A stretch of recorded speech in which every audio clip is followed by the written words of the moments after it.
right, welcome everyone. This is round two, day two of our 48-hour charity build for Models for Heroes, hosted by the Models Officers Mess. Today we have Grant, Scott, Josh, and Robbie Knopfs joining us. This is a casual session before we have our formal session tonight. We're just eager to build and share the progress, so that's what we're doing right now. So I'll just go around the room. Grant, how you doing today? Doing great. I got everything primed and painted. So put some gloss coat on it and get ready for decals and weathering. Nice. How about you, Scott?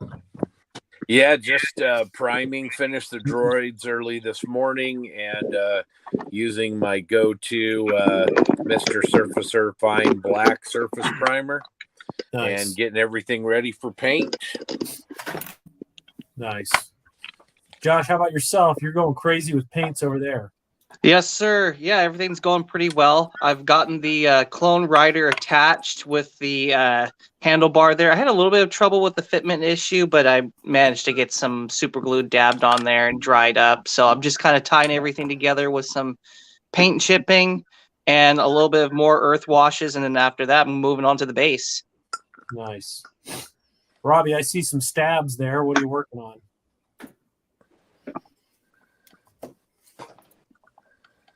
We'll come back to Robbie. Yeah, What's up? Well, I was getting my sound set up to make sure I'm not getting any weird feedback or anything. Gotcha. So we'll go over to TJ. What are you working on? The a Gaz Tiger, painting the interior currently. Nice. Unfortunately, the actual Gaz Tiger has a Kevlar lined interior that this kit does not have, or doesn't seem to have, and the Kevlar lining is actually camouflaged, but I am not going to do that. I just painted it in off-white, because that's what it seems like the actual base color of the interior is. Nice. I'm sure it'll be hard to see anyway. Oh, yeah, because I've also got... let's see... ALC 408, which is armored glass color. So it's that nice kind of teal greenish color that armored glass is. So I'm going to put that on the clear parts. So you probably won't be able to see anything. Nice. I was telling Scott earlier, I'm creeping on Andy Moore's snow speeder build on Brit Modeler for painting ideas. He lays out everything, which I love. Yeah, that's an awesome build. So I almost built a snow speeder, but I changed my mind.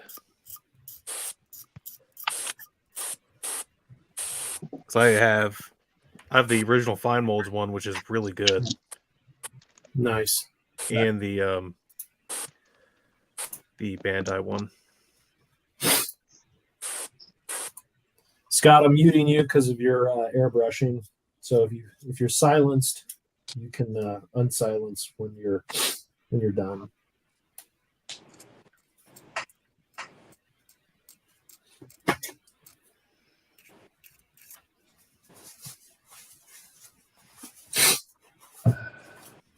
JB, are you getting any feedback when I talk? Nope, all clear. Okay, perfect. This way the sound's coming through my headset, but that's not working today. Repair these. Yeah, I've done some quite a bit of progress done this morning. I got my cockpits closed up. Nice. A little bit of a fit issue trying to get the sides come together, which was weird, but I got that solved. Now I'm at the point where I'm going to start masking my canopy, which the Accurate Miniatures mask set does not fit this. So make sure if you're ordering that stuff on eBay, you check what kit it's for, double check, triple check. Oh no.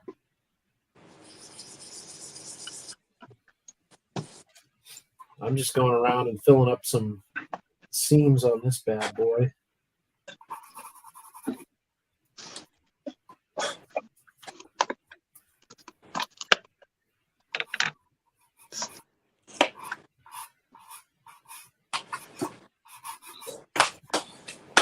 Did you say bad boy? You know, I did. That's a mute.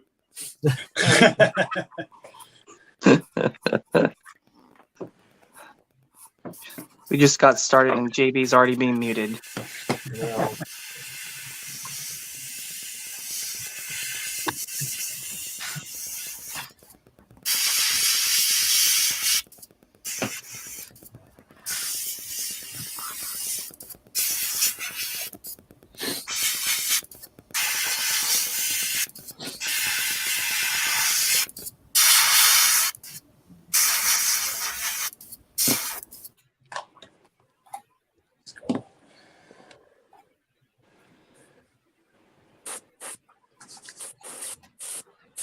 Scott, what are you painting?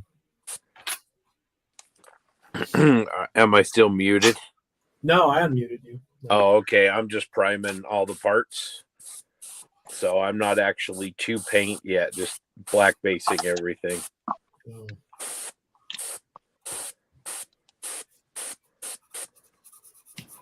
Just did the top of R2's dome head.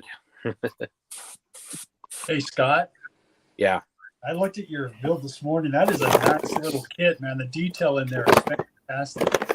Yeah, I'm really pleased with it. I'm a big fan. So Yeah, that is nice. I was a little worried about the engine bells being molded in separate halves. I told JB this, but the fit was really good, and the main body was made up of 3 sections. And I'd say the fit was like a 9 out of 10. It was Wow. For a little gaming miniature kit. This is really, really good. That's really great. good design. Yeah. I think I'm definitely going to get that one. How goes the 3D part cleanup, Grant? All done. Launchers are all on place. So I got them on a little platform that they'll sit in the back of the truck on. They cleaned up real well. And so everything's going along real well. Awesome.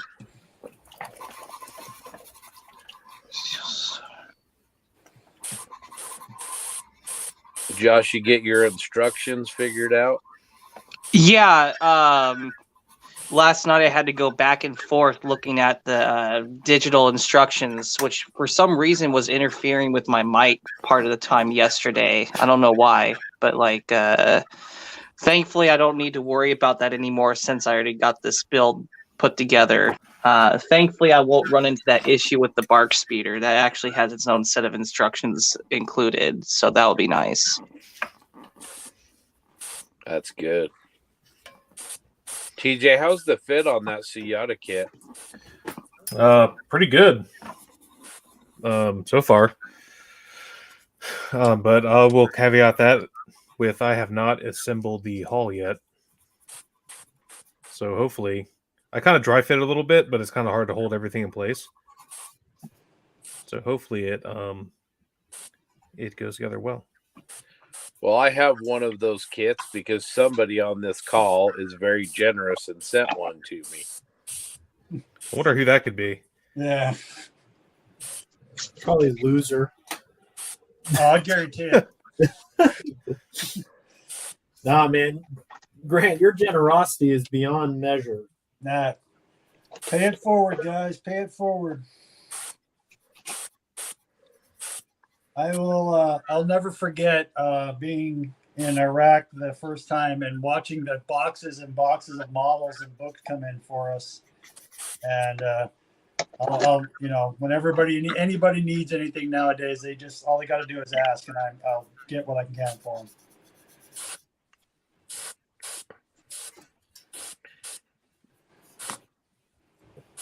Well, that speaks to who you are too, man. It was awesome getting to know you better out in Colorado and listen to some of your awesome veteran stories that you had. It was, man, fascinating.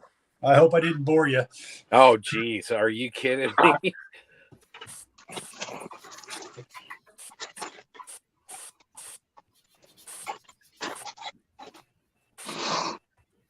Well, Scott, you missed the personal tour of armored vehicles at Fort Carson. Oh, man. Yeah, we were sad we had to go. Unfortunately, Mother Nature kind of wasn't working with us that day, but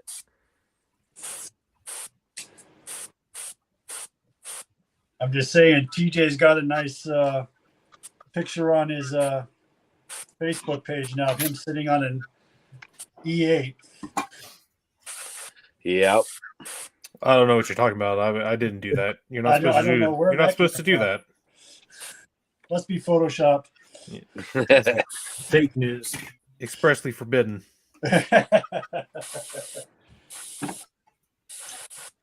This isn't the propaganda podcast. That's Don't tell the right. MPs.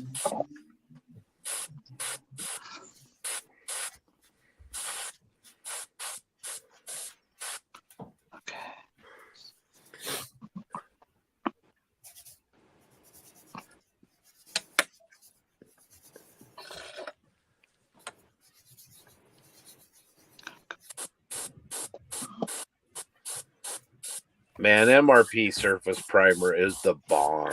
I'm just finishing my lunch. I figure nobody wants to watch that.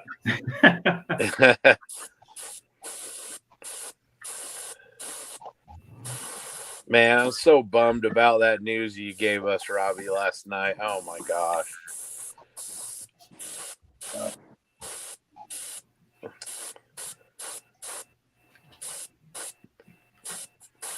Yeah. I don't know what that means for the Foo Fighters because he was a big part of it. So we'll see what happens. Yeah, he was a huge part of it. I mean, when you saw him live, he sang a lot of the songs, and Yeah. you know, he's incredible drummer, and I know him and Dave were pretty tight. So Yeah. Wasn't he the drummer also for Alanis Morissette back in the early 90s? yeah, that's where he came.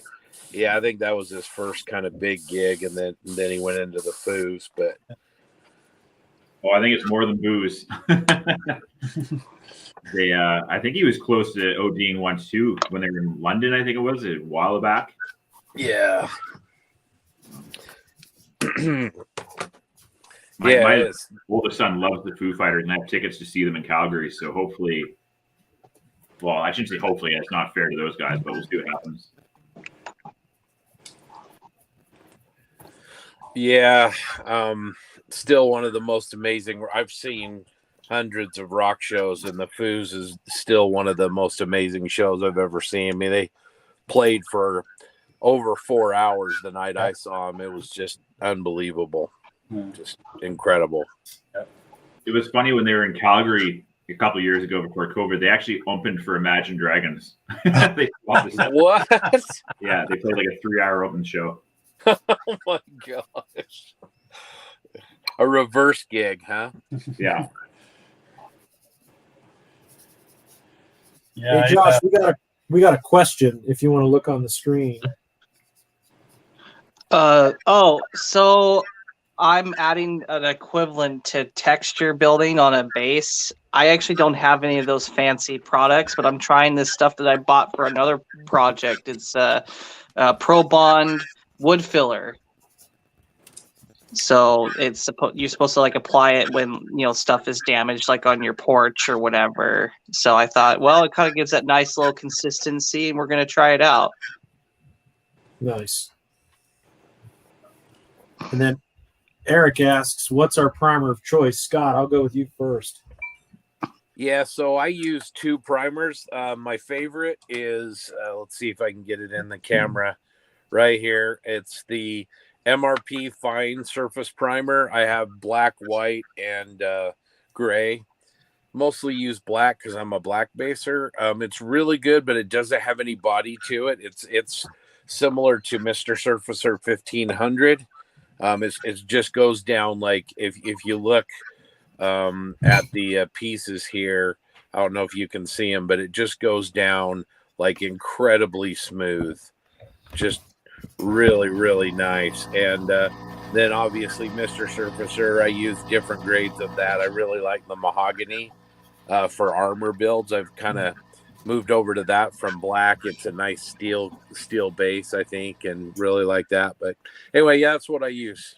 I'm a lacquer primer guy. I think it bonds to the plastic the best. Yeah, it's definitely a lot hotter than the acrylic stuff. Robbie, what do you use? So the favorite answer of the Model Geeks, it depends.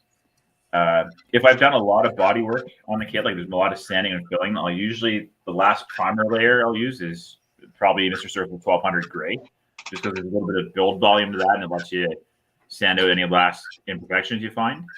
But if it's something like Tamiya, it'll usually be 1500. That's just a straight primer. Pretty sticky. So I try to use a different color than what the colors I'm painting are going to be. Because if I'm going to use gray primer and then paint neutral gray, that really can tear it on the eyes.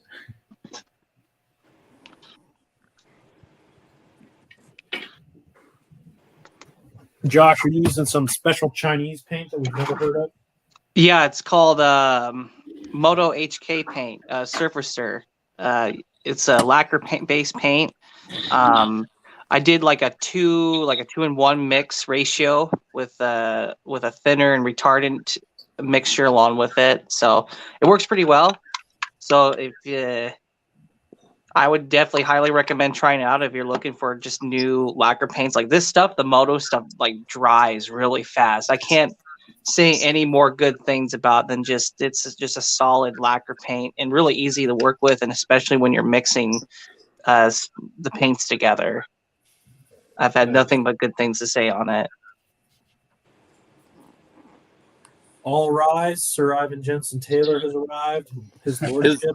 His lordship. Hello, my. We need the choir. We need that choir music in the background to. The Are Duke you of waking up? the Duke of Aubergine. I was going to say, are we going to have a ceremony at Windsor Castle after this? Oh, Sandringham. God, get it right. Dun, dun, dun, dun, dun, dun, dun, dun, dun.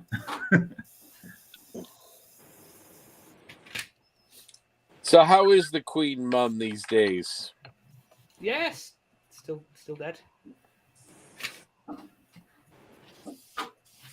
So I have a British question for you. Do you watch the TV show Ghosts? No. It's really good. We got hooked on it over here. They tried to make an American version, but it's pretty awful. I'm sorry to throw shade so early, but I tend to find that American remakes of British things tend to be pretty garbage anyway. Well, The Office was an exception. Okay, yes, I agree. The American Office, sorry, the US Office, is the best. Oof, that's loud.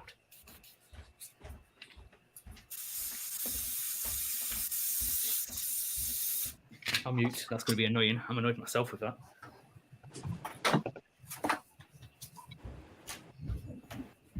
I'm going to mute. It's time to clean up an airbrush. Yeah, I'll probably mute here soon too. I'm about to kick on a compressor and throw some mahogany primer down.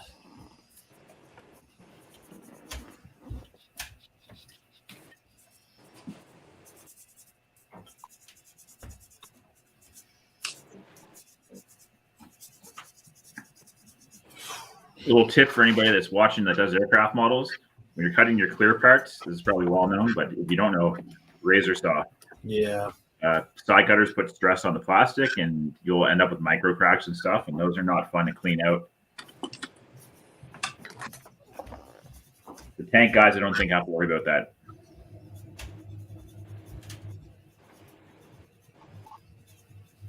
What's a clear part? Yeah. We just painted gray.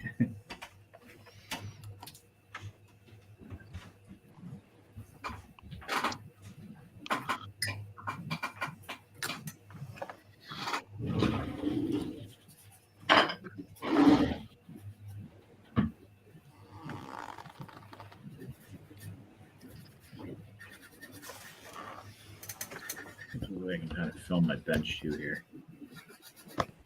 Maybe not.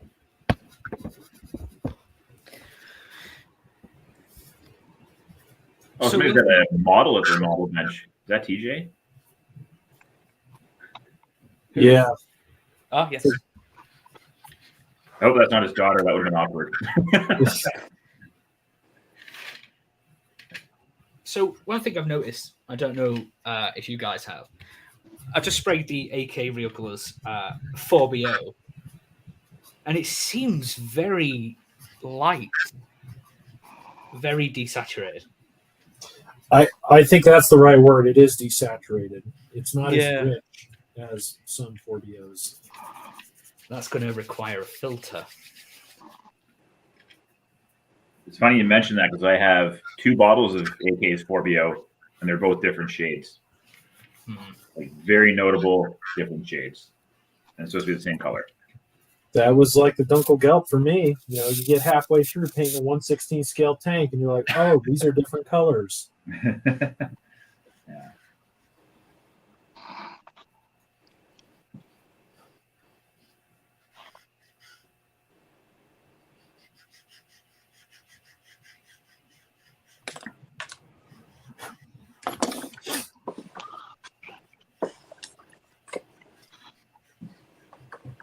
So, Ivan, what's your travel time looking like from the minute you leave your house in the UK to getting to Nats?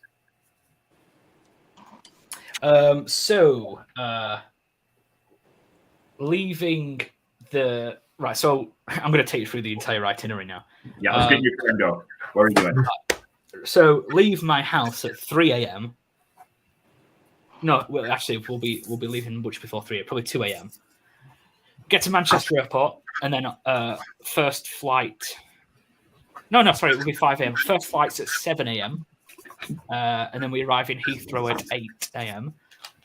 Then our flight is at 11:15 from Heathrow to DC. We arrive there at 2:30 in the afternoon. Then I'm there for 3 days, and then about a 4-hour flight to Denver. Then a 7-hour drive. Well, after about 2 days in Denver, 7-hour drive to Omaha. So quite a bit of travel. And that's the JB Brett Airbnb you're going to? Yes. It's on Expedia, man. All the people that were there.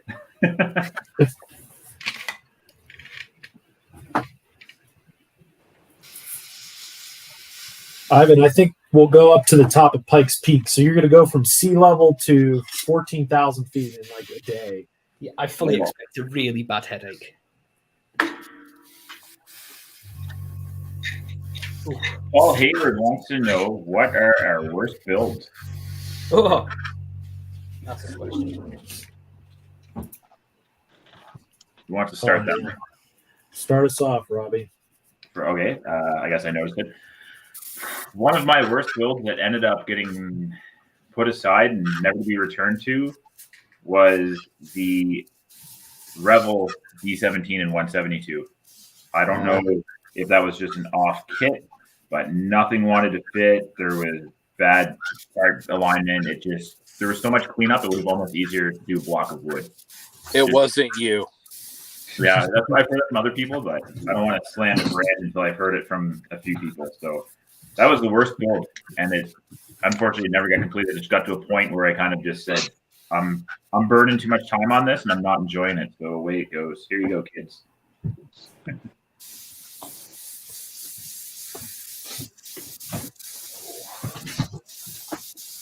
I would have to say my worst kit was a 1/35th scale Panda Husky mine clearing vehicle. The wheels didn't even have any alignment holes for it, so it just kind of had to basically put it on there, and there was like no connection points on half the parts. And that kit was a pain in the butt, and it never made it past first paint, and then it kind of disappeared.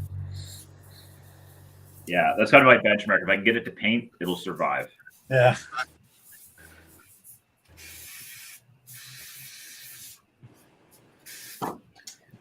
I would have to say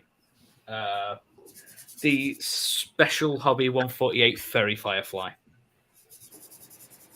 Oh, don't tell me that, because I need a Firefly for my Royal Canadian Navy collection. Right, get the trumpeter one then. Oh, man. Believe it or not, although not accurate in shape, goes together impeccably. Okay. that special hobby. The plastic was really, really hard. Nothing fit, and it was just really bad. So that just became a paint mule because, a bit like you said, if I can get it to primer or paint, then we're good. But it just wasn't even approaching that stage. It was just really terrible. Yeah.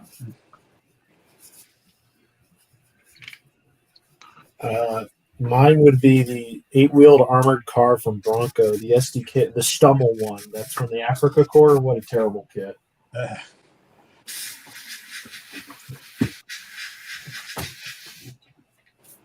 right. I'm about to crank open the airbrush here in a couple minutes, so I might go on mute. How about you there, Jordan? What's your worst build? Say again? Did I get his name wrong? I thought it was Jordan. Paul. Paul, sorry. I don't know where I got Jordan from. He threw up his AMT B52G. That is a beast of a kit. AMT, say no more. Yeah. I was gonna say I think one of my worst kits was the Revell Colonial Viper, and I was a little bit scared to say it because I know Scott over here is gonna crucify me. Because I was actually trying to do a mashup build between Gundam and Battlestar Galactica, and I tried sealing the engine wells with some putty, and it just became a pain to sand and smooth. So I put it on the shelf, and then I actually went to a local toy show, and there was a guy, thankfully, that had the exact same kit. So I'm going to use that as some spare parts and try to revive that sucker whenever I get a chance to be motivated for it. Well, it's an old kit, man. It's funny you mentioning AMT. I have their Viking in the stash, and same thing. I don't know if it's just such an old tooling that Italeri was putting out, but my whole front of the aircraft did not want to line up at all. It was really weird. Their plastic is really soft.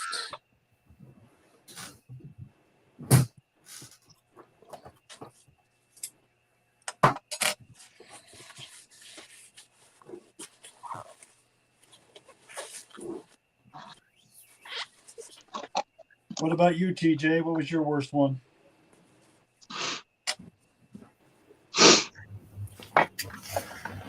I don't even really have one. I don't think I've really built anything that bad. For you. Life's too short for crappy kits. There you go. Amen.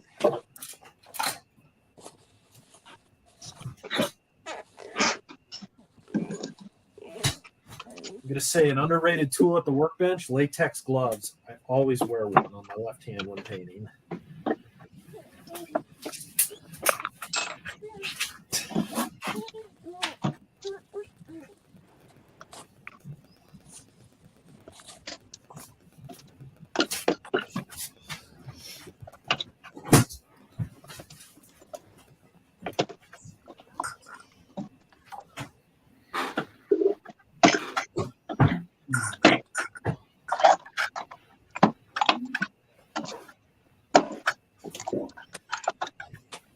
All right, I think it's time I build kit number 2.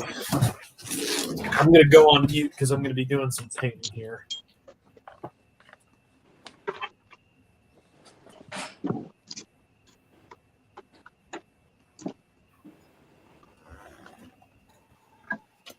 Kit number 2. Now you're just showing off.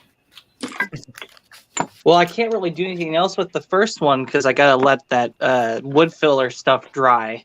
And it's going to take like a good couple hours. So I might as well start the other one and not waste any time.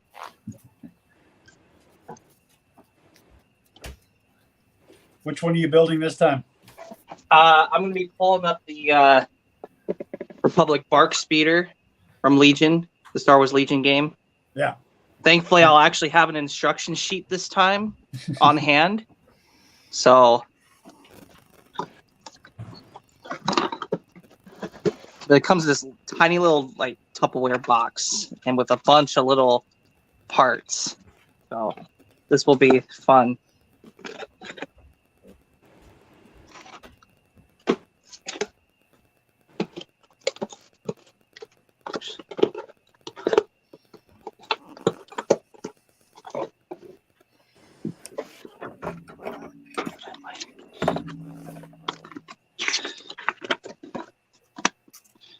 But looking at the kit, I might actually omit a good half of the build. Depending. Because there's this little sidecar that you can put on the side of the speeder. And I kind of want to recreate the Revenge of the Sith appearance of the speeder. And I don't think there was a sidecar for it. But we'll see.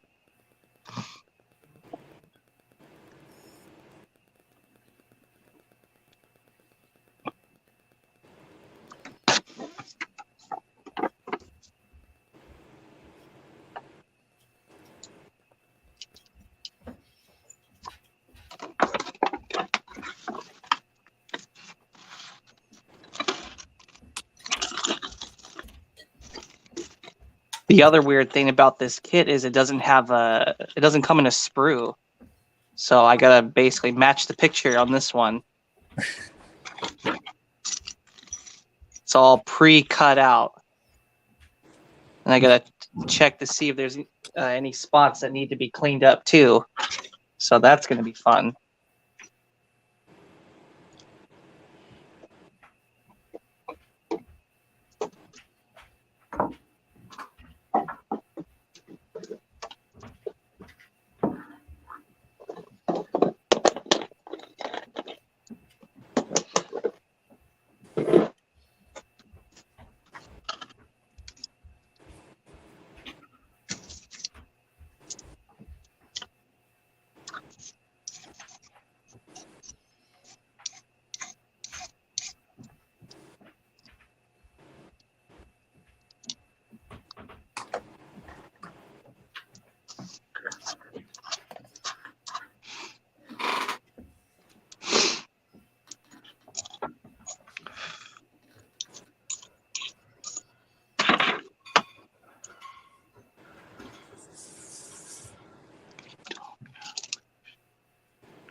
So, Robbie, what's the best kit you've ever worked on?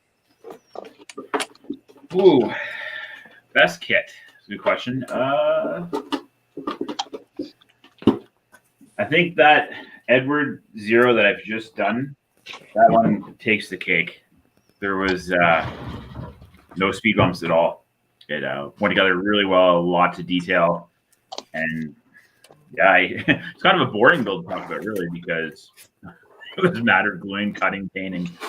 Yeah, if anybody's looking for a good Zero build, that's the hot kit to have right now.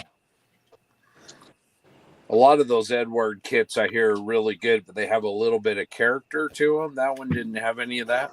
Nothing. I know the Spitfire, the Mark 1 Spitfire, right at the wing roots, the way, just use this as an example, where the leading edge joins up against the fuselage on the Spitz Mark 1, it didn't 100% align. So it was almost easier to glue on your bottom part of the wing, glue the fuselage down, and then align the wings after cutting the tabs off. It was not a lot of work, but it wasn't just a straight, what you would think, follow instructions build, which was kind of weird, but they made up for it with the Zero.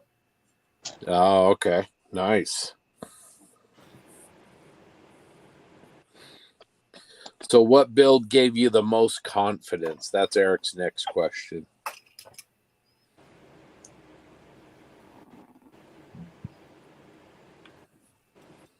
Most confident. That would be the first time I built a Tamiya kit. When I built their Thunderbolt, I did the bubble top. It was probably my second, third kit after returning the hobby, and just one of those kits that great confidence builder, goes together really nice, not really any cleanup or anything like that, and looks fantastic when you're done it. So if you're just starting out, it was a great kick.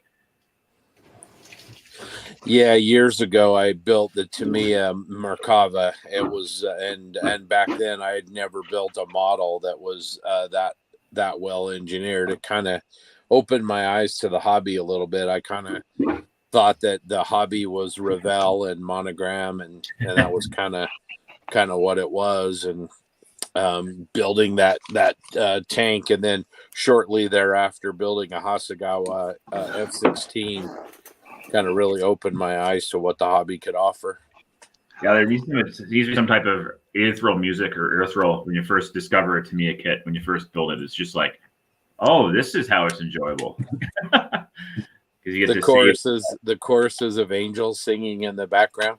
Exactly. I mean, not to make this a Tamiya party afternoon, but I only have so much energy to put into a build. And if fixing that and correcting things, getting to a line starts to become an issue, like a certain manufacturer who shall remain nameless, I just run out of steam. And then by the time I get it to paint, I just want it done, which is a horrible attitude to have. But now it's become work, and you're not getting that same creativity you would like on a kit that's gone together great. And now you still have all this energy and positivity to keep putting into it. Yeah. Ivan, what about you? What build gave you the most confidence? Well, funnily enough, I've just had it brought back from the guy who owns it, just to make one or two little adjustments, and it will be my Tamiya Miss Molly F14, which you can't really see that well at the minute, but so it's here. This was a stupid. Well, it's Tamiya, isn't it? But I do not do modern jets in the slightest. So to do this and for the guy to be really happy with it, I was like, yeah, that's good. And move that away. He was not happy with it. He's just had 3 of that delivered. Oh wow! This is what's going to fund my trip to the Nat. I've got 3 of these to build for him. So yeah, Tamiya F14. That was a massive confidence boost for me because it's just not my cup of tea usually, and it turned out in every way I could imagine how I wanted it. You're going to build 3 of those? Well, I was talking to him on the driveway literally less than half an hour ago, and we were actually talking about doing 5 of them. Oh But for now, we'll do 3 because we've got aftermarket decals for them, all the aftermarket you could possibly think of for these builds. So I've got between now and July the 1st to get them done. Oh, you're a madman! Wow. Yeah, that's a pretty daunting task. If it was any other kit, I wouldn't bother, but because it's the Tamiya F14, I know it's going to be like faultless. So I can't see the advantages. I've never done this, but I've wanted to, of taking a kit that you know well and doing 2 or 3 at a time and batching, like painting the cockpits all at the same time and, Yep. et cetera, et cetera. Always thought that was kind of intriguing. That's exactly what I'll be doing. I'll be doing like an assembly line. That's when Mustang Madness. By the end of that, I didn't want to see another Mustang again. They built 3 of them all along at the same time. It was just like, this is crazy.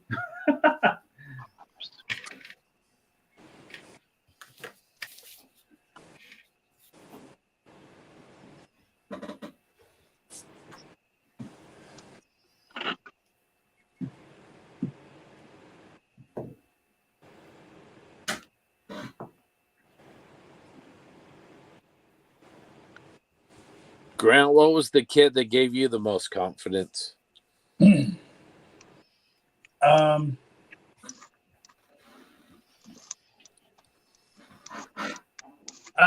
think it has to be long time ago.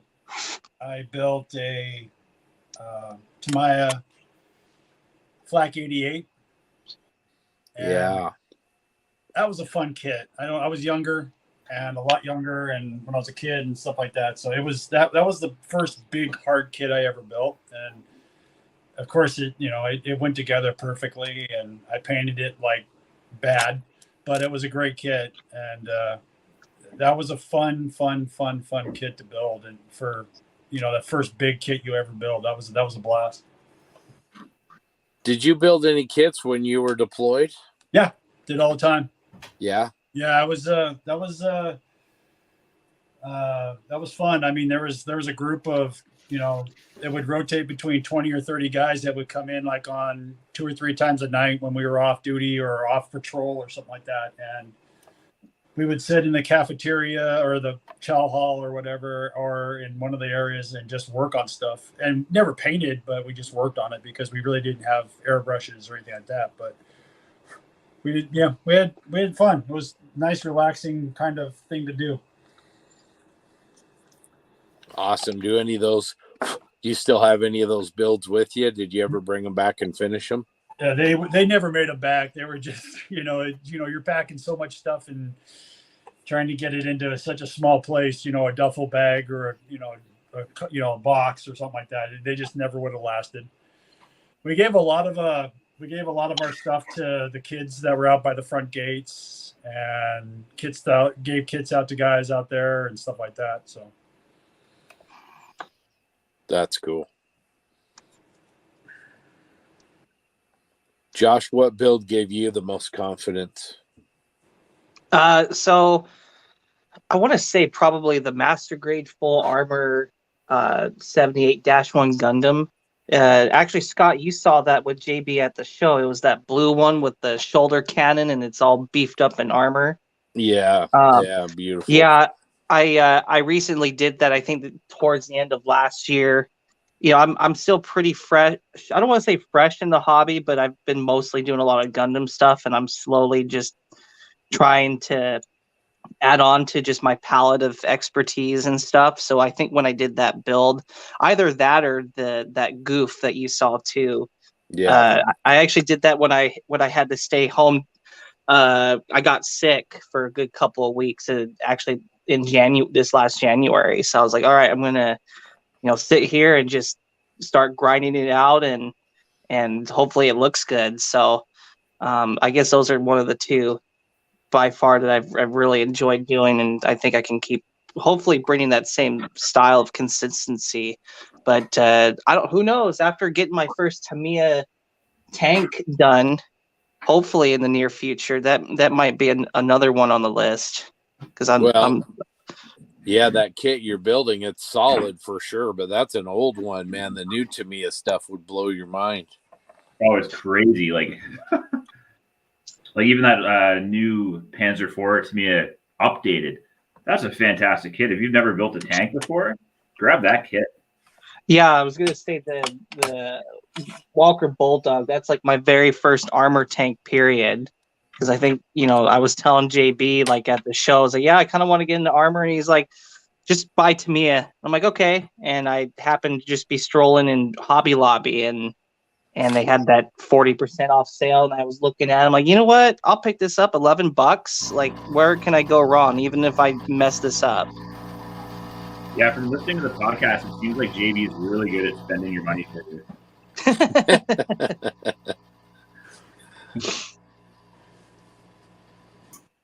Try going somewhere with him. Yeah.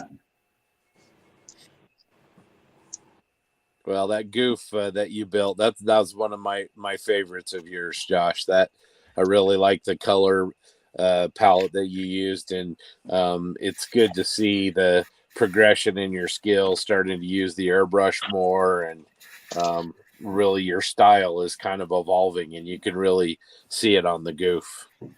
Yeah, I appreciate that. Yeah, what's funny is there's actually a second part to that goof that I really want to try to get done.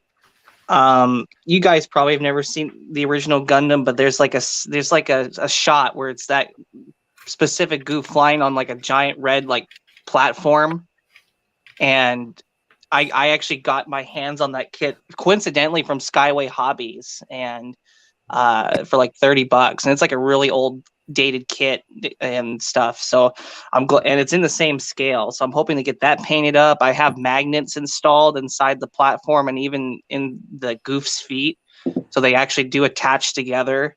So I just got to get around to painting that thing and get a display base going for it. Yeah. Yeah, Eric says for me it was helping my son with the T-34-76 Tamiya kit. John and I got to meet Eric and his son and spend some time, and man, that build was awesome. What a great build you and your son did on that tank. It was great. He did a winter whitewash camo on it, and just really, really good. And yeah, Tamiya kit, really good, solid model. And it's awesome to be able to share that with your son too, kind of grow with him in the hobby, and get back into it and help him out. That's really cool. Yeah, get him hooked now. We won't have money for drugs. Yep. Or time. Or time to get in trouble. Yeah, my middle guy loves it. He would sit there and he would build models all afternoon if he could be quiet. Yeah. That's great.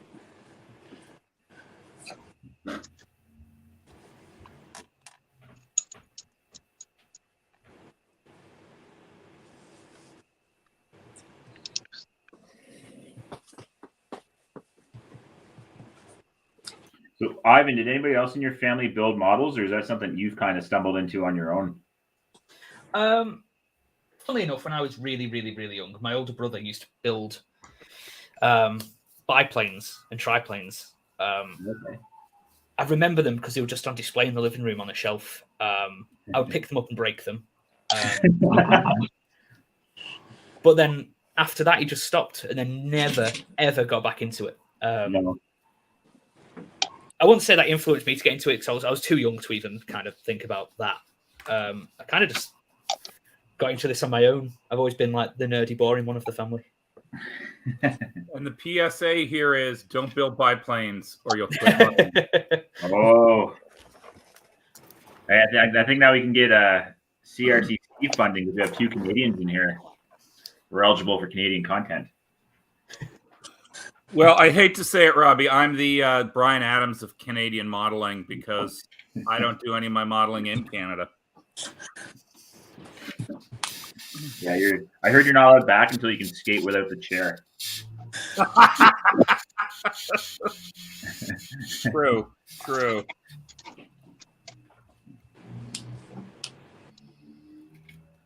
I do hope to get back this summer. One of the things that's on my radar is trying to get out to Nanton for one of the Lancaster runs. Yeah, let me know if you're up here because that's only about an hour drive from me, and that's where we host our model show every second year. Yeah, and I think they're having some sort of model display this year, but my traveling buddy, he doesn't want to do it that time. And I'm like, dude, let's do it during the model show. And he's like, of course that's what you would pick. And I'm like, yeah. Just load them up on an Adderall and just go yourself. Yeah, there you go.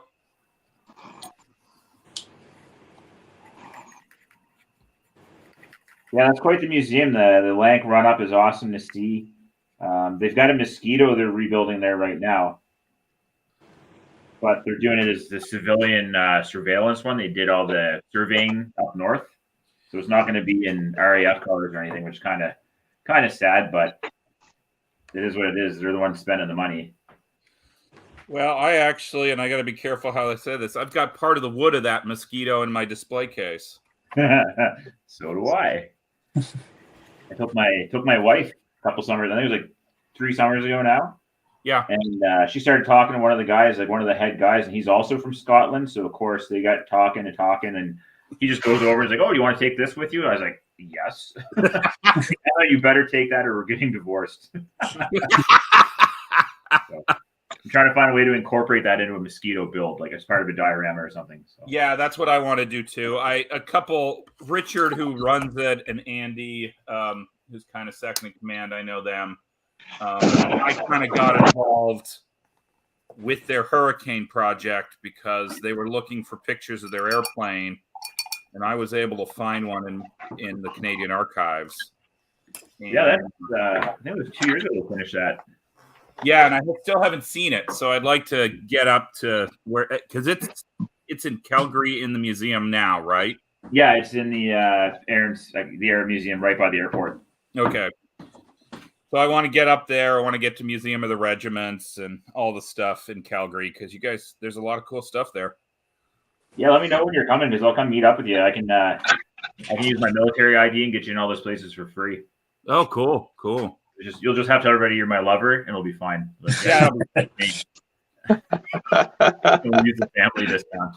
I believe we got quizzed on that when we were in Colorado Springs. Are you guys together? Well, we're not together. We aren't picking out curtains anytime soon. Dude, I'm not picking out curtains at all. That's awesome. Yep. Well, guys, this has been a lot of fun. I got to hop off here. I got to go. My wife's actually doing a similar thing for paper crafting. I got to go get her something to eat and take care of a couple of things. So we'll see you guys later on online. All right, talk to you later, Scott. See you later, Scott. Good talking to you. There's the Take care, guys. Adios, Scott.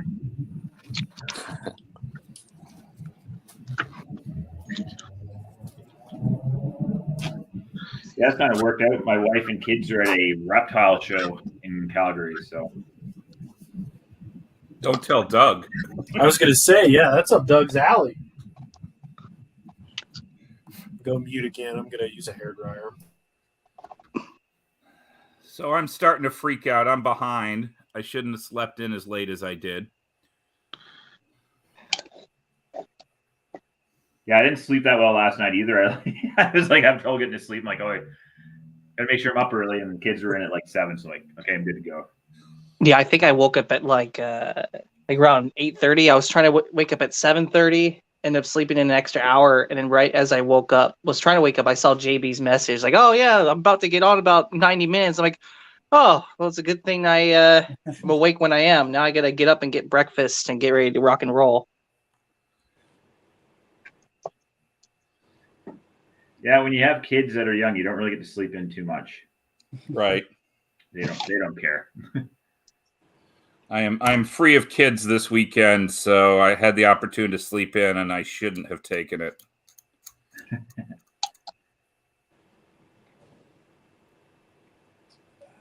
You had to take a good old rest after struggling with those treads, though, right? That was quite a big deal, you know. True. It's a recovery. You had to take a little bit of extra recovery time. It had nothing to do with the logged week at work. It was the trap. Yeah.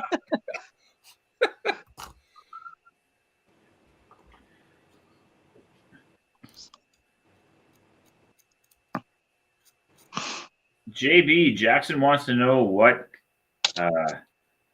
paint you're going with on your tank.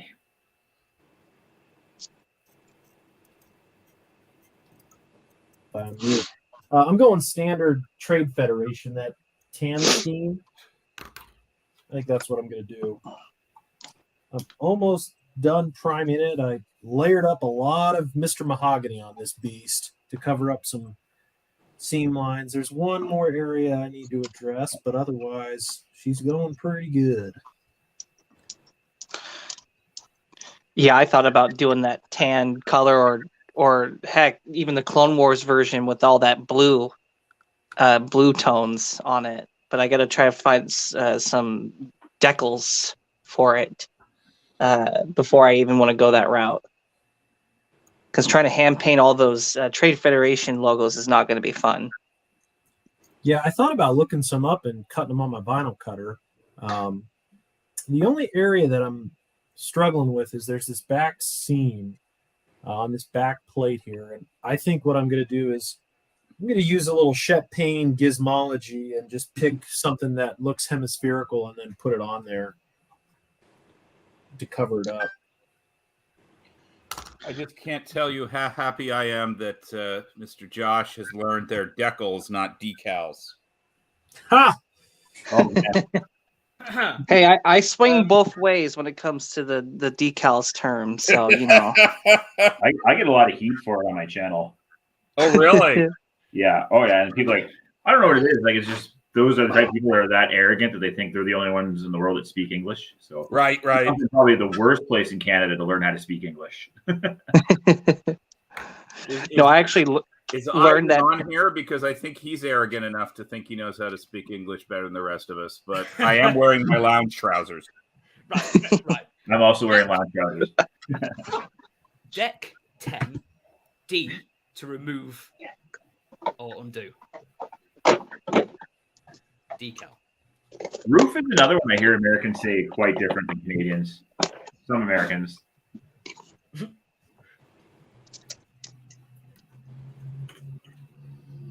I'm trying to desperately retain my Canadian cred in a country I haven't lived in since 1986, and I got kicked out because I couldn't skate. So, you know.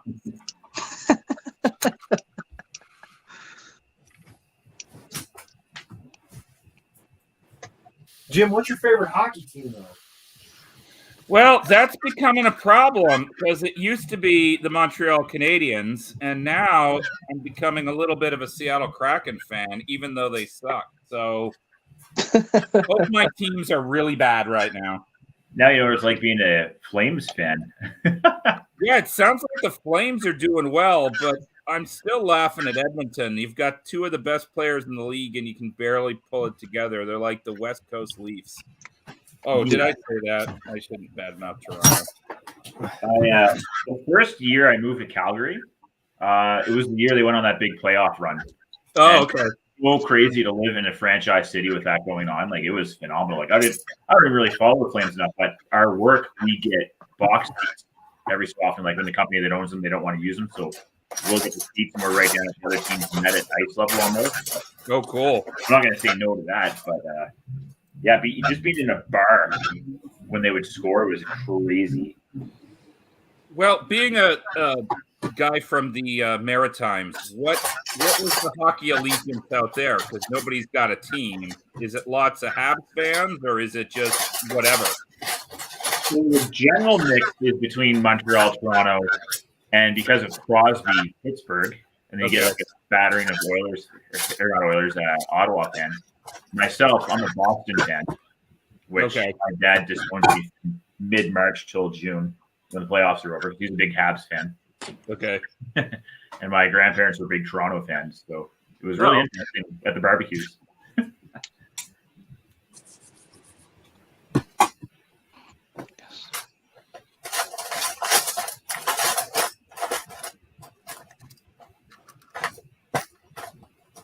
I guess the only thing I can say is I must not have been drinking the same water in the early 80s that Nathan McKinnon and Crosby were drinking.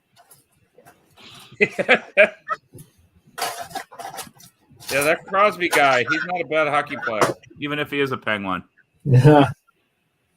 You're obligated to support him based on your nationality. Well, I'm going to set the chat to stunned here for a second, so hold on to your pants. Sidney Crosby from Cole Harbour, which is 10 minutes from where I lived. So, of course, as soon as he made the Quebec Major Junior League, all the talk was Crosby.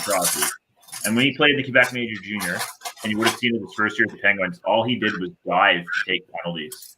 And it was so frustrating to watch. It was like, I don't see where this guy's talent is. I'm just blind.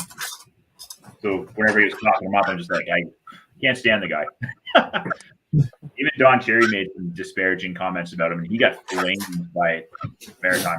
It wasn't until his like third season he finally started getting it together, and I could respect him as a player. But that's my take on Crosby. Honestly, as a Habs fan, I don't disagree that when he came in, he was a little bit of a prima donna, but it's hard to disagree with his skill at this point. Yeah. Crosby's a Love bitch. to, but Just and the thing, I think what really frustrated me about, let's keep going on a tangent here.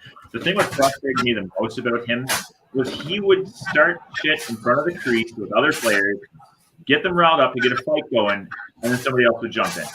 right. The only time he got in a fight was he was already hitting the other guy before he was even knew he was in a fight.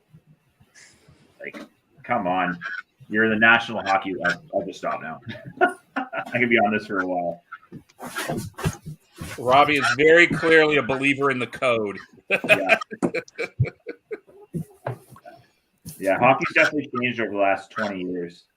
Yeah, that's for sure. It's faster, it's cleaner. More teeth.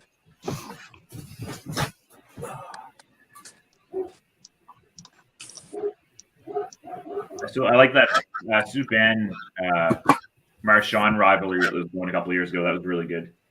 Guys go to the juniors together for Team Canada, and then they absolutely hate each other in the show.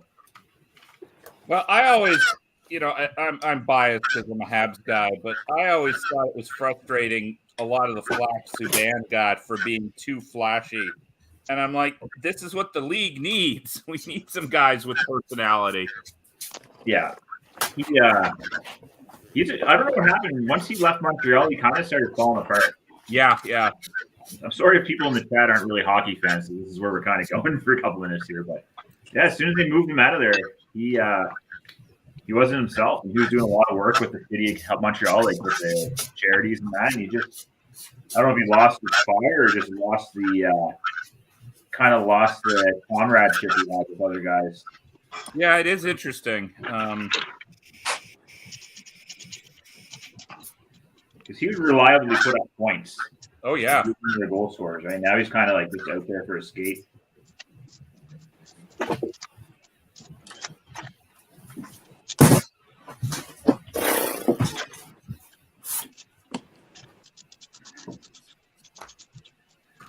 And that will end Hockey Talk here on the stream. That is it for Coach's Corner. Yeah, Recap.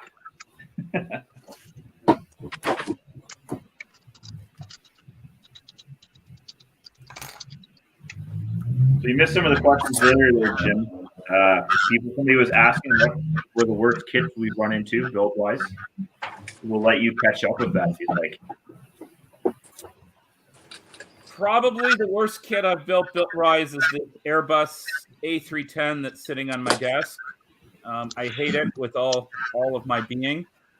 What brand is that? It was Revell. I thought it was a kit from 2012. It turned out it was from 1984. Cool. And I hate to steal away, but it was such a high-quality kit. Let me see if I can find this. Across the tail right here was a mold parting seam line horizontally across the tail. And I'm like, who does that? So it just sucks. And I got to get it done for the museum here in the next couple weeks. Oh, is that the one you're doing up as a Polaris? Yeah, I'm doing it up as a Polaris.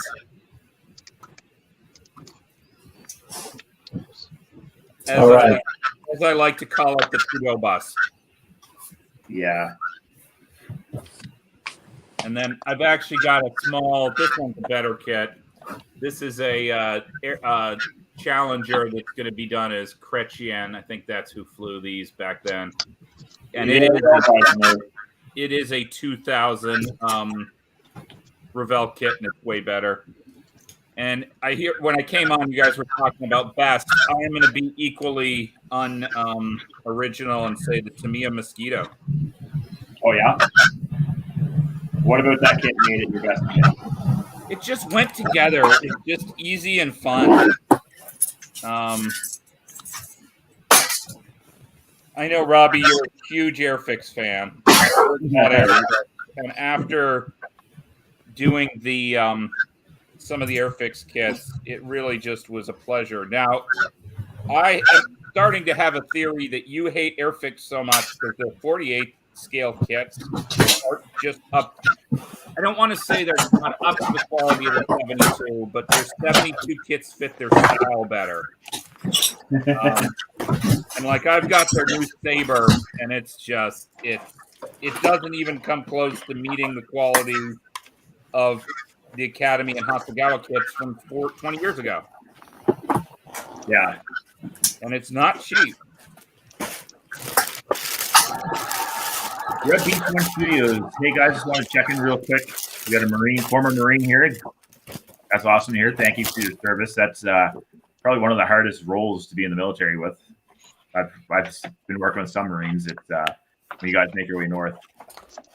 Modeling perfect therapy for PTSD, RB1S support. Yeah, I know. We hear that a lot from guys that are in the forces, like just being able to sit at the bench and kind of focus and have that clarity. Just a great help. I'm glad this works for you. And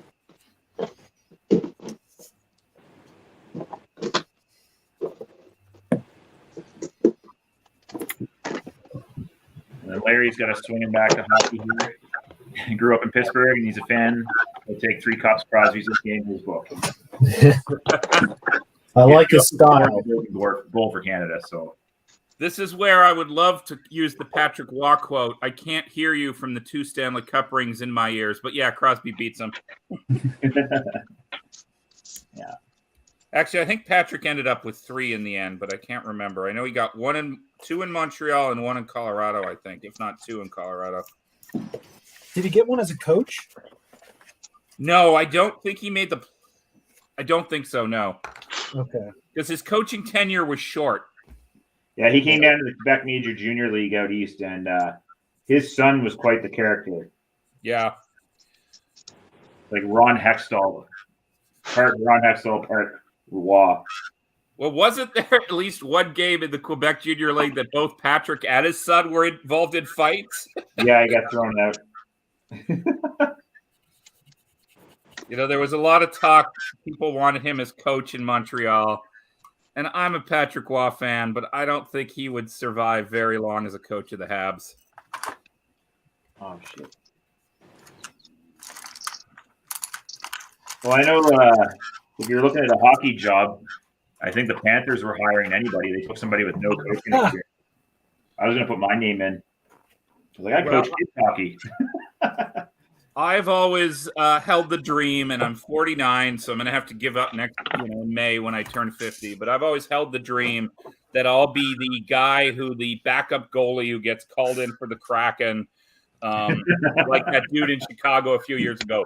Local lawyer, Kraken backup goalie, but it hasn't happened yet. So I think my days of an NHL career are probably dwindling. We're talking. What's this? My friends are talking. Hi. Is that Ivan? You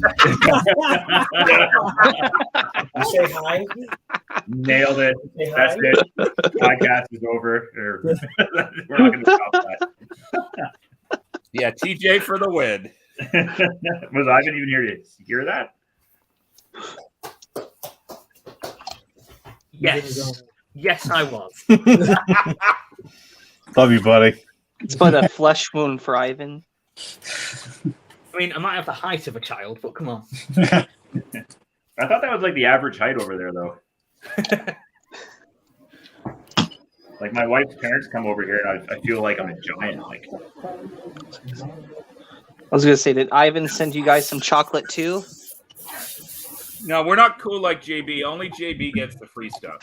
We did great chocolate. I was curious because JB last night was roasting Ivan with getting all that sugar buzz. The time will JB's over here spraying, and I have to say this: nobody cared about me till I put on the mask. oh man. So TJ, you've seen that new Batman movie Yay or nay? It's really good. Yeah. It came out at the same time as No Way Home, and I really like that. So highly recommended. Okay. And did Michael Keaton end up showing in this one, or not I really? don't want to know. Okay. I don't want to know either. All right. What, in Batman? Yeah. No, that's not his. He's in the Flash show, apparently. But no, there's no interdimensional stuff in this Batman movie. It's a good old fashioned detective movie. Yeah, that's what I heard, which really attracts me to it. So I guess I'll have to check it out. Yeah, I just have to bite the bullet and go see it. With Pattinson being surprisingly intimidating as Batman. No vampire sparkles. No. Well, So that's where this guy came from. He's the guy from the Sparkly Vampires. Yeah, he's the one of the main Twilight guys. Yeah, I mean, he's a good actor though, so don't let the fact that he was in a lame movie deter you. Yeah, he got ready for the role by practicing being depressed teenager through the Twilight series for like 14 years. No, he's a really good actor. He was in that. I've no idea what the film was called, but Tom Holland was also in it, and he played like Southerners, like really Southern. And the guy who plays like Deliverance. I'm going to have to Google the film. It's going to annoy me.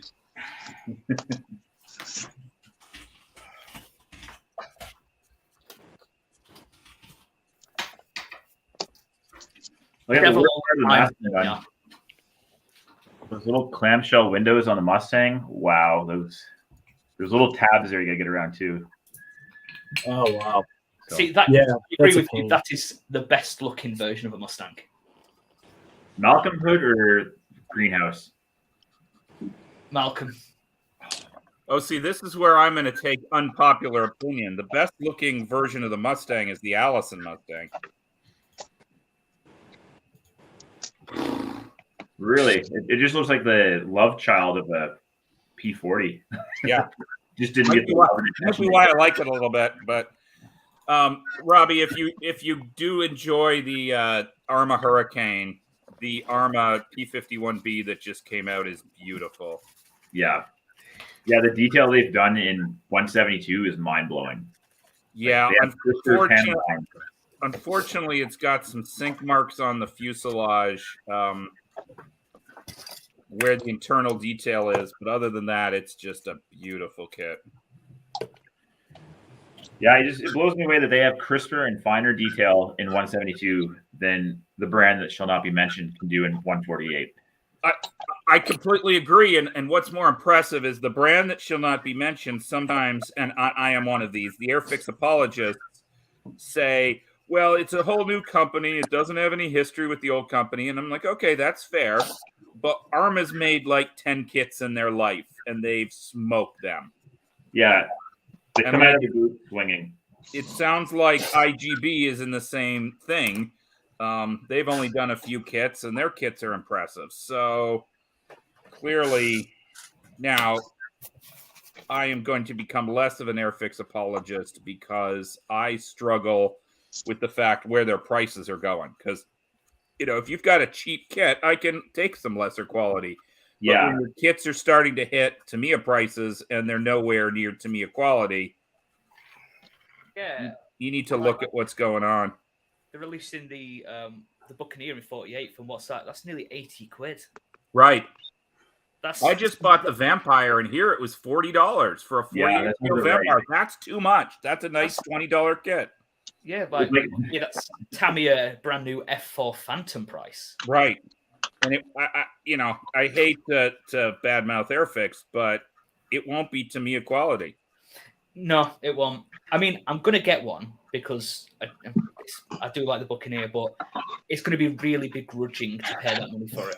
Yeah. yeah. It's just I'd rather pay the $30 for a Tamiya Mustang than the $43 for the new Airfix one, because the new Airfix one is not better. Well, now that you said that, I'll send you mine. So, Robbie, when you did your Mustang build, did you do Airfix, Meng, and Edward? I did Airfix, Tamiya, and Edward. Okay, so you I didn't do didn't do Meng. Meng. Okay. My understanding is the Meng one is almost a snap together kit. Yes. And it was about $80 for me to get it. I'm like, no, it's already out of the price point. Yeah, I had one that I got for $20 actually from Patrick Morales, and I gave it to a car builder friend of mine, and he's frustrated with it, but I think it's because it's an airplane, and he's a car builder. It was like watching D-Ran build a tank the other night. I think he was confused too. I think that's his normal state. I was going to say, DJ, I think that was anything out of the ordinary. Old Darren there. He's looking. It's such a great supportive group. I always appreciate you guys and your Oh, support. Darren's a man. Oh, I'm sure you can. He is do a that. legend. Career in the Navy. I love me some Darren. He knows it. Those geeks are all right. I still think they had the best swag at the Nats. Those monogram shirts were awesome.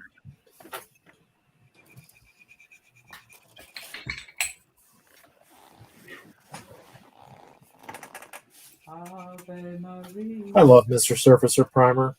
Isn't it nice? So good. Smells delicious. Oh, I drink it with breakfast, lunch, and dinner. But speaking of breakfast, did you have one of those Malteser bunnies?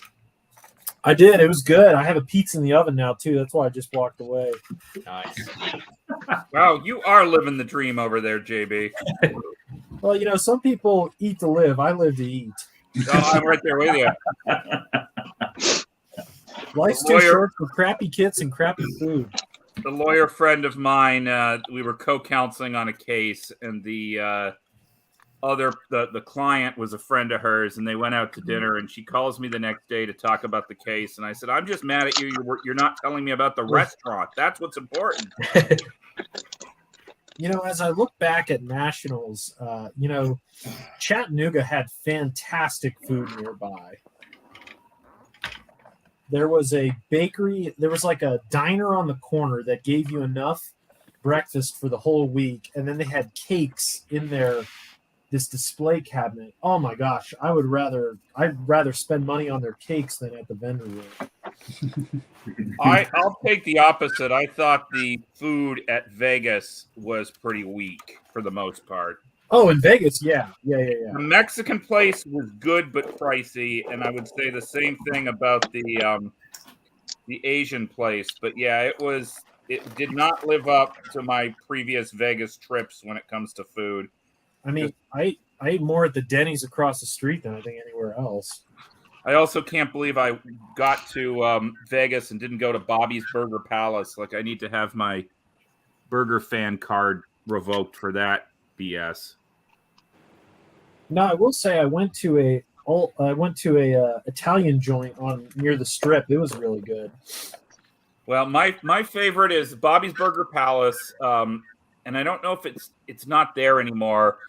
I'm forgetting who the famous chef was. He had a pub that was unbelievable. Michael Mina had a pub. It closed. And then Michael Mina's restaurant was expensive as heck, but awesome. So, yeah, I tend to go to Vegas not to gamble. I tend to go to eat the food. Did you go to Chattanooga? House. Oh, sorry. What was that?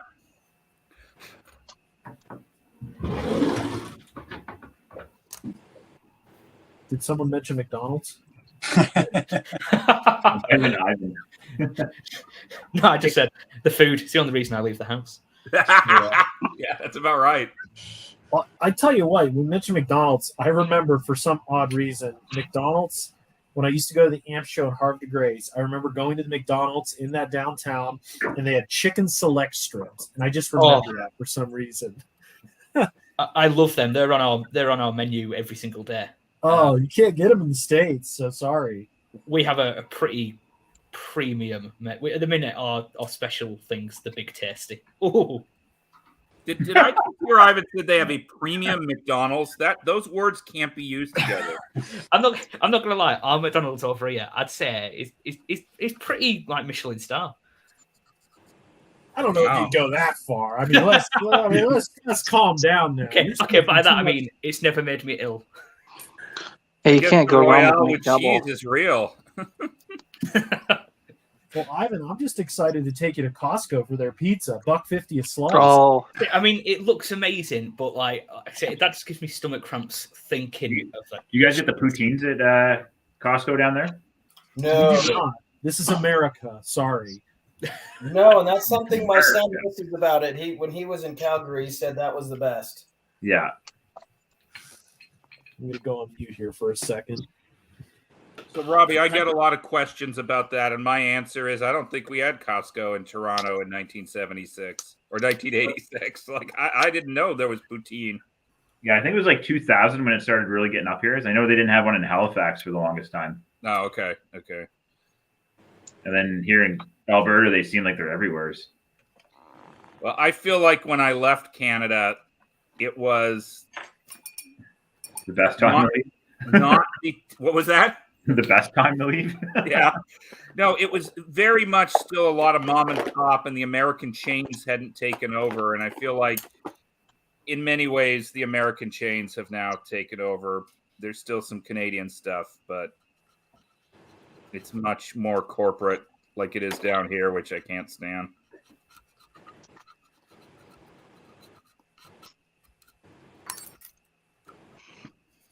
Like Canada doesn't need Walmart. Sorry, bring back Zellers. I want to eat shitty food while I buy cheap shoes. Yeah, exactly. Exactly. Ivan, I think I might take you to a Raising Cane's chicken as well if you like chicken select strips. I love chicken, but again, not shady. I read something the other day, and they say the first time a foreigner tries US chicken, they're a bit taken back because it tastes weird. Am I? Huh. Well, I can't say am I right because you wouldn't know that. I mean, I've had chicken in the UK. I feel like it's, I don't know. I don't discriminate. You can't take All I that. know is I got to take Ivan to get his square burger at Wendy's. So Because they don't cut corners. So, Ivan, I will take you to Raising Cane's. Their specialty is just chicken tenders. They have 4 things on the menu: chicken Oh. tenders, crinkle cut fries, coleslaw, and Texas toast. wow. I'll take all of it. And then you can get the Caniac, which is 6 chicken tenders, 2 slices of toast, fries, and slaw. And a heart attack. Yes, yes. Yeah, you might want to take out that travel insurance. Ivan. Oh no, well, I've already paid for travel insurance. It's mad. Like my budget is going to be gone before I even get to Nats. It's going to be well fun. Yeah, my worst fast food experience was I'd been in basic for 10 weeks, hadn't had any fast food at all, and we get off the base for the first time. We decide we're going to go to Harvey's. Oh no. And I've never been so sick in my life. Like I thought I had food poisoning, but my body was just not used to it. And I've never had Harvey's since. Your body was not ready. No. Do they have Harvey's out your way? Is that more East Coast? No, they have them here too. Okay. Because I've seen them in Ontario. I've never seen them in BC. I don't know so much about BC, but I know in Alberta they're pretty around the place. Subway is a big one. Yeah, that's Correct. more American bullcrap. I'm pretty sure Subway sponsored the Trans-Canada Highway because you'll know you're about to get into a town coming down there because the first thing you'll see is a Subway sign. Subway in 15 minutes. Like Walmart and Petawawa, or where am I? So I do think you guys Subway also have a sucks. lot of Tim's, or is that again an Ontario thing? Because I'm convinced every third retail space in Ontario by law has to be a Tim Hortons. We've got a lot of Timmy's. Yeah.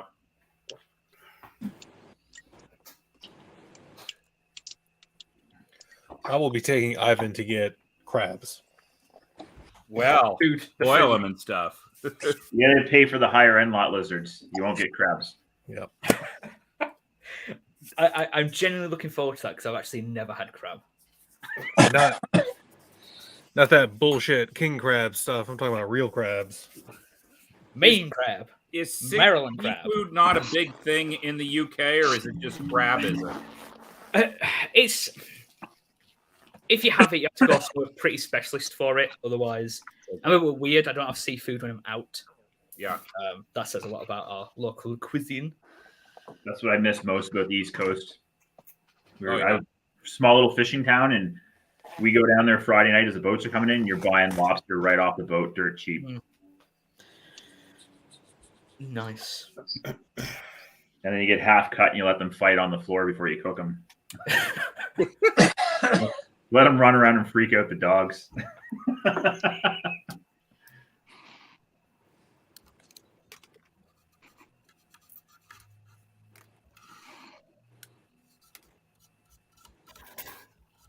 Ivan, have you ever been to Blackpool? Oh God, yeah, I have. That told me enough right there. Right, you've started something now. Right. The thing is with Blackpool, it's literally a 20-minute drive from me. It's because it's in the northwest. It's in Lancashire where I am. It's I can't. How can I say this live? It's a shithole. And I mean that in the nicest way. It's hard to be diplomatic about this. It makes me feel sad.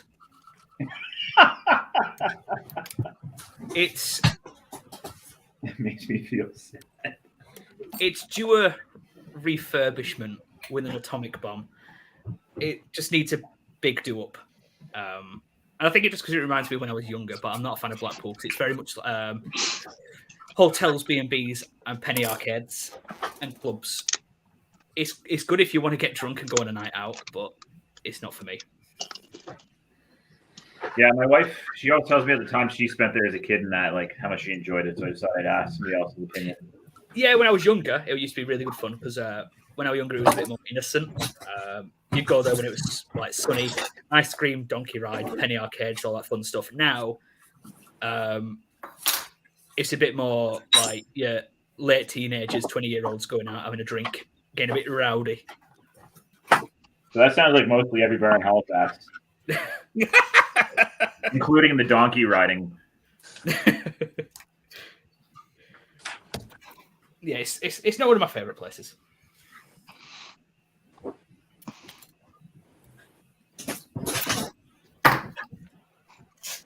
Here, I did have a question about has anyone here been to Martha's Vineyard?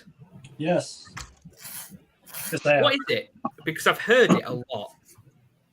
Is it an actual vineyard? No, well, there is vineyards in Martha's Vineyard, but it's actually at a location. It's not at just one place. So it's very beautiful, very expensive. Yeah, it's. I've heard it a lot. I've heard of the place. Yeah. It's just not something I was ever really knowing of what it is. It's where rich New Yorkers hang out, isn't it? Jim, you got a summer house there, don't you? Who's asking JB? Is it you or Ivan? If it's Ivan, yes, I do. That's where he stores his aircraft. It's a secondary hangar. Yeah, that museum we went to in Colorado Springs, Island, that was actually Jim's second home. Don't I wish? Oh, man. But I'll warn you guys, if I did get rich enough to have my dream, I'd be dead shortly after because I'd be flying airplanes I have no business flying. Modeler killed in Sea Fury accident. That's what would happen.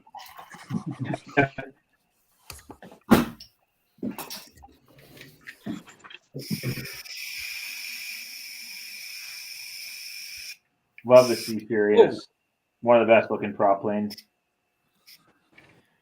It has long been my. I would love to have a Sea Fury and a TBM Avenger, and I never even have been to Halifax, so I don't know what the Navy thing is all about. But yes, I grew up right across from the Shearwater Aviation Museum too, so I'm pretty sure I got chased out of there a couple times as a kid. That's awesome. Like, all right, you need to go home.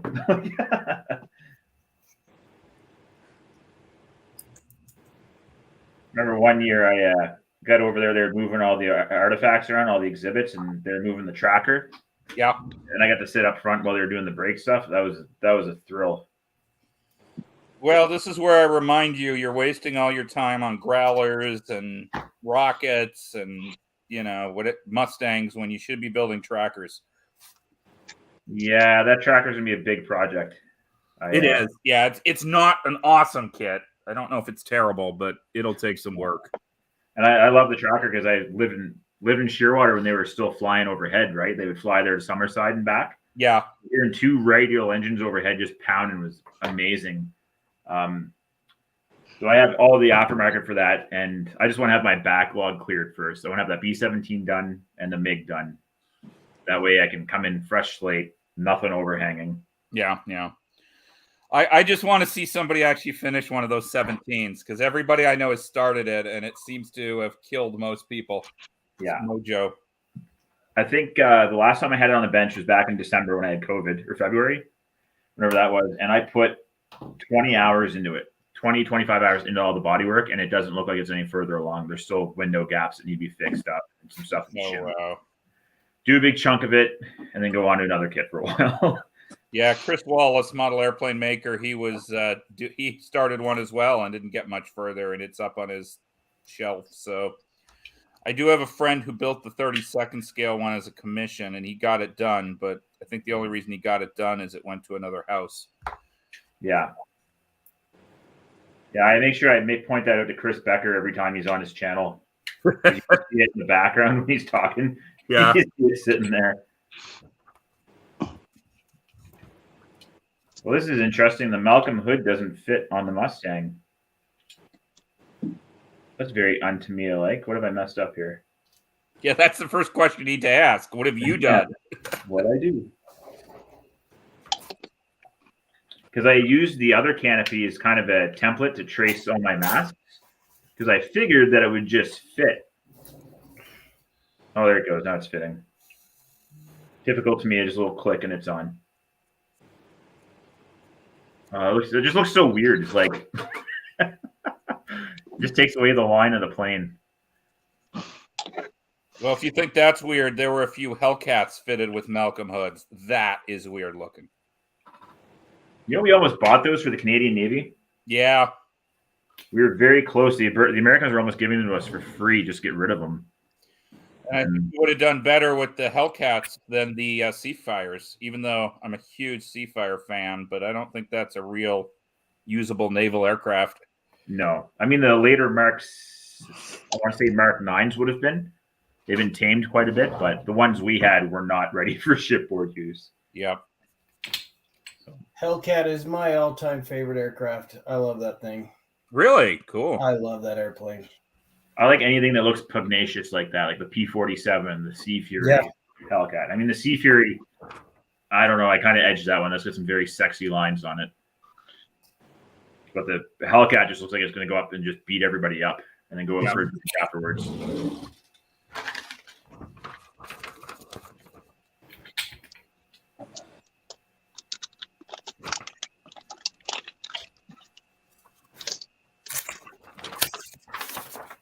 Yeah, as part of the Lend-Lease thing, the British were pushing all their Hellcats and Corsairs off of carriers coming back from the Pacific, and the Canadian Navy wasn't forward thinking enough to say, "Hey, we'll take those."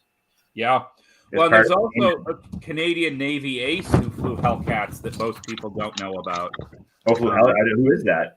His name's Bill Atkinson. I'll send you some stuff. He got 5 kills late in the Pacific in the British Pacific Fleet. Yeah, I have another 132 Tamiya Corsair in the stash, and that one I'm going to do is Hampton Grays. Yeah, I've got a 72nd scale one that's 90% done. I actually just need to put the decals on.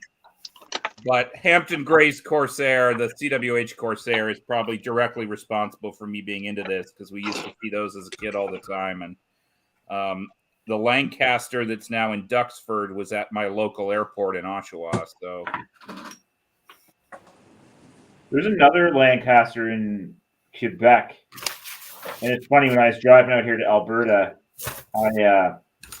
I'd stop for gas and I see a wingtip through the tree lines, and I'm just right on the border of Quebec and to go into Ontario. And I'm like, what is that through the wing? Like it's like a silver wing. So I kind of went up and there's a fence there, and it's a Lancaster. It's all done up in the search and rescue livery, and it's just and sitting there.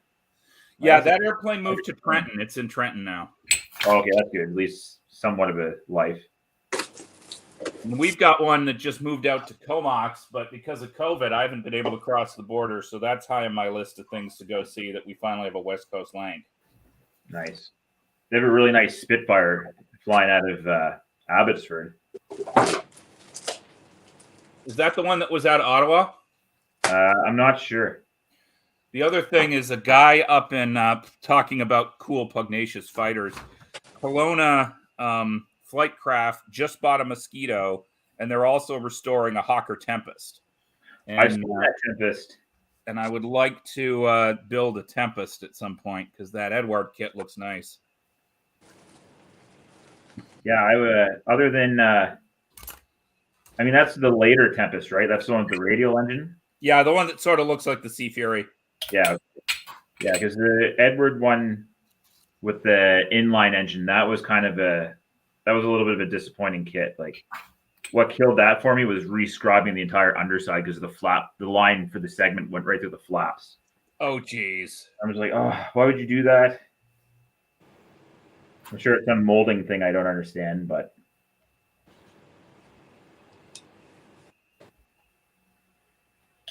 But the gate guards going into Shearwater was always cool because they had the Avenger, they had the Banshee, they had all the Navy aircraft we flew.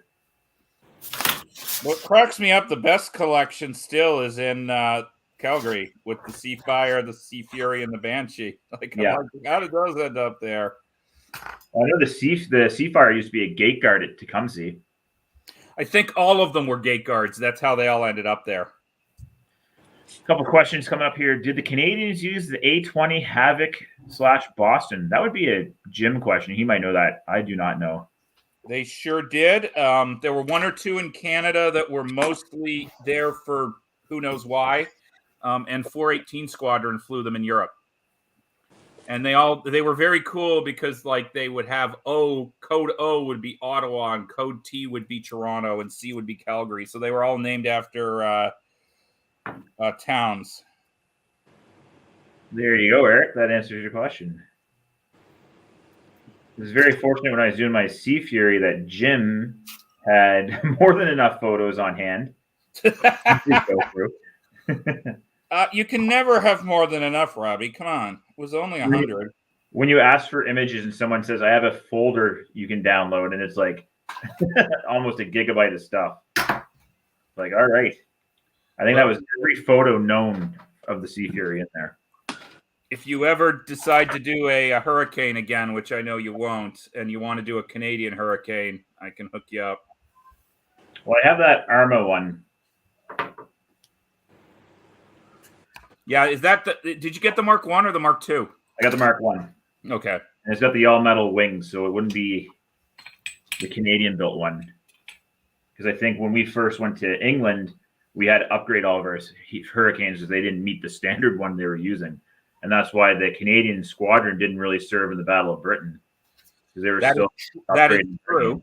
Yeah, they brought over, and this is where people tend to get lost. They were actually British-built Hurricanes that Canada bought pre-war, and then they took them over. And the one thing I was able to find, which was awesome, was a picture of one of the early Canadian ones in service with a 3-bladed prop with the wing, still the fabric wing. And that was pretty crazy. Nice. But yeah, they had to get re-equipped with British Hurricanes because theirs were pretty useless. Yeah. The 12-gun ones were pretty cool, but they never left Canada, I don't think. Many of them did, but not with the Canadian forces. A lot of them went to Russia. Some went and served in the Middle East as well. And but there were 12-gun ones in the UK. They just used British-built ones. Yeah, I had a guy on my channel go absolutely ballistic when I said the Canadian squadron didn't fly in the Battle of Britain. He just went bananas. And I'm like, listen to what I'm saying. I didn't say Canadians didn't fight in the Battle of Britain. I'm saying number 1 squadron didn't. They didn't come into service till the battle was almost over. and then they I became think, I 4. think they technically did, but it was only a little bit. Yeah, it was like towards the end. It was like November they were operational. Yeah, something like that. Oh, Eric, your grandfather flew Hurricanes. Awesome. Do you have any pictures? I think maybe in the A20, the Boston maybe. Oh, maybe the Boston. Okay. We kind of taken away from the stream here, like from model building to Canadian history. That's fine by me. I've been painting the glass on a snow speeder, and I'm going to go downstairs and check on my pizza. Nice. Yeah, I'm gonna have to think about walking the dog here shortly. So, what does JB put on a pizza? Pineapple? God, no. Jesus. I'm cutting you out the stream right now. You're muted. No. Just, I like meat. I just honestly like a pepperoni pizza. Yeah.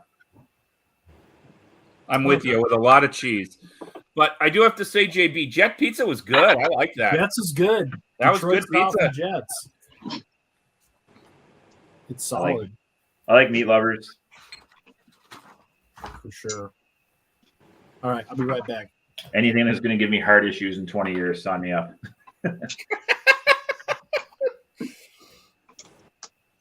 Who's laughing like that? Who's laughing at that? That was me.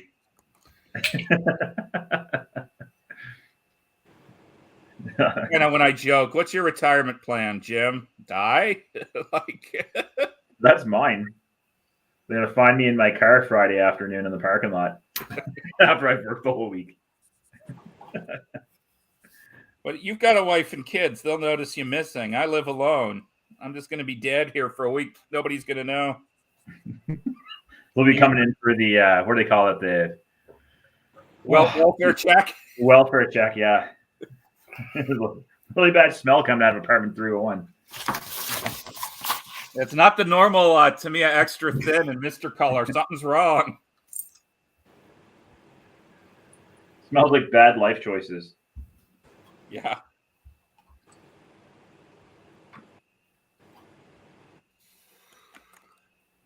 Like a 48-hour group build. That was a bad life choice. This is fun. This is the most socializing I've got to do during modeling since the show last year. Oh, wow. Yeah, my nearest club is like an hour and a half drive away, and some of the guys there are just stuck in their ways modeling, and I can only hear my stuff's weathered so many times before I don't want to make that drive, right? Like, it just... Yeah. Like, just as you don't like that style, don't put my stuff down. Right. I do have to say I liked the Growler tank, because the first blush everybody's going to be like, that's over weathered. Here's the picture of the real thing. Oh, no, it's not. Yeah. The nice thing about the references I have for that, they're right off one of the U.S. Navy's websites, like an official website. So because everything there has been taken by paid military photographers, it's in the public domain. So I can actually put those in my video and say, hey, suck it. Yeah, all the Growlers are actually based just north of here in Whidbey Island. So I've gone out and shot pictures of them. They're cool. They love it when we do our air show in Tacoma here, because they love to try to give us a nice flyby of our kind of the condos and apartments. And I love it, because I'm like, yeah, dude, let's show off. And then the C-17 guys from McCord try to show off even more. And I'm like, I want to continue this war as long as I can, because fly by my house and make lots of noise. Those Globemasters are surprisingly maneuverable. Yeah, they really are. Yeah. They had one, it left the air show in Springbank a couple years ago, and it did a fly. It went around Strathmore, where I was living at the time, and he brought that thing down to about 500 feet, had everything hanging out of the back, and he had it up at probably a 7-degree turn. Mm-hmm. Like, that's insane. Yeah. I was at the air show in Trenton, and it might have been the last one they did in Trenton. We flew one of the Harvards up, and they did the first demo of a C-17. And I guess the deal is they're so light when they don't have cargo, they can fly like fighters. And it was crazy. Yeah, their takeoff rate and all that stuff is just crazy. When they brought one into Shearwater for the air show back in 2011, 2010. Yeah. And Shearwater is a helicopter only airport. They shut down all the runways, but for that Globemaster, they opened up a kilometer of runway. They certified it. So when they brought that thing in, they actually had footage right from the flight deck. Oh, nice. And it was phenomenal. Like the stuff they can do with technology nowadays is just unbelievable. Yeah. When you're talking about the Shearwater Airport, is that, or the Shearwater Air Show, is that before they closed the runway, or did they just open it up for the air show? They just opened it up for that air show. So all the smaller stuff flew in and out, and then Right. the bigger stuff came out of Halifax International. Oh, okay. So like, yeah, the Warbirds and stuff could fly out of it because it was Yeah. Yeah. That's where I seen my first well, I shouldn't say my first one. The first one I remember, because I remember seeing the Swordfish the one time it flew in Shearwater. But Greg Sheldon flying his Wildcat, and he took that thing through a full aerobatic performance. Like for an aircraft that's like at the time 70 years old, he had that thing down like 15 feet off the ground, flying between the weather balloons, doing loops and shit. Cool. So that was pretty mind blowing.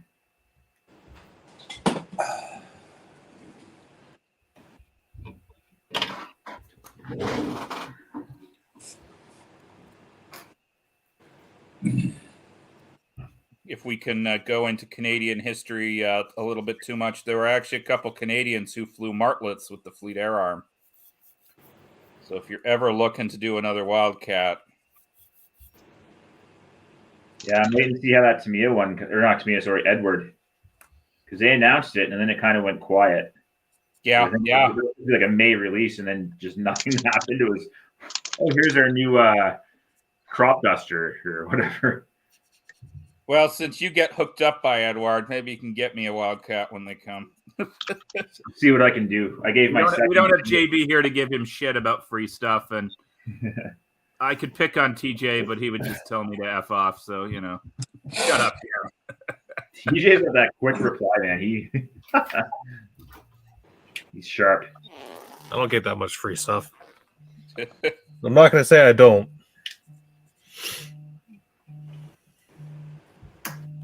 I just don't want the pressure. I don't want to be beholden to anybody to build something. I'm just glad it didn't suck, because that would have been the first and last thing I got from Edward. Right. But yeah, there's 2 zeros in that set, and I gave the second one to my friend Woody, who was giving me all the information on the zero. He's the one that had the original zero parts that I went to see to reference my paints. Like, here's a little thank you. And he's like, oh, you don't have to do that. Now, how did he get his hands on those? Was that from the zero that was in Manitoba at one point? Yep. Or? Yep. That's exactly where it's from. He got it from a guy named, I think Ronnie was his name. Okay. Yeah, it was weird to me that they were restoring a zero in the middle of Manitoba. Well, they actually restored 3. One thing you need to do someday, Robbie, if you're looking for something silly, is search out the Defender. It's about this whack-ass guy named Bob Demert who built a zero for Confederate Air Force and was trying to build a replacement to the F-18. And he's my personal hero because he had a hot tub in his living room. I'm going to guess he was a bachelor. I have no idea, honestly. I have no idea about his marital status. I just know that was pretty wicked. And I'm sure my wife came home and seen a hot tub in the living room and she would just shit her pants and then leave.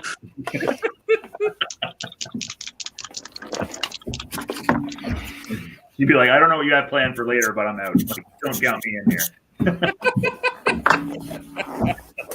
Don't know what you have planned for later. All right, guys, I'm going to step away for a few minutes and go do some semi-gloss coating, and I'll be right back.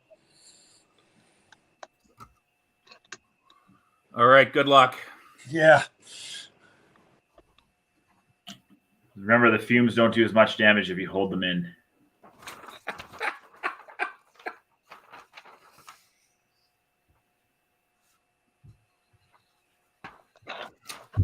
Okay, what do I have left on the hull here? I am behind. I should be in primer, but whatever. Yeah, the whole masking my canopy has definitely set me back 2 hours, because I thought if I use the one for template, it would fit this other canopy, but no.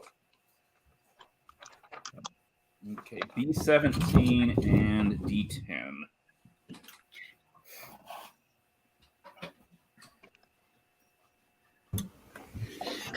I have successfully completed the interior Awesome.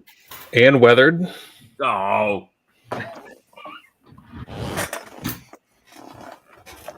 found I got more done this morning than last night when I was off the stream, like just 100% focused on what I was doing.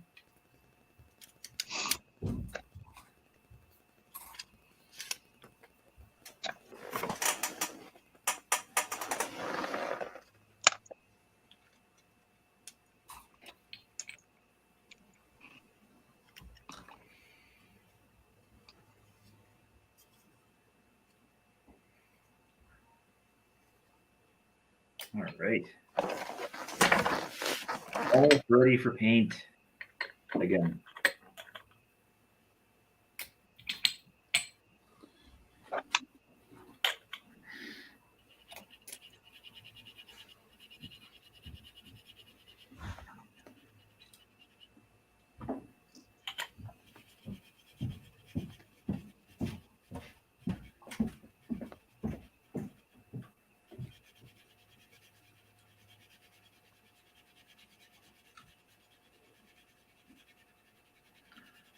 So TJ, you said on the podcast before that where you work and on nights you were able to build.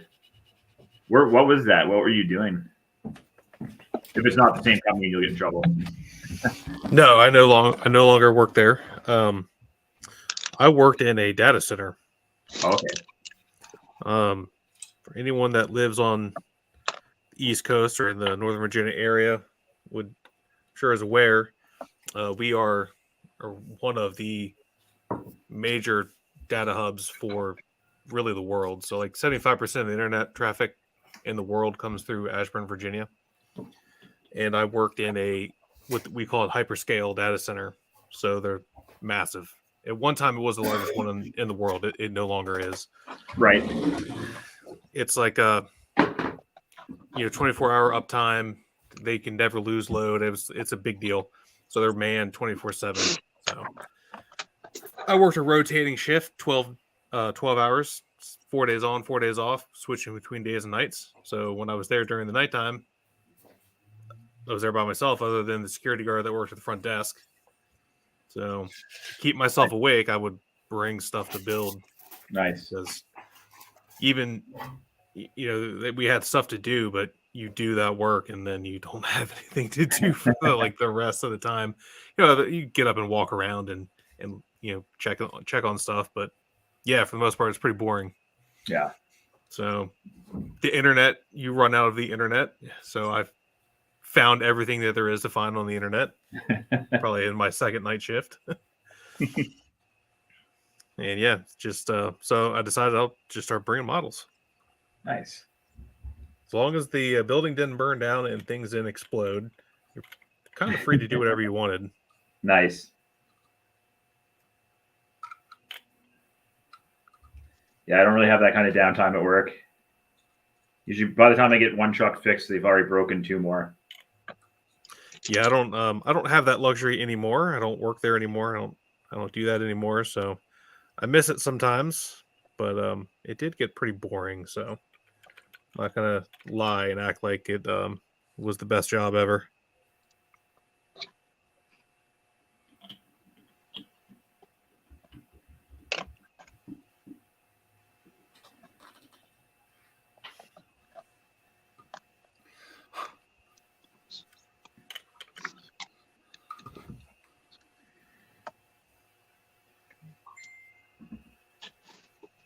Greetings from an American living in Norway. That's a little bit of a change of the lifestyle. wow.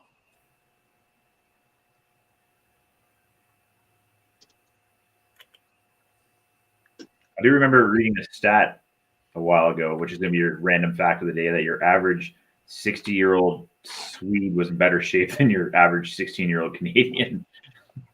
I believe that. Or American. Looking at the bowl of Mr. Noodles I just had for lunch is just shame.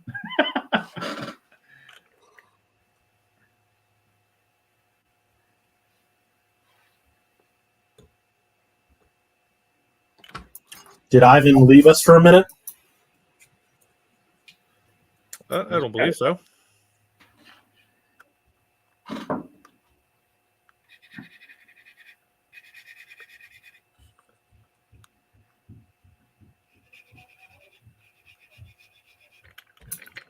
This T-34 is looking pretty good. I'm surprised you're going for the diorama. That's pretty ballsy. It's a bold move. Well, I've got to say it. It's a bold move, Cotton. Let's see if it pays off. Yeah. I'll also say I'm going to creep on his desk since he isn't here. I like this tape dispenser he's got. Look at his watch nicely laid out there too.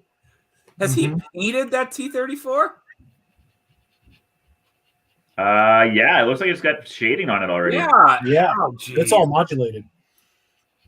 Wow.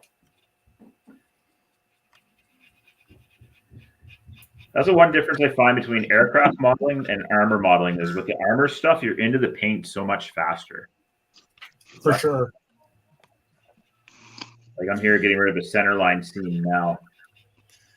Man, I'm so glad I painted the interior of this that you cannot see at all.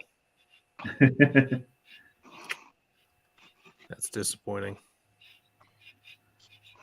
I got sidetracked this morning playing with oils. Rinaldi's been doing aircraft stuff with oils. I'm like, oh, I'm going to revisit my technique. And next thing I know, it's like 3 hours later. I'm like, I really need to get moving on this.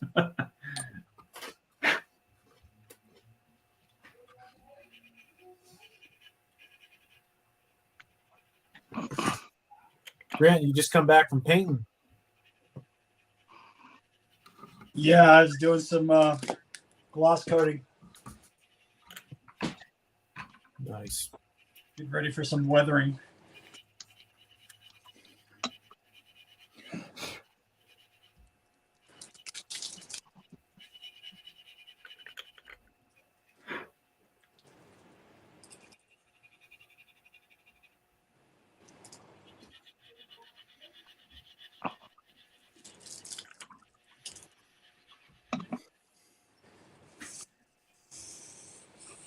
So JB, I know you're in the aviation industry and you're working with that project. What does your normal day look like doing that? I'm just a business guy. So I help out, anything to make the business run. I sit on the business operations team. So jack of all trades, master of nothing. But I've been in business for a while. Before this, I was at a startup in Pittsburgh, and then before that, Alcoa Arconic, and then before business school, I actually worked for the government. So I've been around aviation for a while, and now it's on the business side. But it's good. It's a fun time to be. It's crazy how much stuff is blowing up out here. Actually, Sierra Space, another company in the area, they're hiring 1,000 people. Right. Oh, never mind. What's up, Jim? Oh, I was confused. What I was going to say is, unfortunately, JB spends too much of his time keeping me from stealing his jet. Yeah. It's really crazy. I will say out here, there's a lot of aviation and a lot of just military stuff. I mean, not surprisingly, I guess, but Jim turned me on to a museum down in Pueblo that has a B-29 and a bunch of other stuff I hope to go down to soon.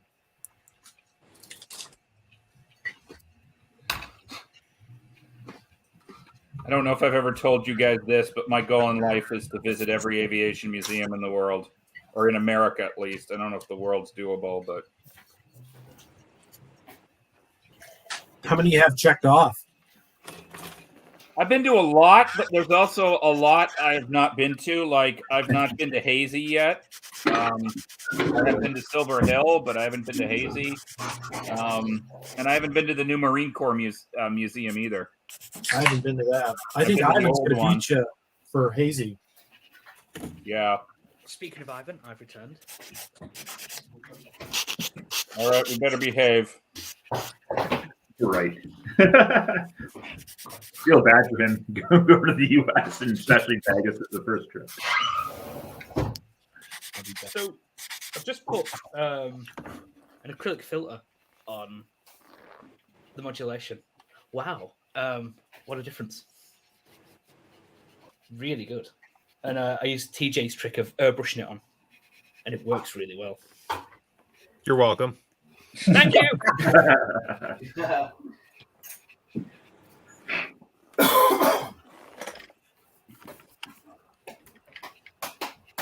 Actually, looks like 4BO should. I think. So let that dry while I get some washes prepared.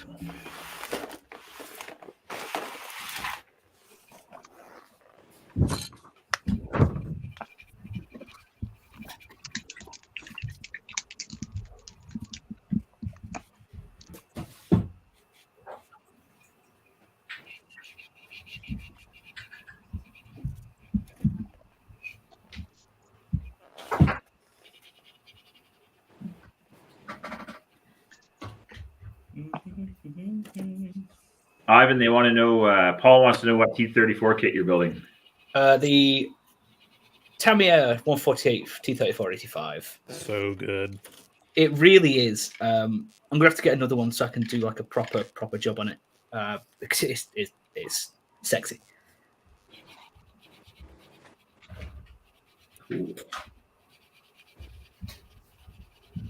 Every time I've built a 148 Tamiya kit, I'm like, oh, I should do more of these, and then I never do for some reason.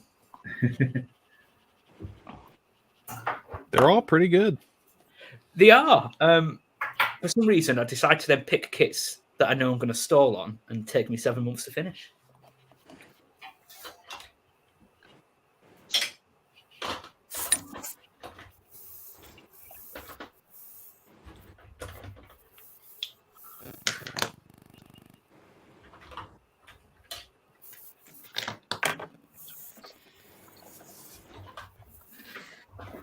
Well, now that I've had my pizza, I'm on to my Milky Bar.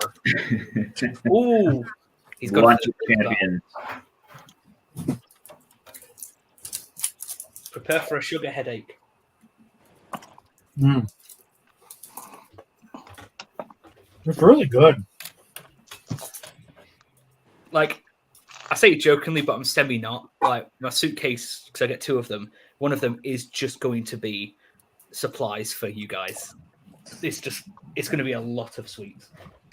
You're gonna be going through the airport. They're gonna think you're trafficking drugs. Oh, no, it's chocolate. Do you have anything to claim, sir? 47 pounds of chocolate. Well, JB, I'm still in shock that we ran through 3 cases of Coke Zero, 24 cakes of Funfetti, and all that stuff, and hardly touched the beer. I know, man. And the 2 liters as well. What beer was it? I mean, we had good stuff. Elysium. Yeah, we had some Elysian from Seattle, which is good stuff. We had some Colorado Avalanche beer. There was some crappy American beer. And that was the comedy show that weekend? Yeah. Man, you guys. That's one thing of the U.S. Like, there's so many shows down there you guys have quick access to. Like, up here, it's so spread out. Like, besides the show here and then the one in Edmonton, there's really nothing close. Have the dates been announced for next year's comics yet? Not yet. Are you thinking of coming? Yes. Oh. See, I disagree with this. Come for Seattle, and Robbie should come to Seattle as well. Well, that was a 2-day show, wasn't it? Yes. And Seattle's better than Denver. Sorry. Time out. Time out.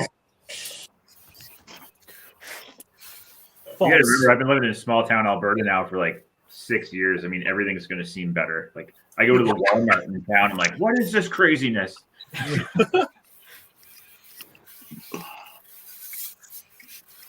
It's like next year, I'd like to think I will have started my new job, so funds won't be an issue. So if I can kind of get dates nailed down, then it shouldn't be a problem. Is that the male gigolo thing you're doing? Yes. Excellent. Well, I was going to say I'd rather meet with you in Mosin in Hungary. Yes, I've looked at that. Yeah. Remember, ladies, you can't buy love, but you can rent it. That shows on my bucket list. Did you just infer there are any females watching this? Come on. There might be. There's been a lot of females on the podcast the last couple months. You guys talked to Andrea, and then they had, what was her name over there on the Sprue Cutters Union? Can't remember her name off the top of my head, not to be disrespectful. She was really good. The miniature painter. They're out there. They're probably not doing 48-hour builds. Yeah, they have real lives.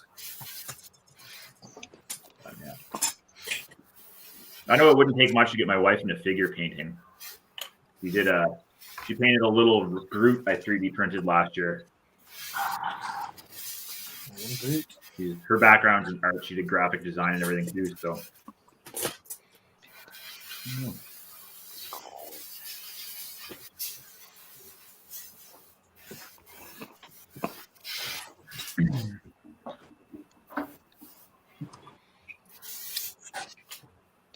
Robbie wants you to share that link with me. What was it? Hot, attractive Scottish girls willing to move to NorthAmerica.com. yeah, budget mail order brides. You want to see a pissed off Scott? The first time I said that in front of her, she got mad. Like, she'll go into this nice long romantic story, and I'm just like, oh, I just couldn't afford one of the Ukrainian girls. She just got ballistic. I don't know. Maybe this is my bias showing, but I think I'd take a Scot over a Ukrainian, but whatever. Yeah, we had this girl at our work. She was from Eastern Europe. She was a temp that did the admin stuff, and every so often she'd wear these super tight blue leather pants, and I swear to God, productivity would drop by 80% while she was out. Nothing would happen. Like, you just hear all tools stop. Yep, we're a bunch of pigs. Not going to hide it.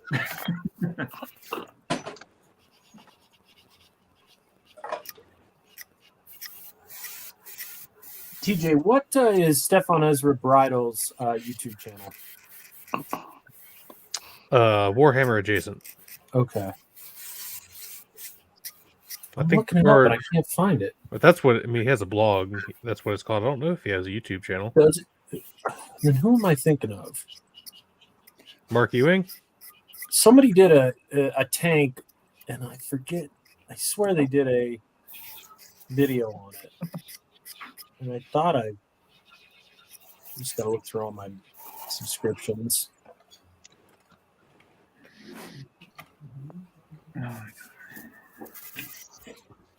I'll be back. I got to take a phone call.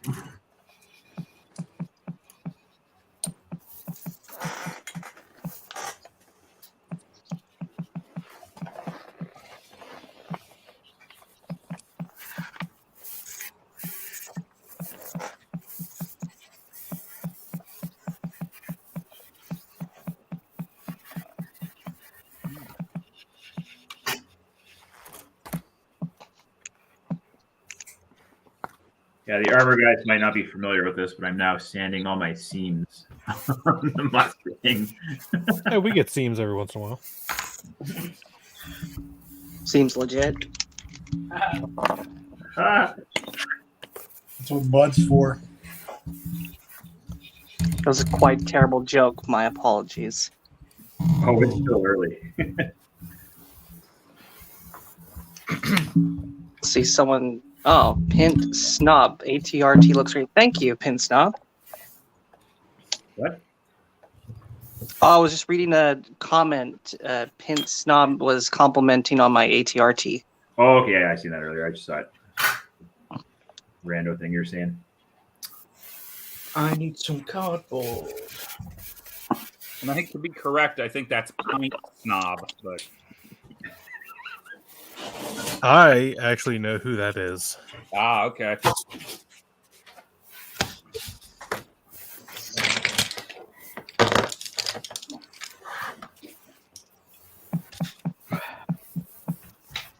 Anybody else hear like a tapping? Like, Yes.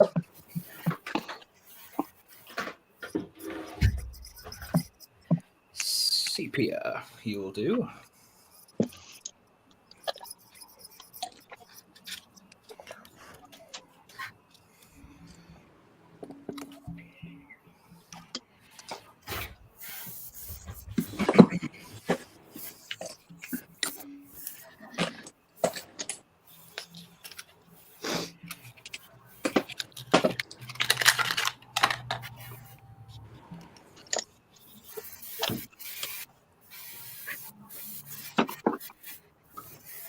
course it did.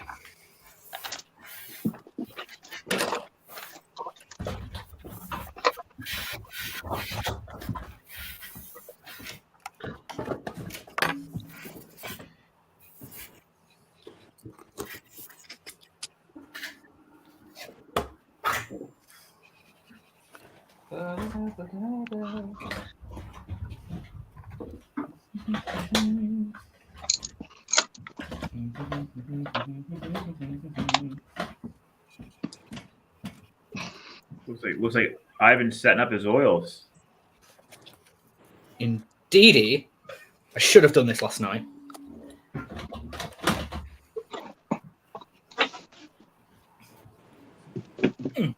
Why should you have done it last night? To drain on cardboard, I should have just got them Oh, drained. come on. Don't need to do that. No time for that.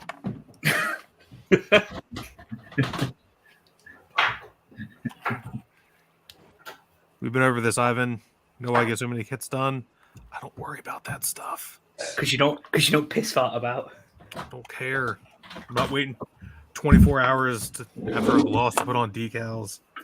I'm not waiting an hour for paints to linseed oil out. Just hit that shit with the hairdryer and move on. I've got a lovely pink hairdryer. I don't know. Part of me is too cautious about it. What's that? Everything. I think because at the start of the year, I attempted to do something quite quick. I say quick, faster than usual, but like it didn't go well. It went really bad. Just listen to me, Ivan. How many kits have I finished this year?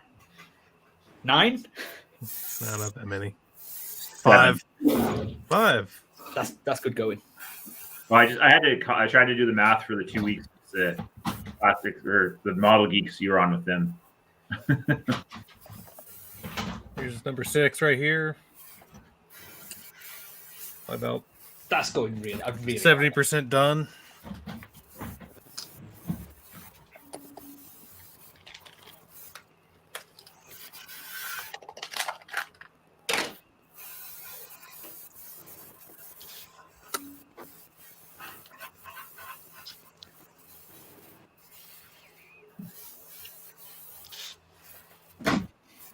Oh dear.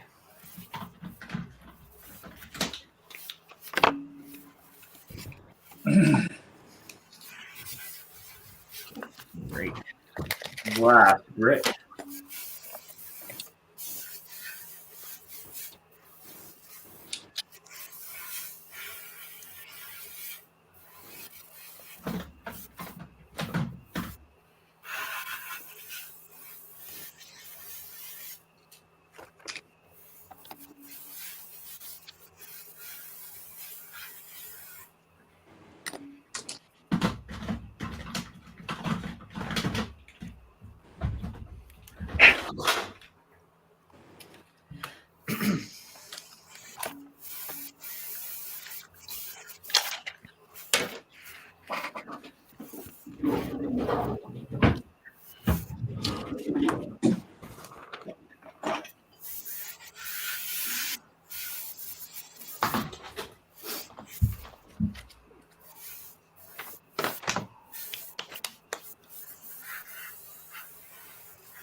So, Jim, do you have that new Arma Hurricane, or you've seen it?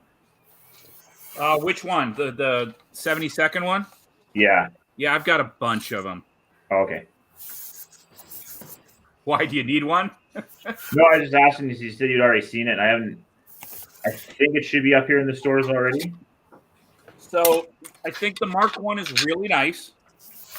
I think the Mark 2 is a different level of even better. I've got both a Mark 1 and a Mark 2 mostly built but not painted. Mustangs? No, sorry, Hurricanes. Oh, okay.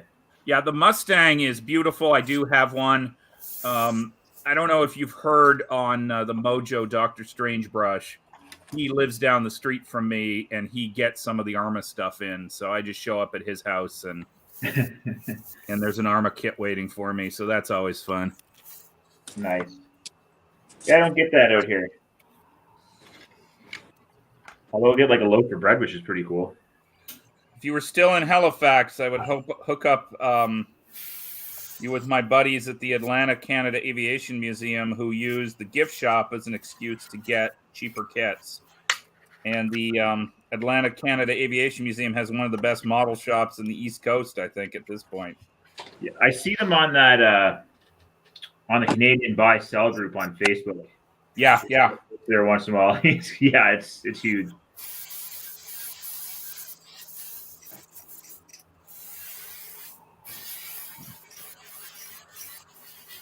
I figure I'd do another tank before I venture into 172.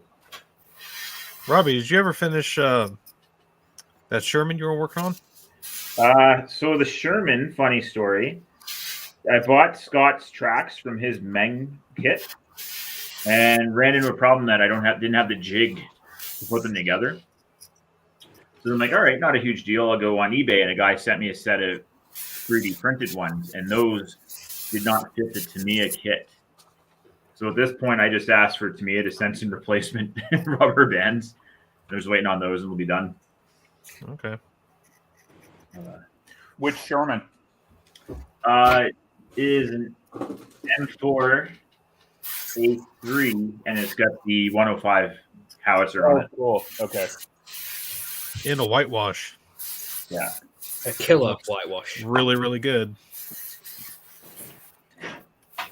Thank you. That was, I think I watched Night Shift's video about 4 times on his whitewash. And then instead of using that acrylic paint, I used oils.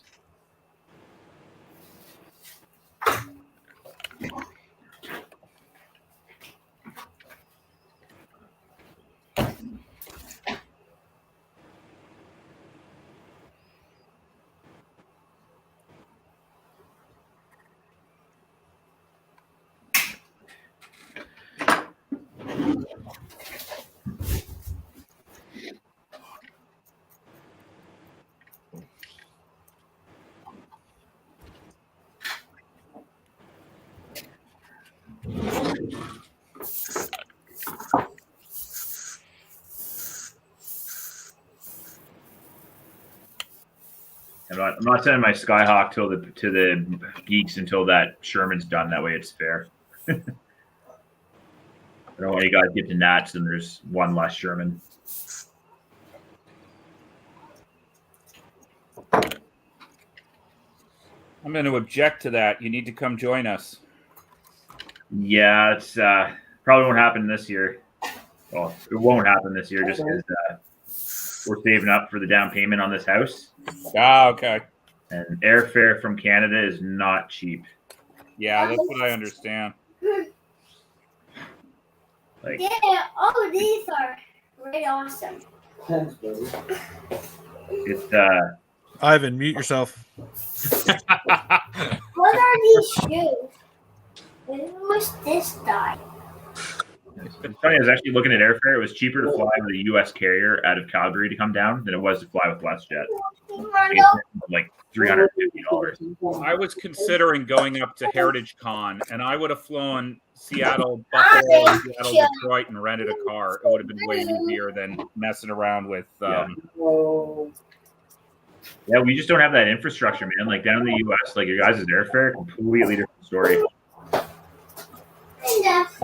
Like here, you're looking at about $1,000 to fly anywhere. Is really. Wow. And that's not an insignificant amount of money. No.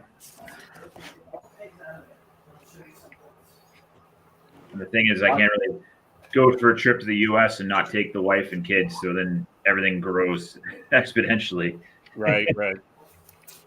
Yeah, when I flew out to Denver, my ticket was $120. Wow. Wow. Yeah, no. And that's what, about a 2-hour flight? Yeah. Yeah, that same 2-hour flight here is probably about $600. So you're saying Vancouver, Calgary is not a cheap flight? Even that? Something simple? Or Vancouver? No. That's one of the higher demand ones, so that's actually more expensive. Yeah, okay. Especially post-COVID. Right. I mean, anytime the military flies me anywhere, I usually look at the ticket, and even with the discount, it's still like $450. Oh wow.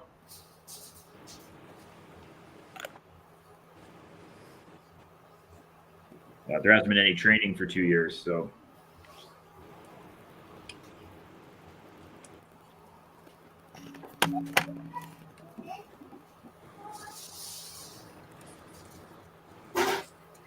So are you officially Army or are you militia or where do you fit at this point? I'm Air Force. Oh, you're Air Force. Okay. Yeah, Air Force. For the Marine guy who might still be watching. But I'm on the training side of the house. I do a lot of teaching now, like a lot of teaching instructors. Oh, okay. I'm trying to get that to work into my civilian job and get off the tools, but so far they don't really see the benefits of that. Like, I can go teach guys all the safety stuff, Right. but to actually get out of that and start putting together an actual training program, they don't see a benefit in it. Huh. So I'm like, okay, well, guys keep crashing your trucks for stupid reasons. So Right, right. We'll just let that happen. We can get JB, who's gone, to work up a business plan because that seems like a no-brainer to me. Yeah. Well, they had a guy last summer that was teaching guys how to adjust their brakes, and I have my ticket for heavy trucks. So when the guy was over there talking to them, afterwards I kind of asked him. I said, "Hey, man, what's your background with all this? Do you have your license or whatever?" He goes, "No, I just drive trucks." And I'm like, "Well, everything you just told those guys, quite a lot of it's not correct. I'm going to get them in trouble." He goes, "Well, that's what I've always done, and it's worked." So you're not going to tell me how to do it? I'm like, "All right, cool." Hold on, was that guy a modeler? No. He was a super trucker.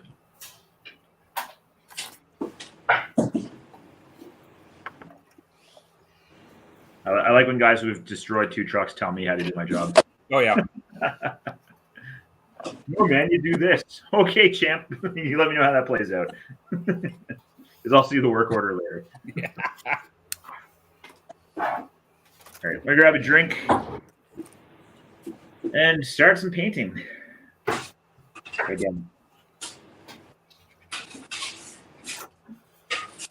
At this point, everything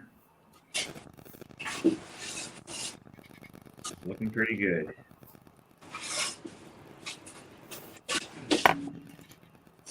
Ooh, that's good.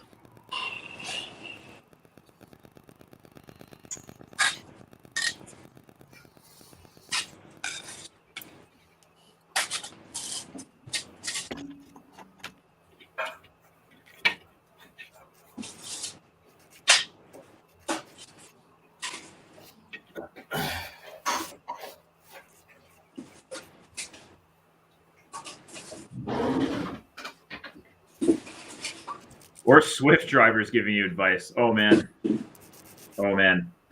The stories. I'm pretty sure that was the company that was operating that Meg's Greenland or whatever it was that got jammed up in the channel too. I'm trying to make something. Okay. All right back.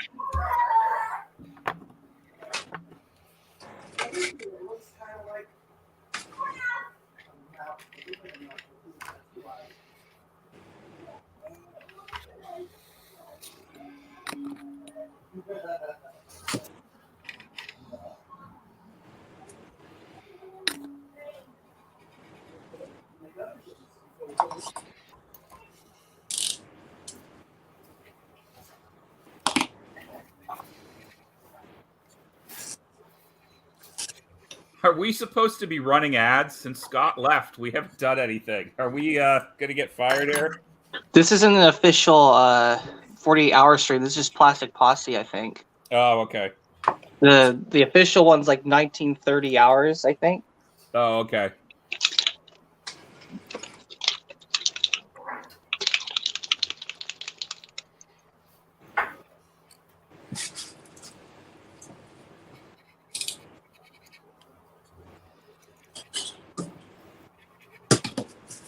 So anybody watching, this stream is brought to you by nobody, or maybe Neil Young. I'm unclear.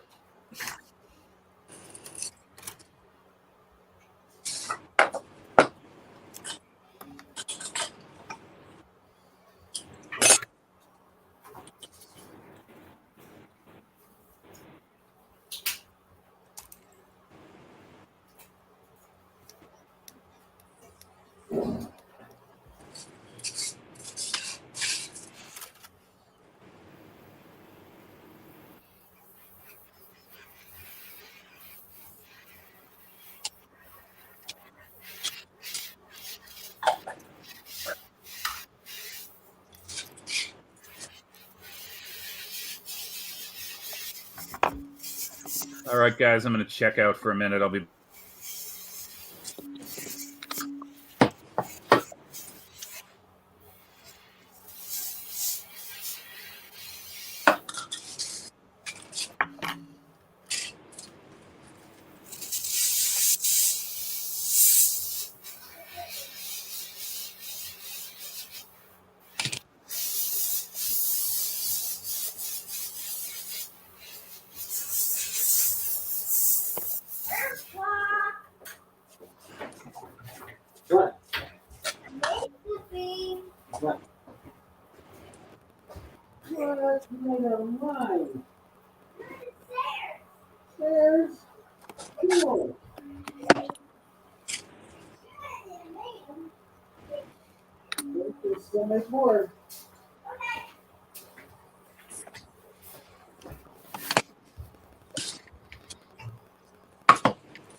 Can't believe we still got everybody. I had to go make some coffee to wake up.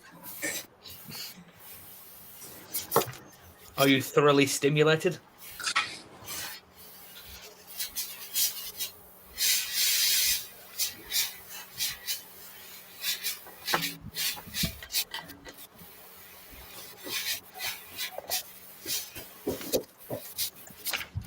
Why are you doing? Who's getting big on you?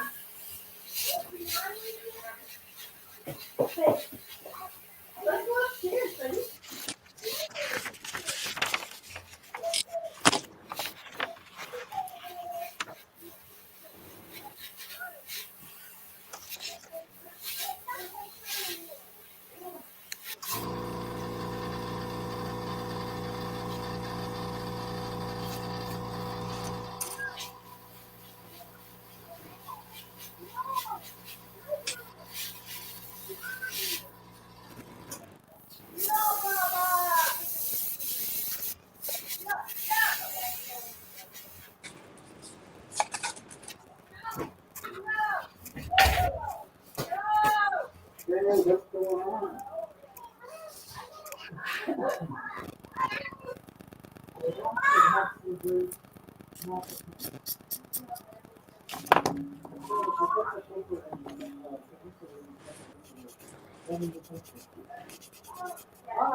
Well, I will say, TJ, I'm happy to report that Aaron Cook won Best Sci-Fi at the Region 4 convention with his Mark 44 suit. Of course he did.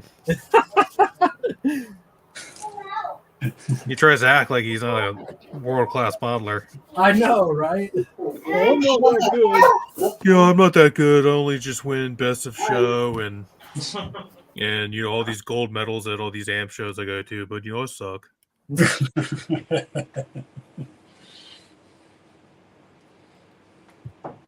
I think his Sturm took bronze, and then his Gaunt droid took silver, I believe. Nice.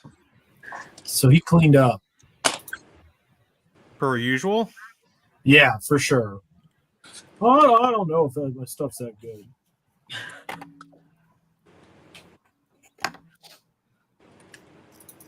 Yeah, his stuff's good.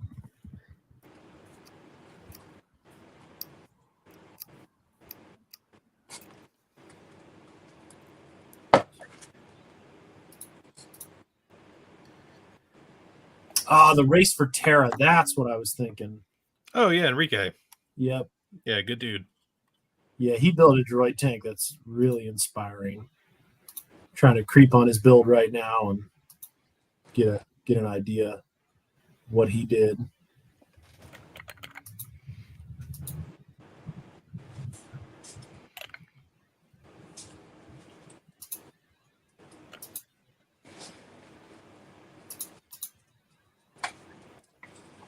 Yeah, his is really good.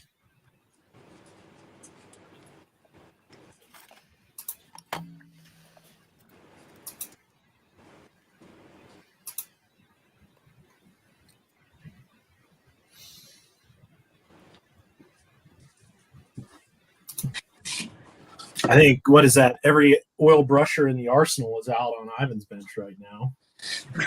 I have a few more. Just a minor flex. Just going to leave my Rolex here and, put all my oil brushers out. And I'm kind of a big deal. I'm Ivan Jensen Taylor.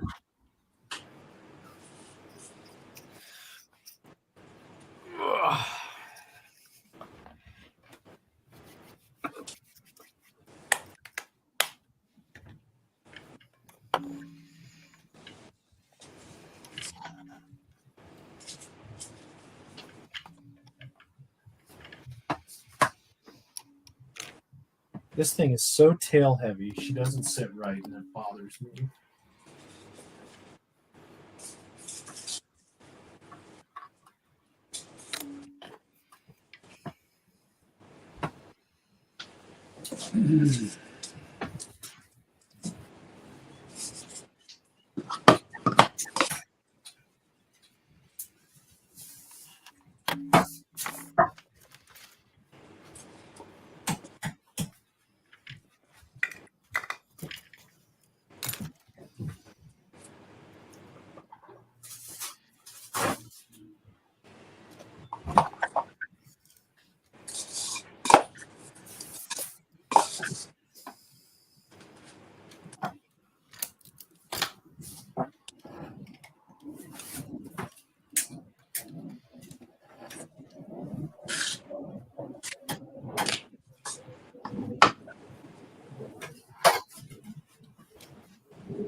Someone making a burrito?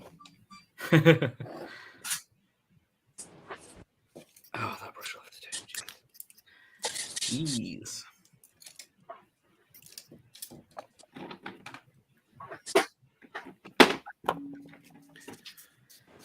I probably should have taken pictures of the inside of this thing. It's actually pretty sweet.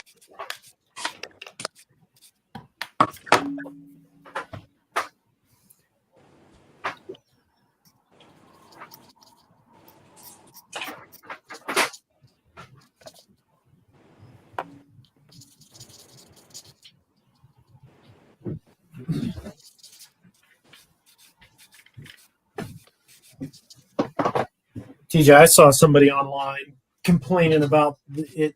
You couldn't get decals for the interior. I'm like, you ain't gonna see it. Who cares? Yeah, you really can't, like, at all. Unless I guess you pose the doors open, which, okay. But you don't need to.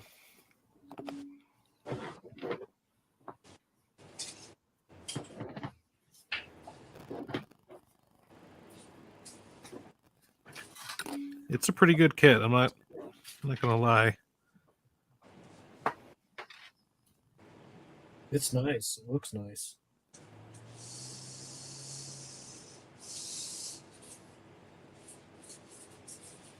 It's covered in grab handles, though, unfortunately.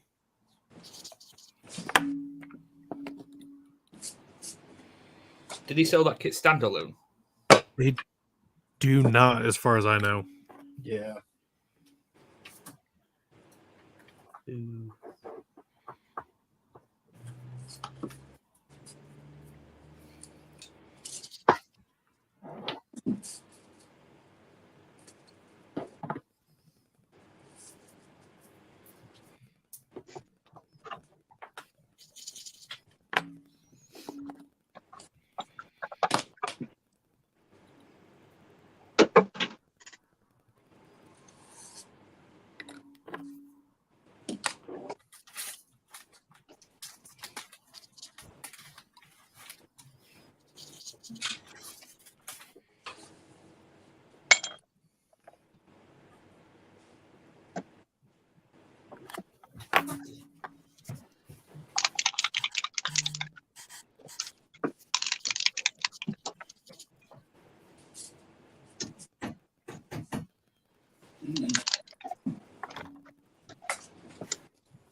Not gonna lie, English chocolate and a fresh cup of coffee hits the spot.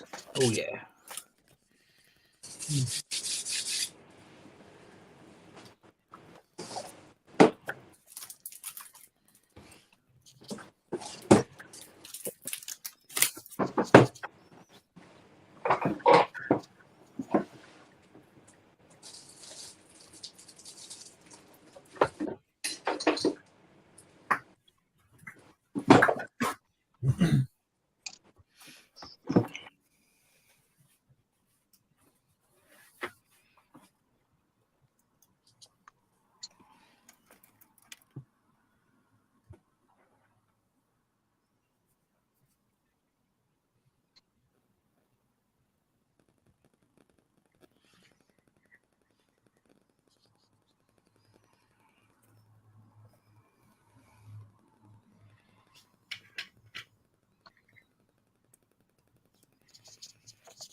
Yeah, this milk chocolate bar is amazing, Ivan.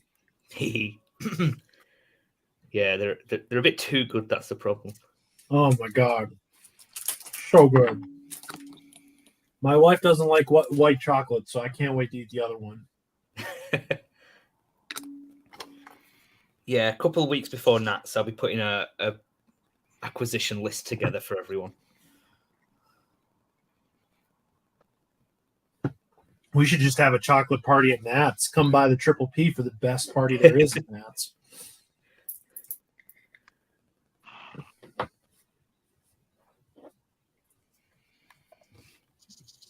Now, if I can figure out how to get Funfetti cupcakes there. Ooh. These have been built up to be very special. I'm looking forward to these. I hope they don't disappoint you. They're not even, spectacular. I beg to differ. They're spectacular. Okay. I personally love them, but it's to each their own.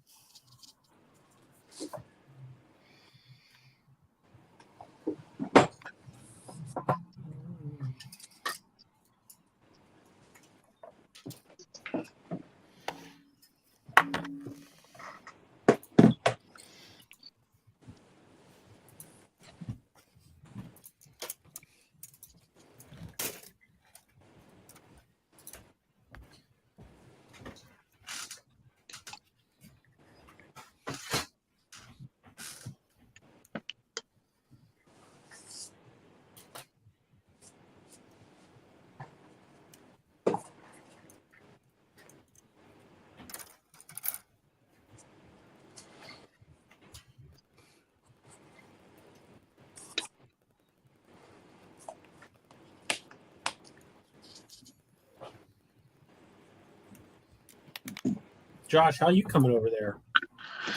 I'm doing pretty good. I'm actually getting close to finalizing the first kit.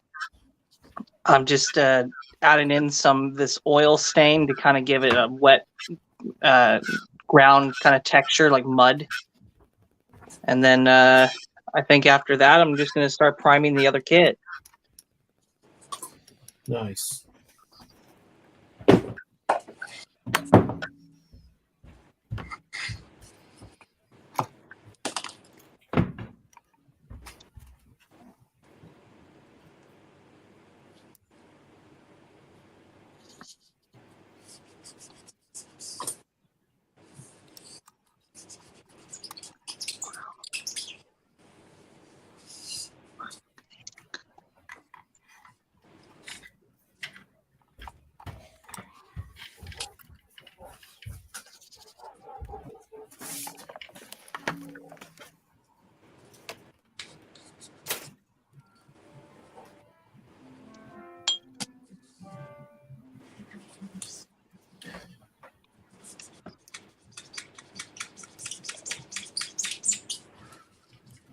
that sounds smooth.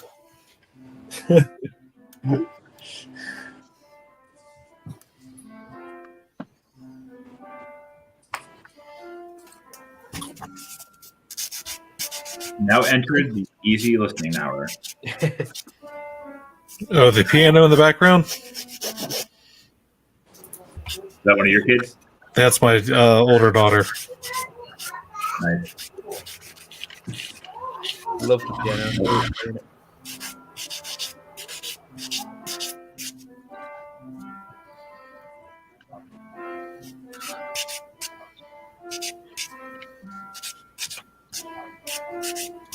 Watch YouTube slap a copyright infringement on it.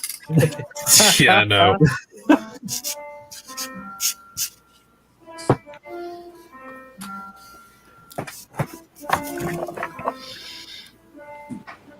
By the way, if you guys don't own one of these, highly recommend it. These stand thingies.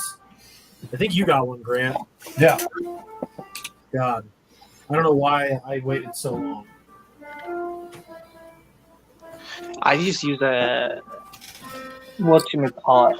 I got like one of these little foam blocks. Yeah. I just made little holes in them. Can't remember where I got this. I think it was like from something that I ordered and it was packed with. All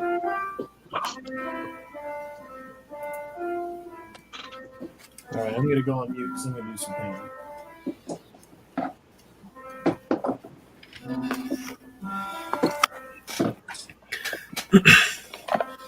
Yes, Travis, that is the I Can Show You the World song from Aladdin that my daughter is fumbling through on the piano.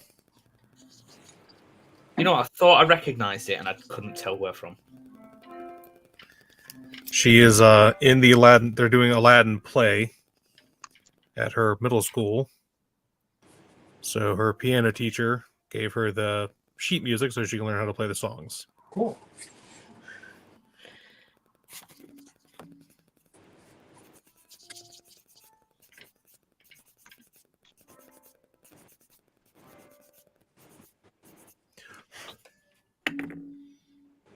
Yeah, my youngest, she goes through spurts too, where she'll play at the piano.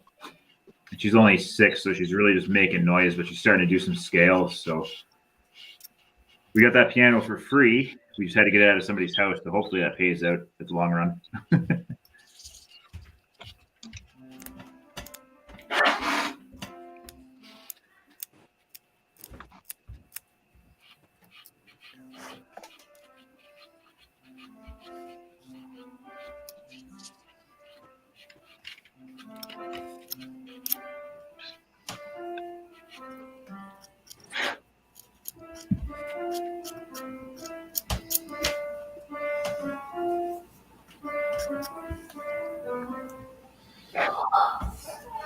Eric wants to know, do we prefer buttoned up or open hatches?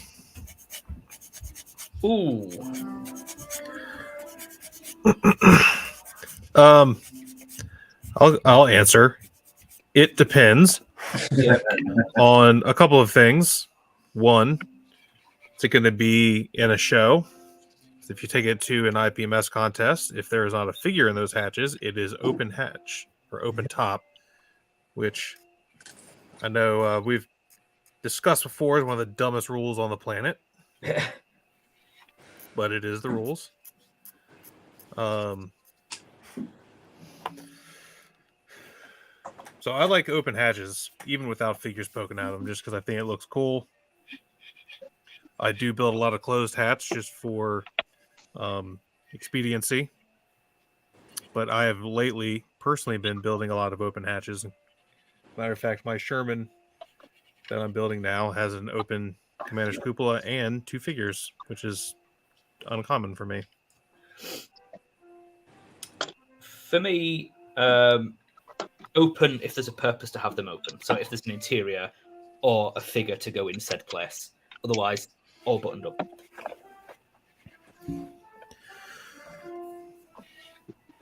I will also say I've been paying more attention to the driver's position lit with my last few builds, because on a lot of tanks, if that armored piece was down, you couldn't see anything. Yep. So even if it's all buttoned up, I will try to position the driver's vision block open.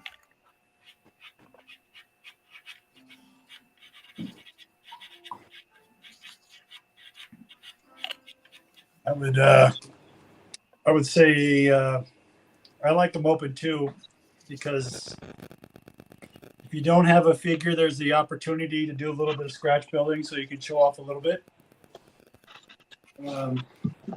But also, I'm starting to really like to paint figures now, so I really like the open hatch myself.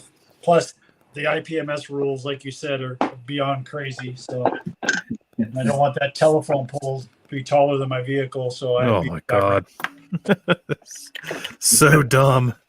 Like they must have been drinking when they started coming up with rules.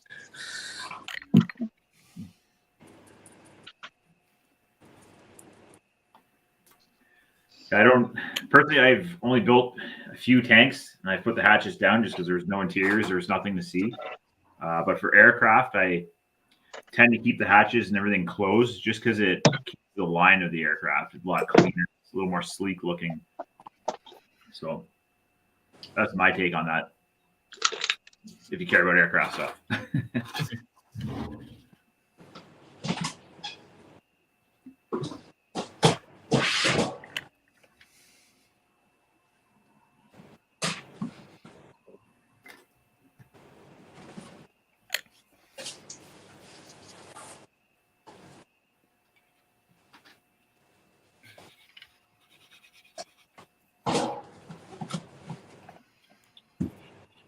Travis's daughter is also learning guitar, but he gets to pick the songs.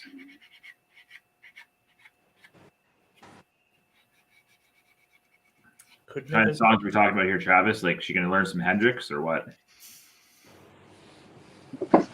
Could never manage the guitar. I did piano and cello.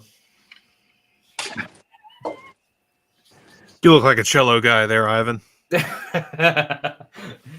Yeah, when we were in year 4, we had the option. You were either going to play the violin or you were going to play the cello.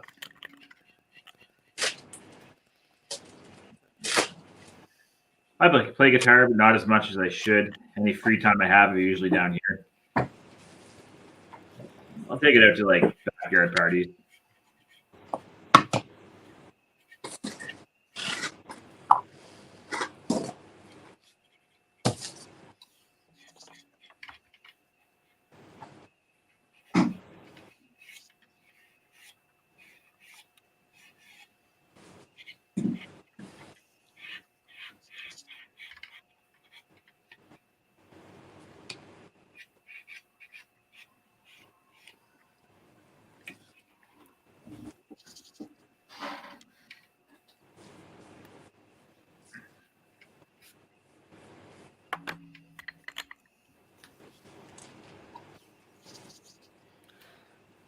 So, what's everyone's favorite opera?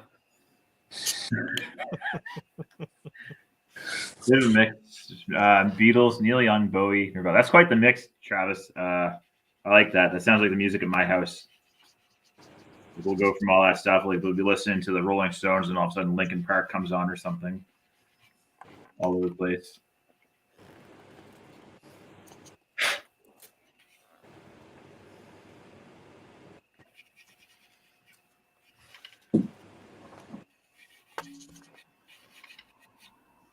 Favorite opera? I don't even know if I can name any. I was I wonder if I'll get an answer to this. I don't know. Was Bohemian Rhapsody an opera? Does that count? Nope. I'm out of ideas then.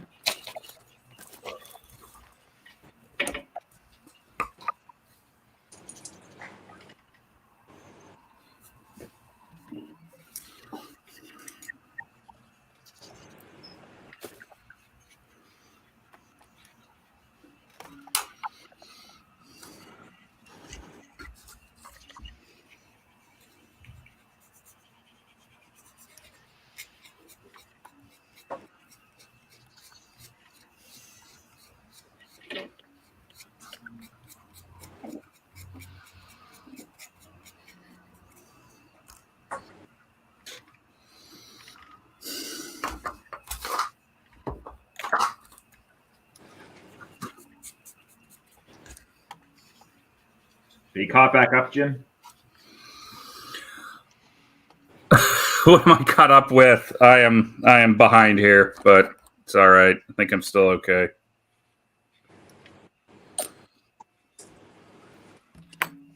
Being I'm not a weathering fiend like you guys, I think I'm just going to do a pin wash and a little bit of dust and call it a day.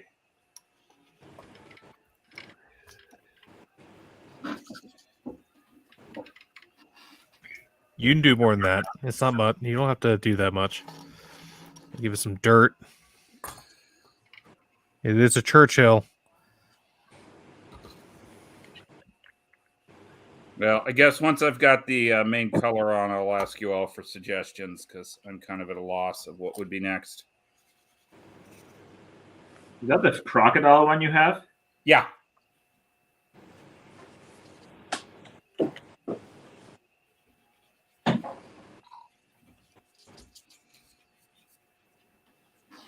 Yeah, well, the Churchill they have out in front of the Museum of the Regiments, that is a crocodile as well. Yeah, and you asked a good question on my video. I wonder if it's the same one or supposed to represent it or something, because you're right. It's interesting. I think that's the only crocodile in Canada, and it's in Calgary, so I wonder why. I don't think it's the originals. I'm pretty sure the original ended up at Dieppe. Oh, okay. They've got it marked as regiment. But I don't know if that's just for the museum or why they did that. But so the Calgary I'm building wasn't at Dieppe. This was Italy later in the war. Okay. And I still don't know if it survived or not. Like, who knows? But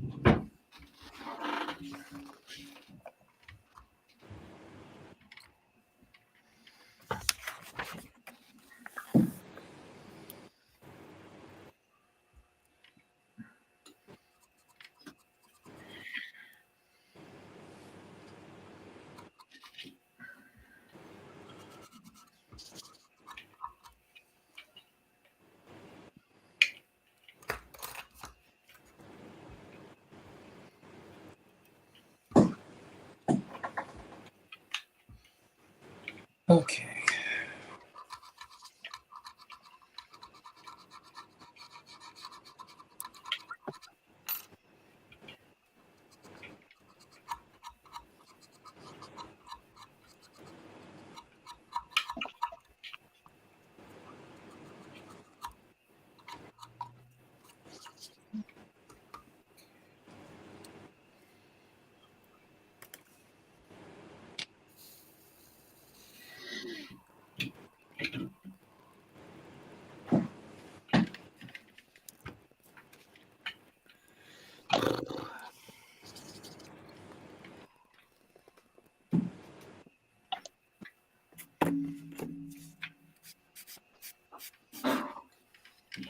Eric, I gotta say, I'm all button up the hatches.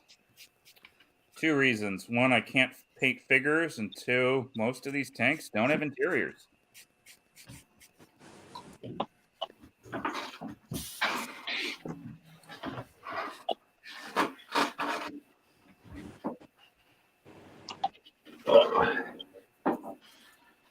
Hey, just mute myself and start firing some primer.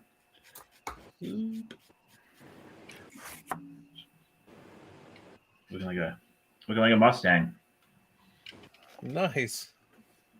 Yeah, I'm going to be out of here shooting primer here in a second, too.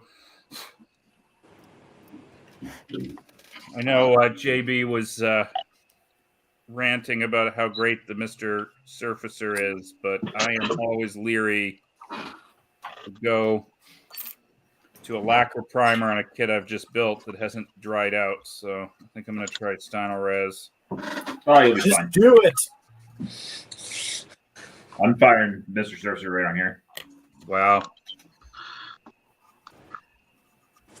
Yeah, you should be fine with lacquer paint. Just give it a quick wipe with some alcohol, and away you go. I don't even do that. I've I have no been time for that bitten shit. I'm gonna take a quick drink of alcohol, then I'm ready to go. But oh, I lied. No primer yet. I got to do my internal color on the cockpit and then primer. Okay. So I may beat you here. We'll see.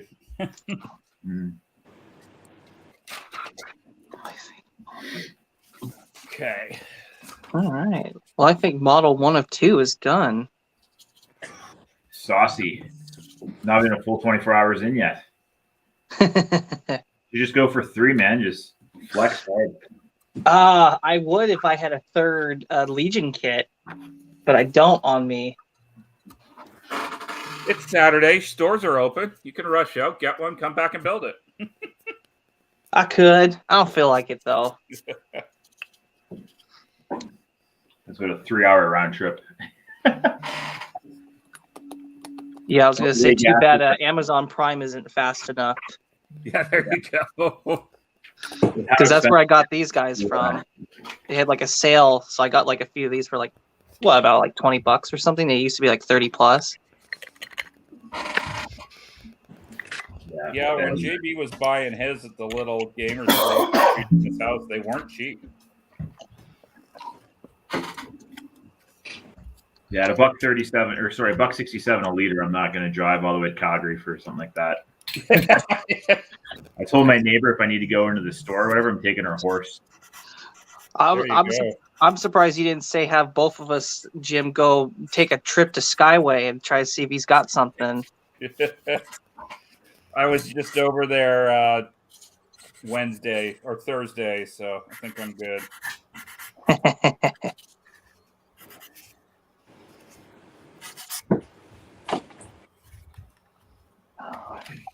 No, I'm kind of kicking myself because I was thinking of ordering that Sand Trooper on the Bantha, but I never did, and now I kind of wish I had done that. Sand Troopers are a little close to my heart. Just ask yourself, would JB buy this kit? And if the answer is yes, buy it.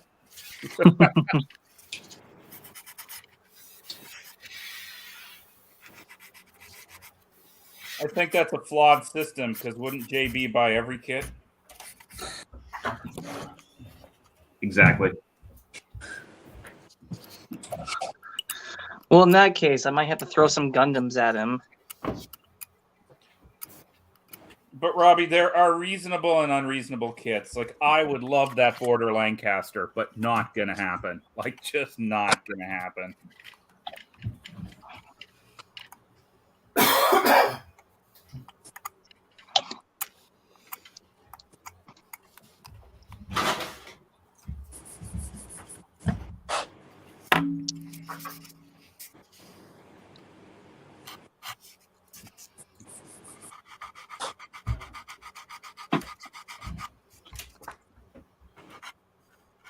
How much is that Border Lancaster? It's a lot. I know that. Like $600. That's more than my first car. Exactly. What scale is that to be $600? It's 1/32 scale. She big. £20 over here.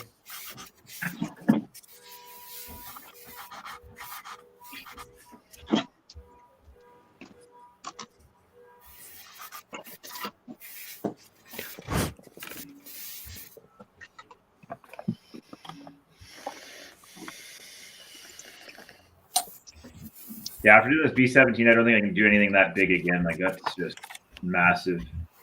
Oh, it's insane. Yeah.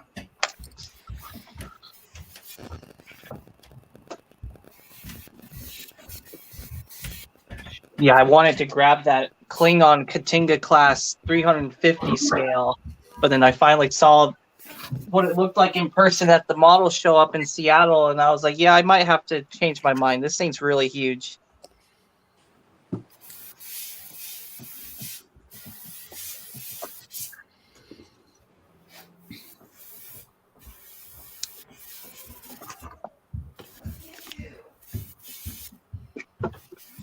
Yeah, Travis, I absolutely agree. The new 30-second MC202 that's coming out. I know it's Italeri, but I really want that kit. Hey, they might get a good one. Right.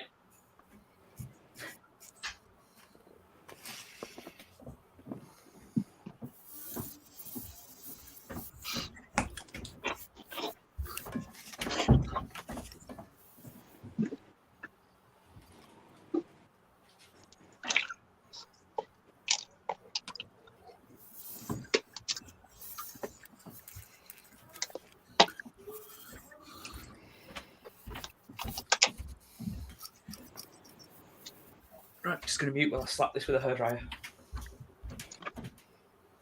Yeah, boy. He's learning.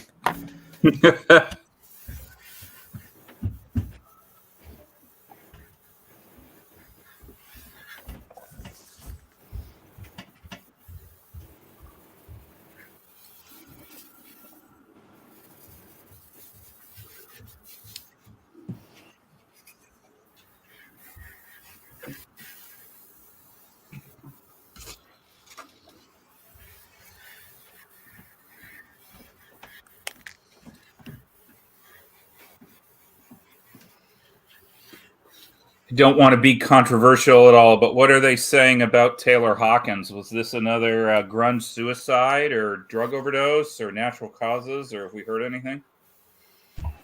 Natural rock star causes, probably. Well, I yeah. heard it was. My wife said something about it this morning. They think it might be prescription drugs, Oh, geez. but that's all hearsay. So Right, right.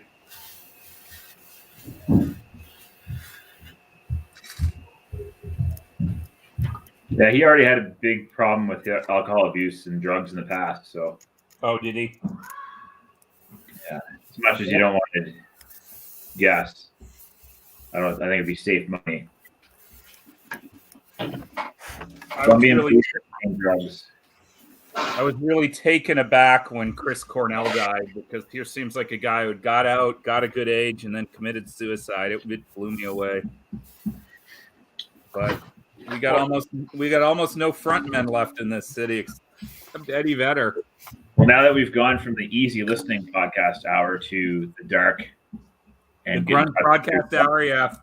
yeah, I mean that's the one thing with depression is if someone's suffering like that, you may not even see it because they're great at faking being fine. Oh, yeah, and I've done that in the past too. I totally get it. You got to think like it can affect anybody. This guy's worth millions of dollars. He's living his best life. He's got his kids in that, and then just nope, that's it. Checks out. Yeah, that really makes it hard because, I sit here and say, I got a pretty good life, but I don't have the rock star life. And Yeah. Oh no, I didn't bang enough fours last night. I'm going to hell. I probably shouldn't joke about it, but in all seriousness, like if you're having mental health stuff like that, definitely look for the help if you can. yes, and if you're anybody who's watching, if you need to reach out, call any one of us.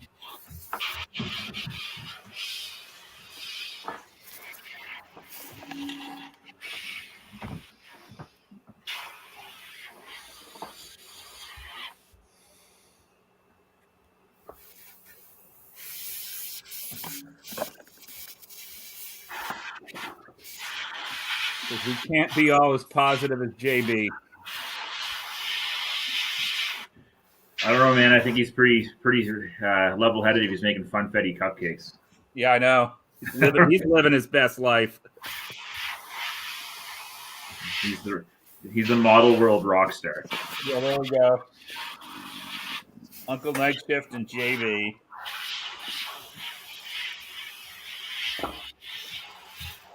Well, while we're bringing up Uncle Night Shift, do you think that's something? Do you think he'd be able to handle a 48-hour build? Not with his 80 hours of chipping.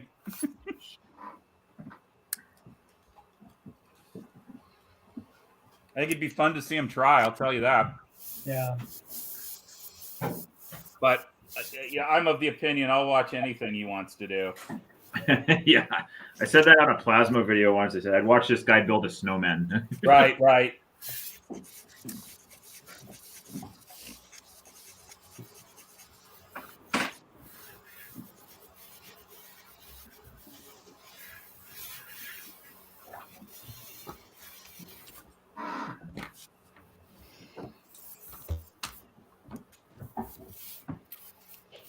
I'm stuck cleaning the desk here because parts have gone MIA. Which is never good.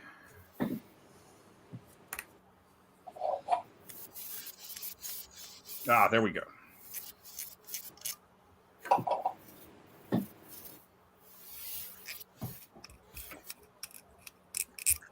Oh my emergency alert just went off. Uh-oh, what have you done, Robbie? I don't know. It's not tornado season yet. I had one last year, and it was pretty cool. The one time I didn't get an emergency alert, the tornado was like 15 kilometers away and closing. Oh, wow. I did not know that that area was Tornado Alley. We're at the very northwestern part of it. Oh, okay. We get a lot of hail on that, but Yeah. very rare we get one on the ground, but it has happened. We had one on the ground last year. I mean, look what happened in Edmonton in '86. Was it '86 they got that one that went through? I don't know. I can't remember The 86. Canadians were long behind you by then. No, 86, that's when I moved. Yeah. That's when I was kicked out for not being able to skate.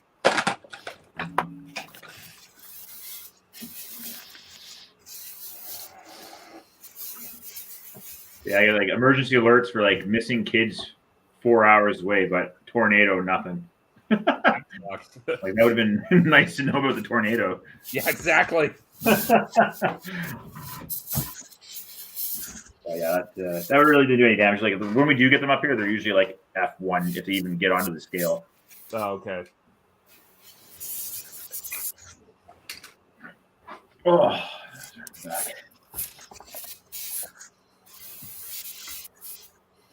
I know I'm the old guy on this call, but the one thing that is kicking my butt here is sitting for so long.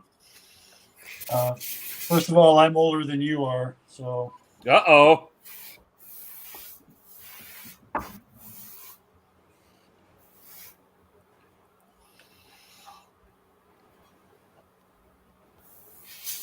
I was gonna say, try being the youngest guy here, Jim. True. Well, who's younger between you and Ivan? Aren't you both in your 20s? I'm 28. Oh, 24. No shit.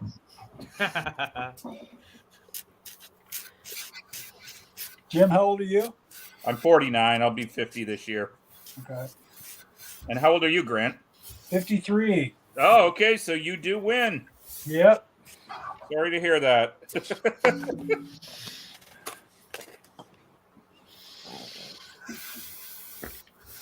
I love it when I go to hobby meetings and I'm like the youngest guy in the room. Oh, I've always felt that I was one of the youngest guys in the hobby in a lot of the meetings I went to. So it's nice now to be the older guy. Yeah.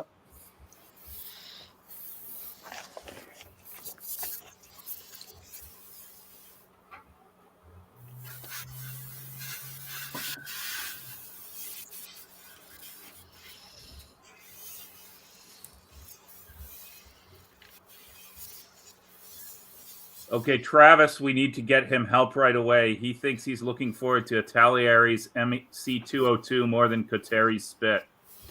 I agree. I'm in the same boat. I think you both need help. Now, I also will believe the Coteri Spit when I see it, but... Ivan, isn't that blasphemy in England to say that you prefer something over a spit? It is. It'll be great and everything, but yeah. You know.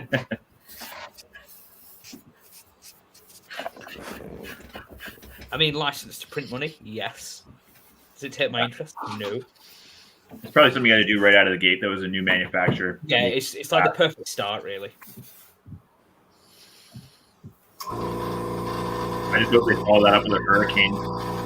Yeah, see, there's the problem. The perfect start's a hurricane. But, that's not going to sell as well.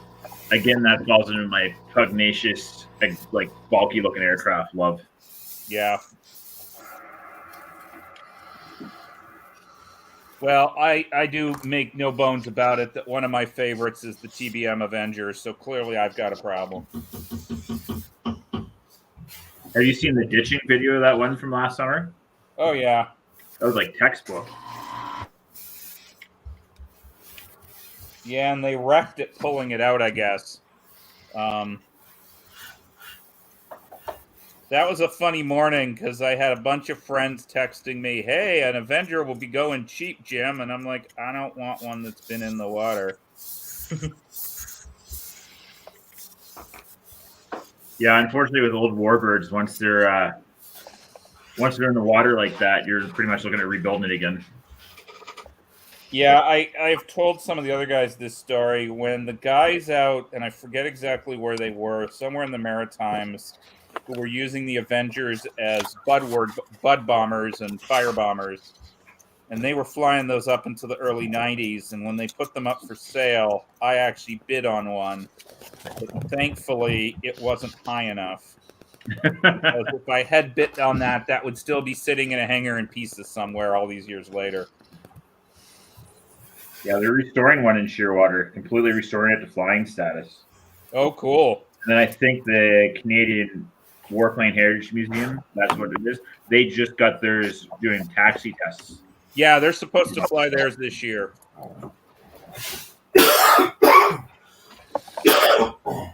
That's actually one of the reasons I wanted to go up to Heritage Con, because I haven't seen that Avenger since it was in pieces, so it'd be nice to see it all together. Yeah. And I think the Firefly is getting close too. I've seen the Firefly fly, but yes, I'm just bummed about what Shearwater did with their Firefly. That was criminal. What do they do with it?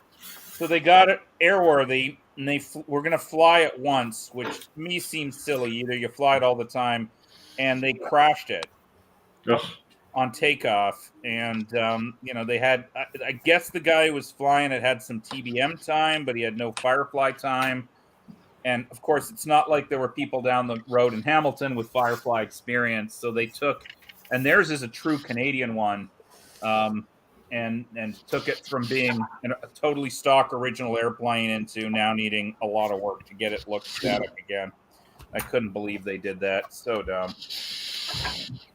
I don't know how they would get the pilot signed off on that, because don't you have to have time and type, or is that some type of special thing? I don't know how it works in Canada. In the U.S., it used to be you could sign your buddies off. Now it's a little bit more formal. But yeah, I have no idea how Department of Transport does it. I would think you should have time on type, but there are Firefly pilots in Canada and the U.S. It's not an impossible thing to find. I know there was a guy that flew a Sea Fury out of Alberta a while ago, and it was under some weird clause that as soon as he took off, he was now no longer legal in Canada, and he had to fly it down to the States. Interesting. So somebody in Ontario just bought a Sea Fury. So it's being shipped over from France and will eventually be flying in Ontario. So that's interesting.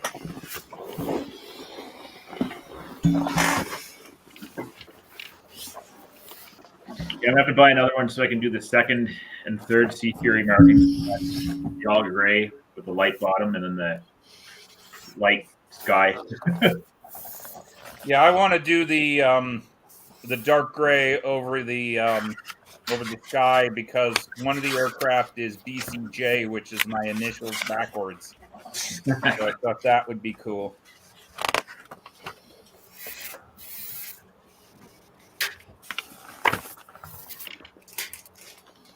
All right, here we go. Officially primer, 3 o'clock. What are we now? How many hours into this?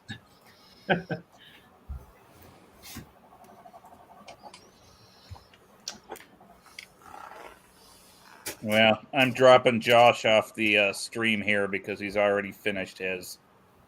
And then we'll fire JB as well. What are you talking about? I'm not finished yet. Thought you said you were almost done with your first one. Well, I got the first one done, but I still got the second one I have to do. Right, but you're just showing us all up by doing 2, Well, if you want to drive me down a third one from a hobby shop, I'd be more than happy to, take that challenge. Dude, I need all the time I could get here. So yeah, stop sleeping in over there. Yeah, I need to stop doing that.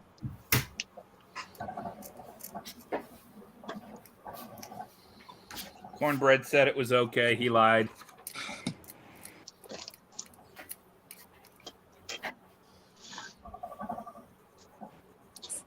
Never trust cornbread. Yeah.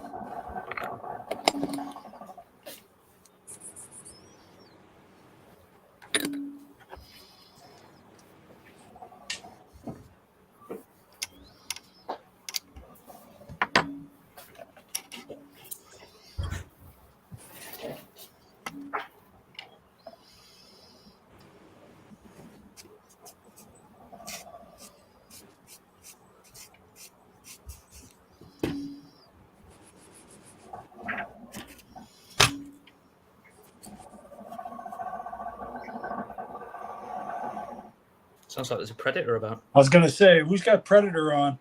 That is in my house somewhere. I don't know what it is. TJ, just to be safe, in case it is Predator, stay in the basement. I don't have to worry about that.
Josh, you have a question from the viewers wanting to know if you have any plans to build a large-scale Gundam.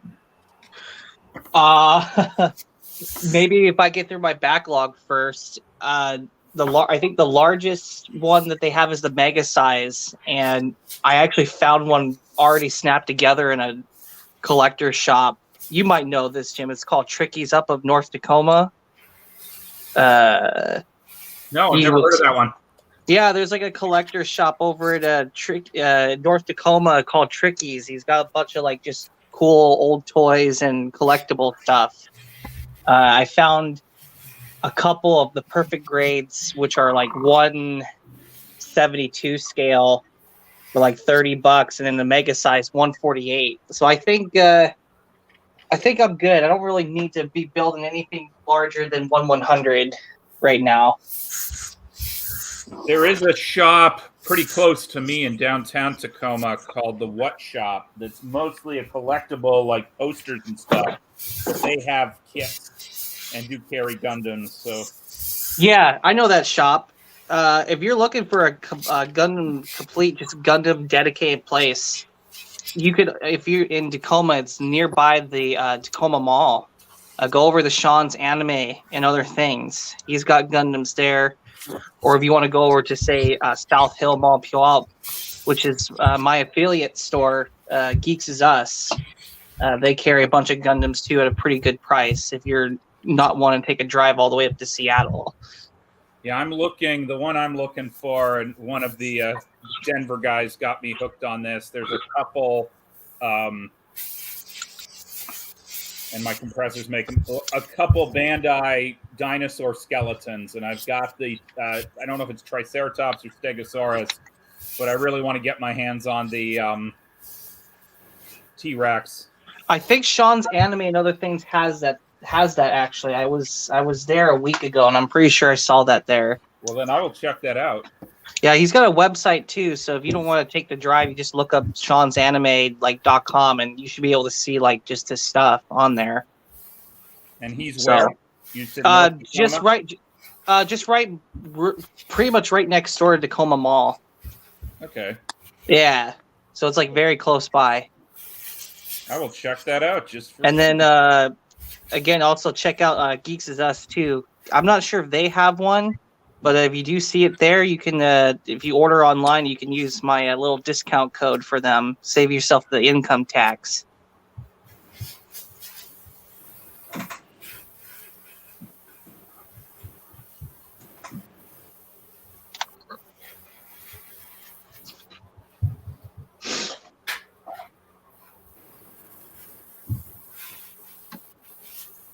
All right, guys, I'm gonna log off here to do some spraying. Primer time. They got you. Prime time. Hey, Jim, they do have that T-Rex. I don't know if you heard me.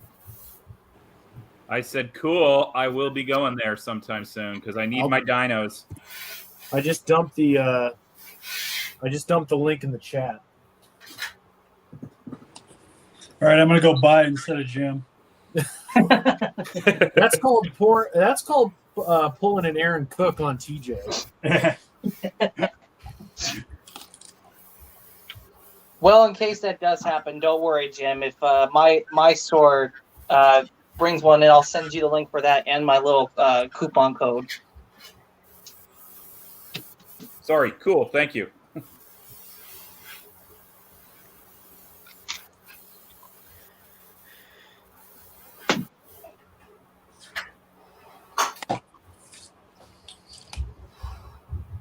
But no, going back to that one person's question, I got too much backlog. I can't.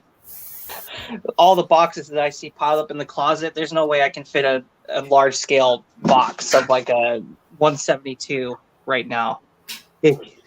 Those boxes are massive. And the amount of time it takes to put one of those Gundams together in that scale with all the tiny parts.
That awesome moment, your model's in primer, and you realize you didn't drill your holes or glue your pylons on for your wing tanks. I think I've done that with every single aircraft I've built.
That was a fun sound.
You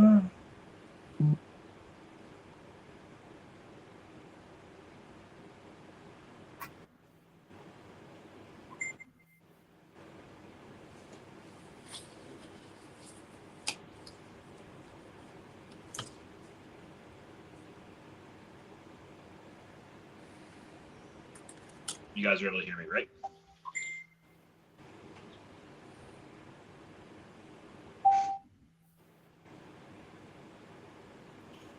Yes.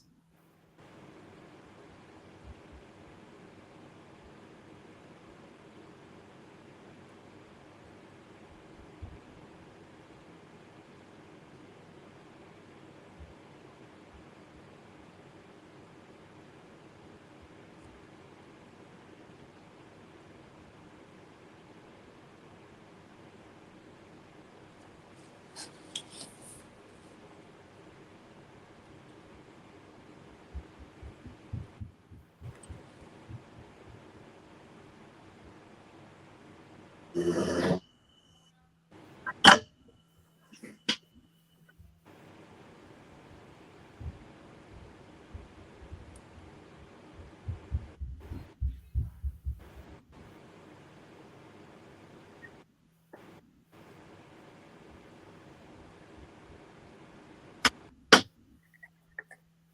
are you coming?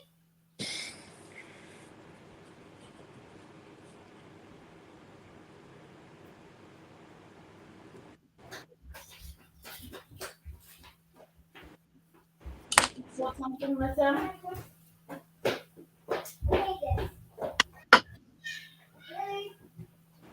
Wow! I made it! I made it! By myself! So cool! I made it. That's some paper.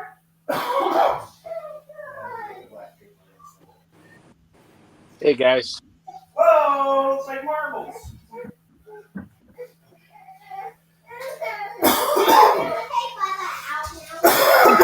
Well, you need to come out. You need to go home.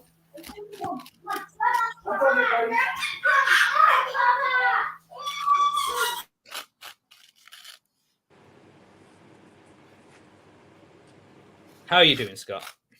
I'm doing okay. How are you guys? Good. Very good.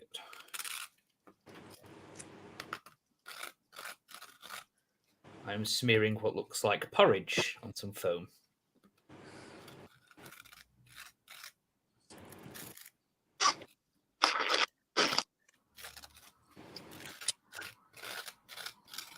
All right, we got primer on here in the Pacific People's Republic of Washington. Woo.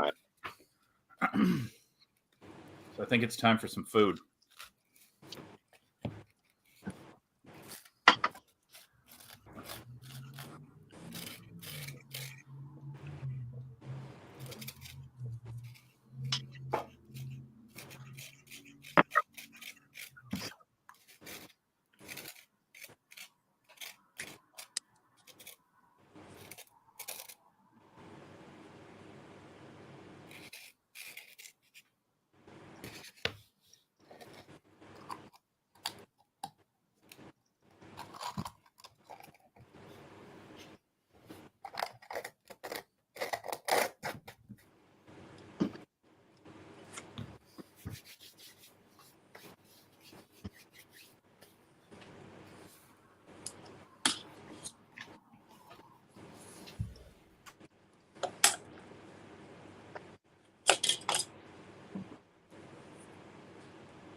I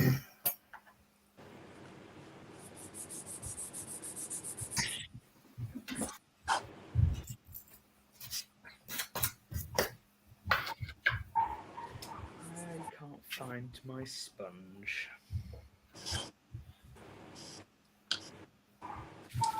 It was on the floor.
One of the things I noticed that Eric Brubaker posted, what is the weirdest, oddest non-modeling thing he used for modeling?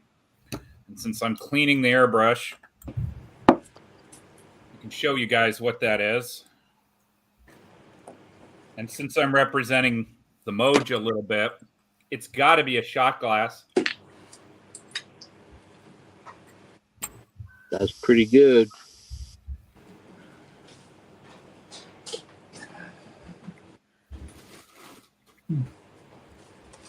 There's a guy here in Utah that uses Everclear to thin his acrylic paints. That's awesome.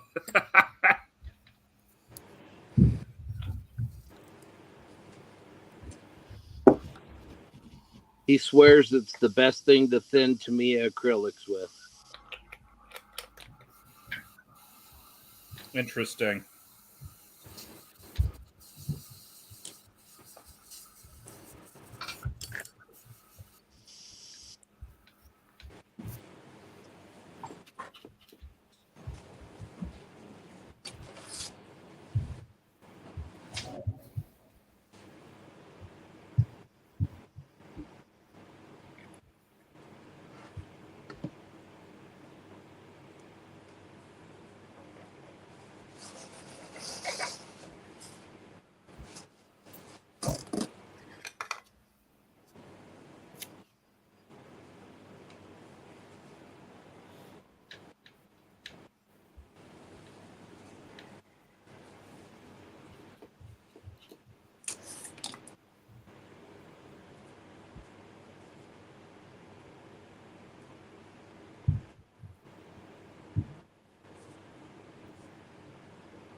gonna go grab something to eat. I'll be back in a few. Knew about that.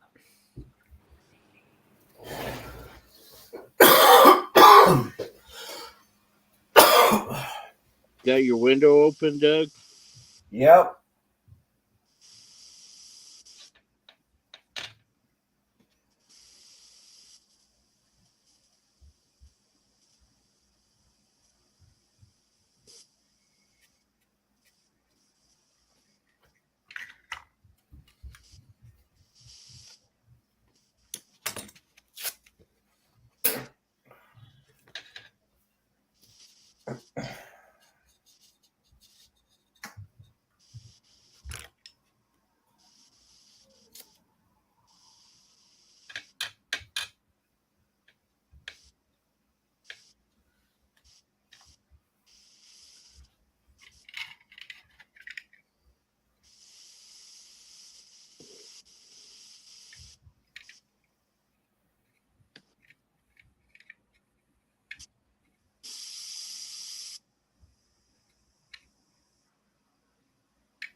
Yeah, that was so weird. I was trying to get some footage from my camera and film the bench what I was doing, but as soon as I set that up, just it didn't want to give me any audio.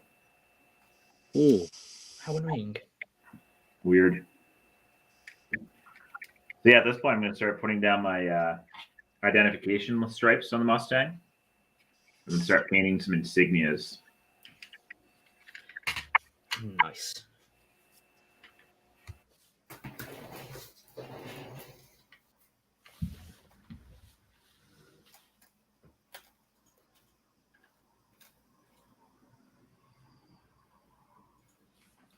I'm going to try and use the VMS ballast freeze again and see if I have the same issue as last time. I won't describe what it looked like live.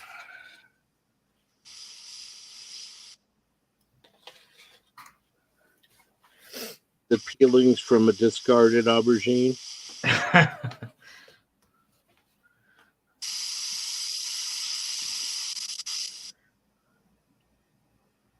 How does one eat that particular vegetable? Anyway, I've never had one. I don't know. I've never eaten one myself. It's. I know it's very popular with the vegan and vegetarian family. A lot of the time, eggplant or aubergine is used as the alternative. You can usually make vegetarian lasagna out of it. Don't know how. But... That doesn't sound delicious. No, it doesn't. Does it? It's not very appealing.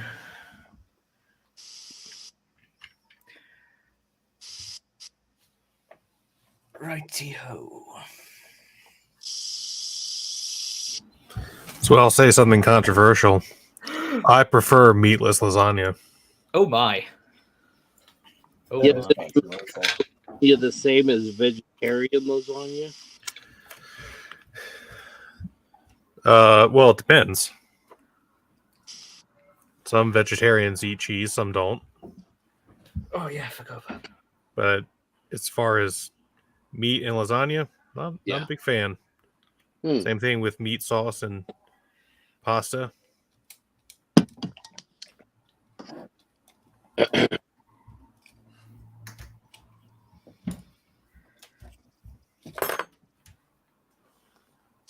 That is destined for the bin.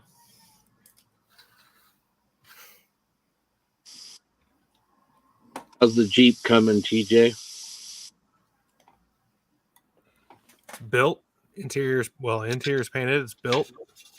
I'm masking the windows. And then I'm going to prime and paint it. Nice.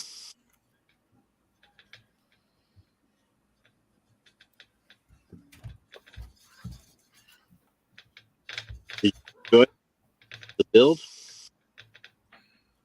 You broke up. Did you enjoy it? Yeah. Went together pretty well. Keep forgetting it's quarter scale.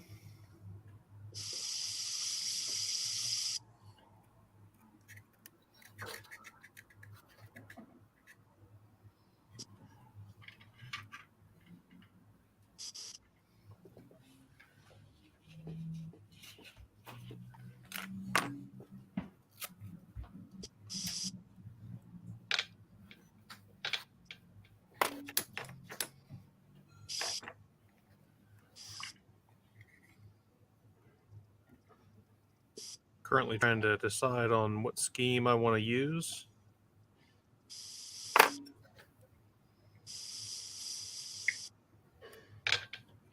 Probably some pretty colorful options, I would have. Not really. I mean, most of them are just green. Mm. And you can see them in a tritone every once in a while. Which it's probably what I'll do.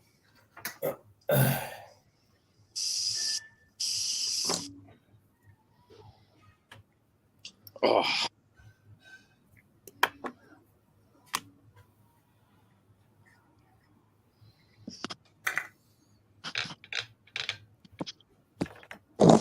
How's it going, JB? You've been pretty quiet. Man, that is a monster.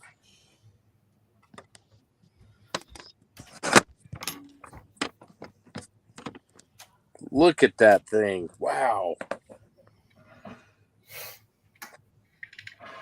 I picked up that AMT kit at the show in Colorado for $10, and I think it's 1/32 scale. So, wow.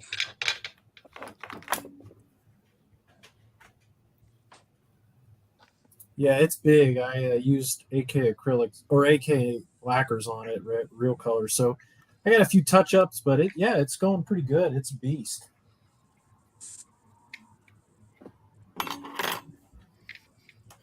You painting, Scott? Yeah. Just a second, I'll just start layering some grays here. Hold on.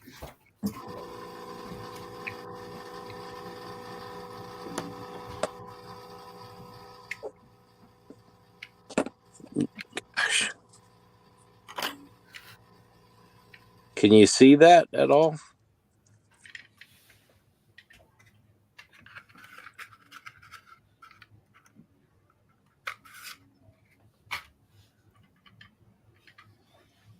Oh, nice.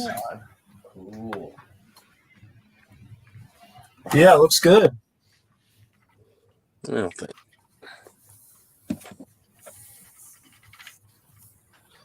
There's supposed to be a window for 3PO to stare furtively out of, but I just kind of masked the black primer off and use that for my window because the kid doesn't have it. So.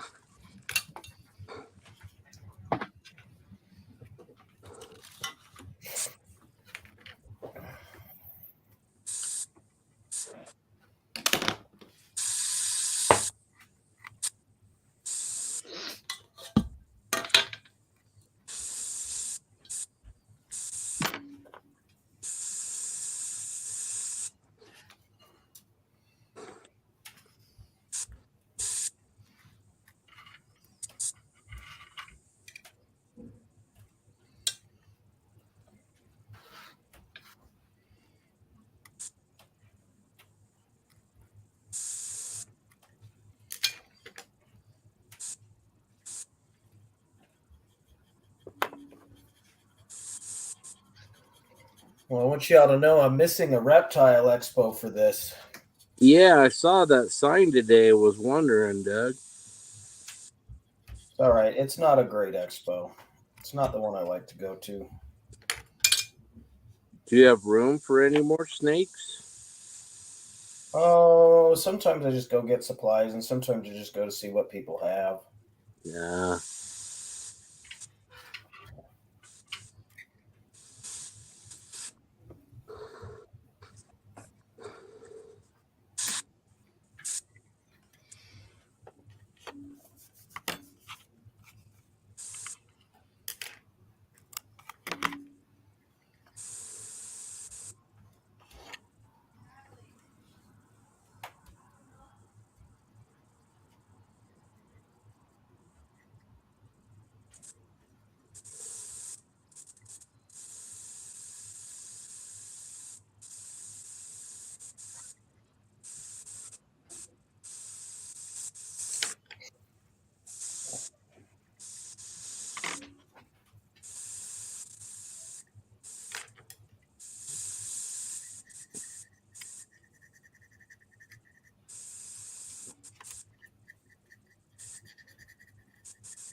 Did you guys see that post over on the Tamiya page earlier today? What was it? Sorry, somehow I muted myself again. It was over on the Tamiya page, and it was an old AMT kit, an old Tiger Cat, and he somehow got the tire melted into the wing. He was from asking- sitting in the box over the years. Yeah, like somehow the rubber melted into the styrene, but the styrene looks pretty warped too, so it must have been near something warm. Yeah, that's actually pretty common on those old kits. The whatever they molded those rubbery tires out of would do that. I had an old Corvette kit that it melded into the windshield. Is it just a plastic reacting? Like, is it actually melting, or is it just Yeah, it actually reacts. Yeah. Wow.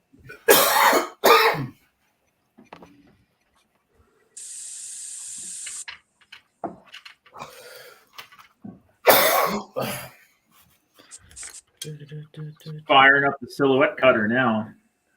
Damn. Whoa. Anytime someone sends decals off to their grave, that's a beautiful thing.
Do some math.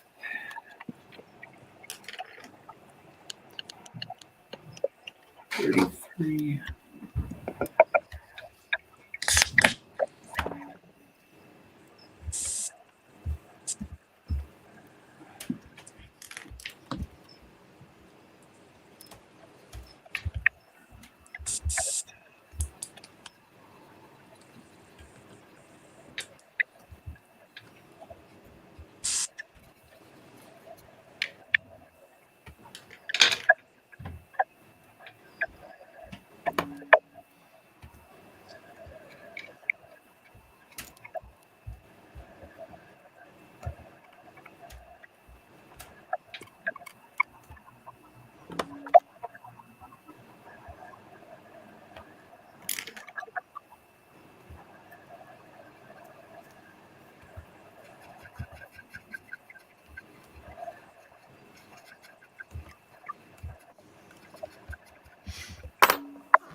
Whoops.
Yeah, Forest Ghost, we're quiet. We're really focused.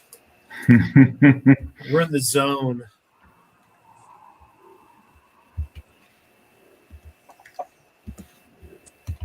So, John, do we still need to hop on for the gigs at 5? I thought it was 7, but I could be. Was it 1700? It's 7, but I think it's their time. But I could be. Oh. Yeah, how about that? Well, they owe my dog a walk, so. All right, I think I got this beast enough painted where I'm going to throw it up in the good old.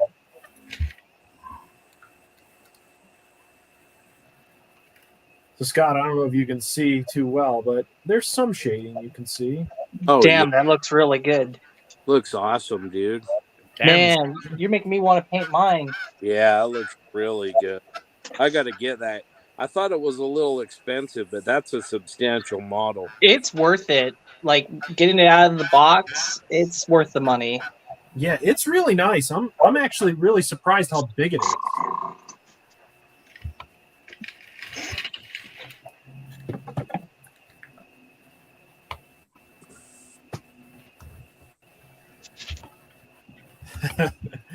I love it. Forest Ghost. I can feel the chi going 100%.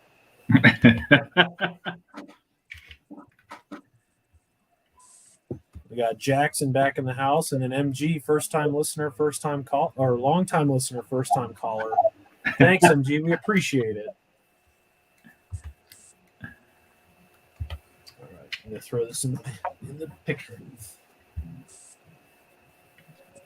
In the picture booth. Wow. In pro. Yeah, I feel bad.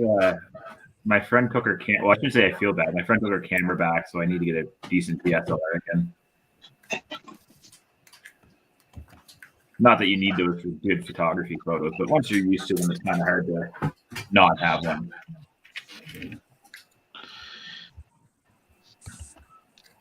36712.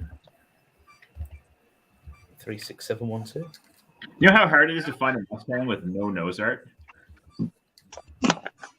Like trying to find a generic Mustang that I'm not going to get too deep trying to paint.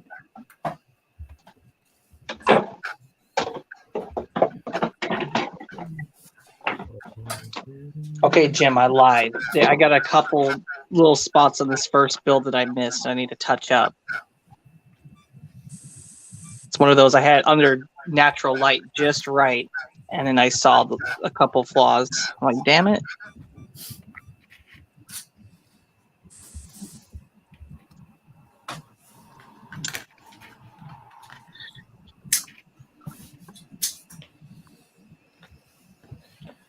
Yeah, I'm not gonna lie. I'm thoroughly impressed with these Legion kits. They're really nice.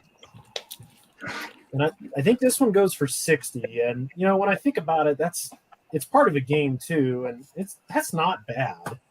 No. Games Workshop money. Yeah. Super nice. How many snakes is $60, Doug? Is he selling or buying? Depends on the snake. Most snakes are going for hundreds, so depends on what you want. You can go catch a garter snake for free.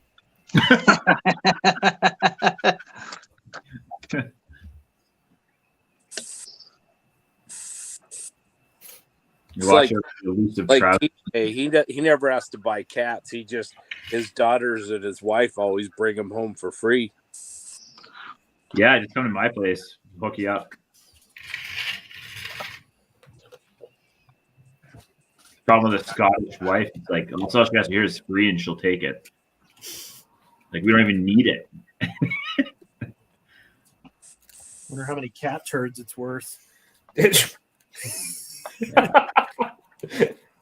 Sorry, that's below the belt.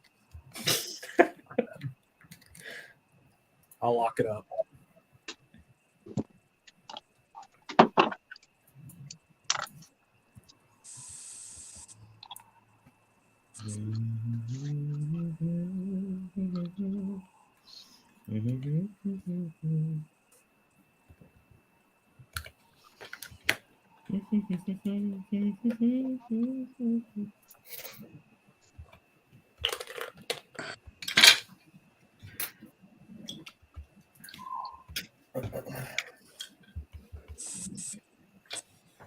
Jim Bates out walking cornbread.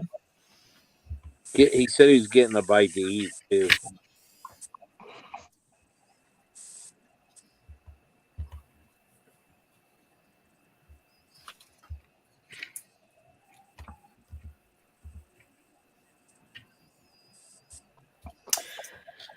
I think I've got a bad bottle.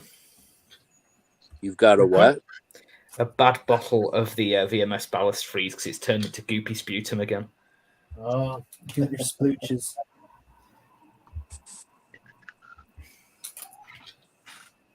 Sputum. Word to say.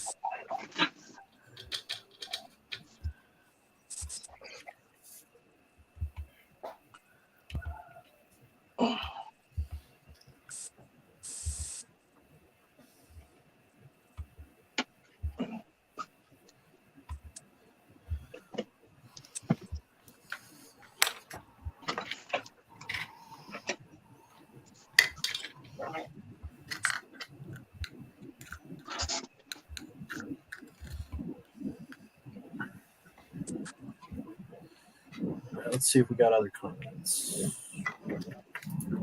Martin. Oh, sorry to hear about that. Stuck in South Carolina.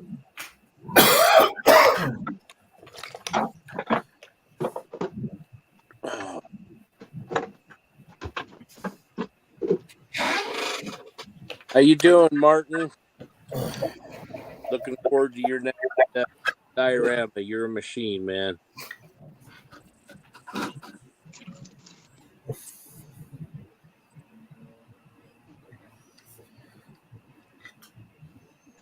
So I'll throw some out there. How do we feel about if there's room in people's luggage? If you come to Nats, bring your 48-hour build. Maybe we'll do a group entry for Models for Heroes. Yeah.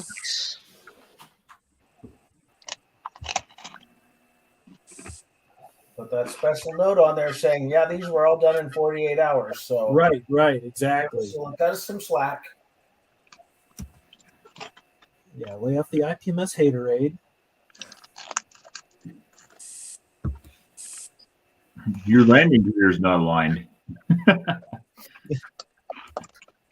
Yeah, I had 4 hours of sleep, so sorry about that. It's like your teeth aren't going to be aligned here in a minute.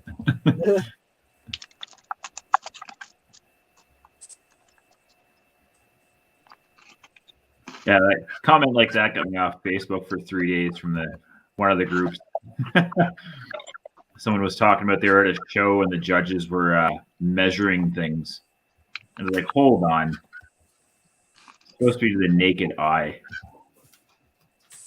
Yeah. Also, when you pick up the model, I'm not a fan of that either. Yeah.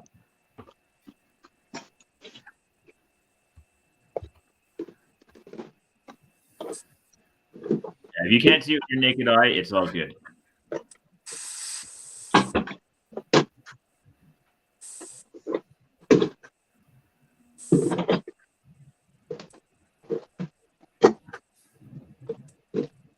Oh, got my tail. I think I'm going to use more of this wood filler for now on for future dioramas. This stuff's really good. How long did it take to dry? It took like a few hours, but I accelerated using a hair dryer, so it's not too bad. I've seen guys use that for Zimmerit paste actually, and they get good results.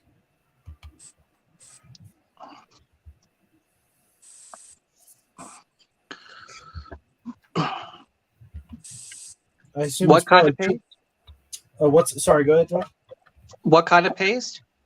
So the Germans in the mid 40s, they put what's called Zimmerit. It's like a concrete sawdust mixture on their vehicles for anti-magnetic properties.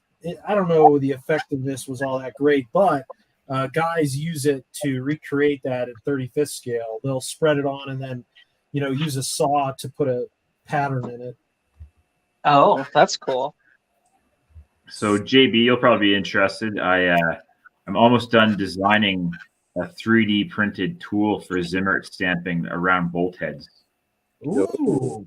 I'm gonna call it the Zimmerit. I like it. Make that available to everybody who wants it.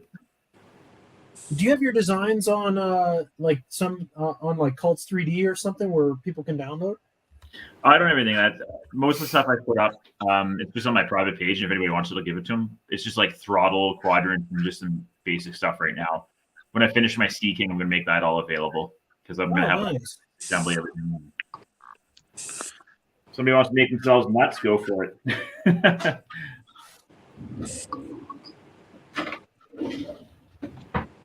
All right, Final Cutter, do your thing.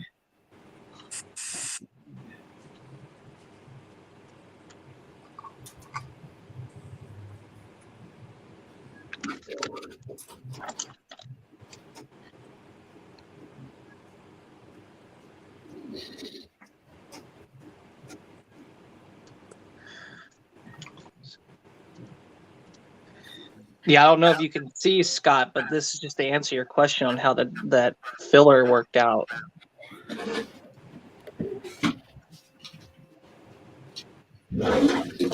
Looks pretty good.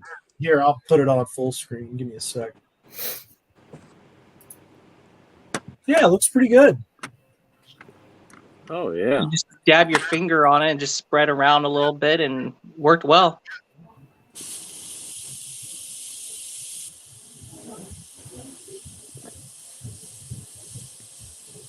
I will probably use this stuff on the other display base for that arc speeder.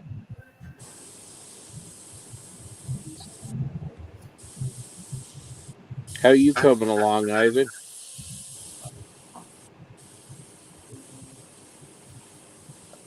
Yeah, not so bad.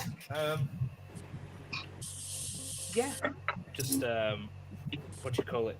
Put some sea ball. I've done a bit of oil work, and now I've just put some sea ball strands on the tank. Now I'm seriously rushing, so I just blasted for a hairdryer for like 15 minutes, nearly melted it in my hand. I'm going to apply a bit of a matte coat on it now. I know this could really go wrong because I want to work on some enamels tonight.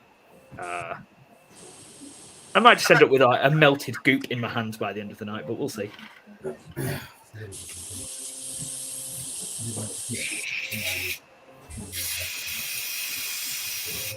Oh my goodness. Spraying small is awesome, but man, it'll give you a hand cramp. It will certainly do that. I can't feel my fingers. Now your back's gonna hurt because you just pulled landscaping duty. Anybody else's fingers hurt? Didn't think so. Name that movie.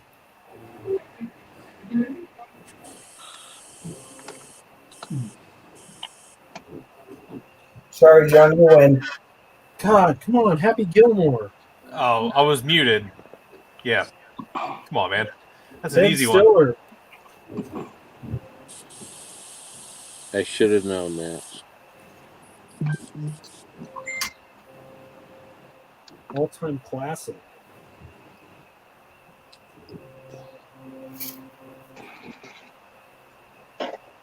Tom Sawyer is a classic. Okay, name that movie. I got nothing. Slaughterhouse-Five is a classic. Tom Sawyer is a classic. Come on, it's Footloose.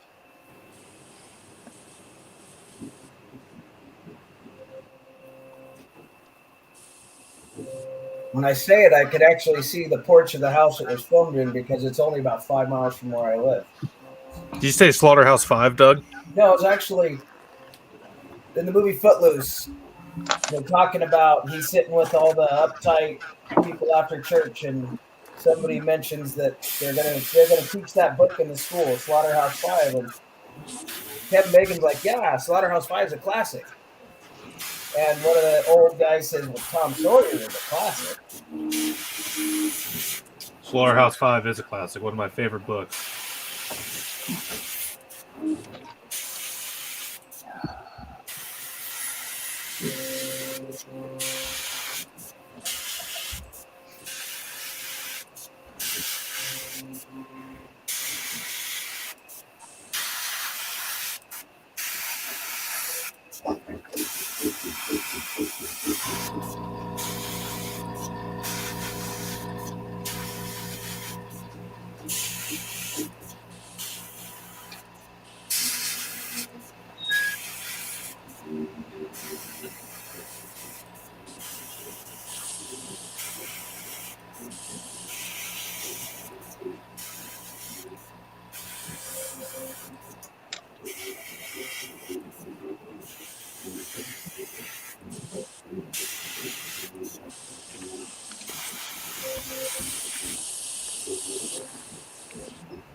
Martin's eat some Cadbury eggs for you, Ivan. Oh yes. Oh, mini eggs. They are so good. I should have sent some of them over.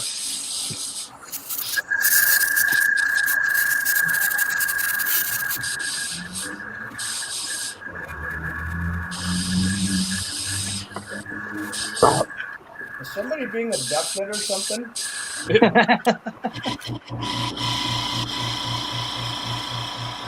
Sounds like it.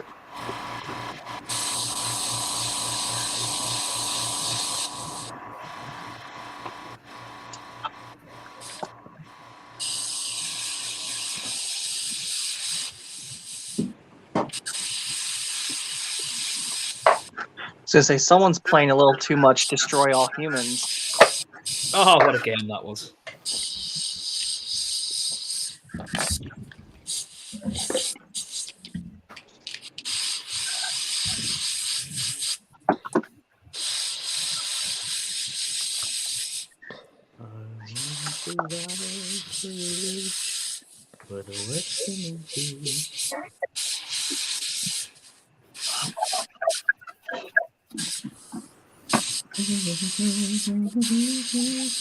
All right, Armor Illuminati. I have an all black Churchill. Treads next. Yeah, I would paint them like a mix 50-50 black and red brown. Okay.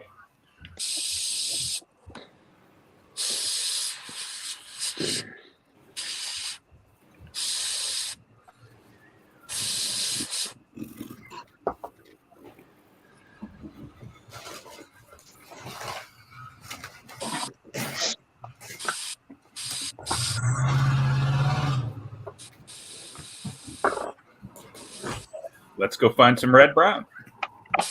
Red brown. Sorry about that. I just had to grab a snack, and my 7-year-old just won his first game as Among Us as the imposter, so he's pretty excited. Oh, awesome!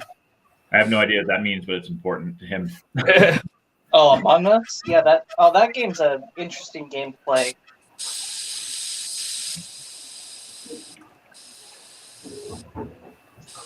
It's definitely a great way to break some friendships if you want to let loose. I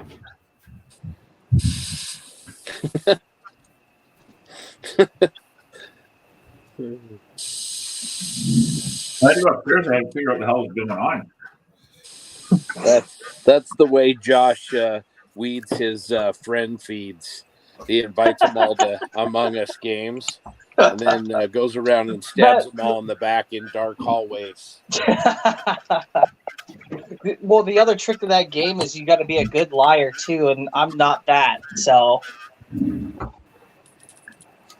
it's a lot harder to play that game if you're doing voice channels with friends. All right, everything came out on the plotter. Generic Mustang will be generic. Finish up my snacky snack here. I'll be good to go. Start laying down the marbling for the white.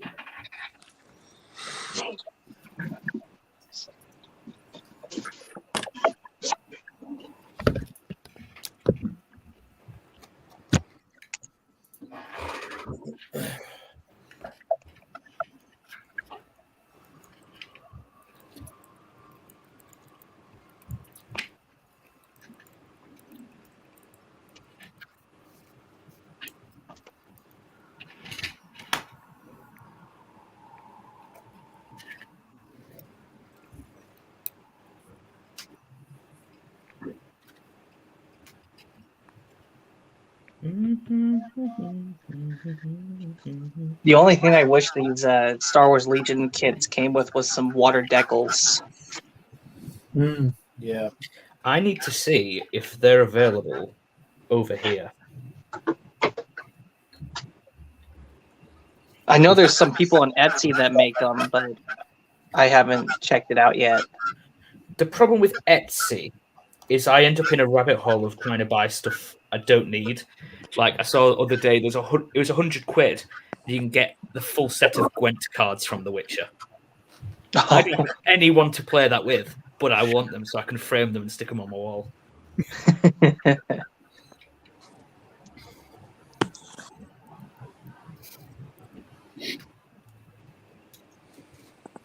So is that another movie or series there, Ivan, that's based off a game, that Witcher? So the series is based off, I think it's mainly following the books. The books came out first, then the game, now the series.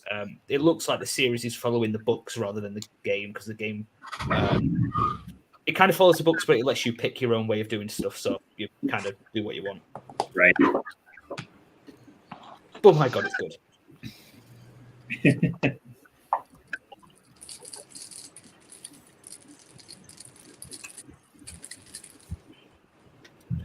think Henry Cavill is a perfect Geralt. Yeah, for sure. You So think he'd do hey, that? we are on at 5 apparently, 5 p.m. Mountain. Okay, I can join for a little bit, and then I'll probably duck out after a while and take my dog for a walk, or he's going to go on strike. And Okay, shit. Well, that's 45 minutes. I guess I better start wrapping things up. Oh, excuse me. I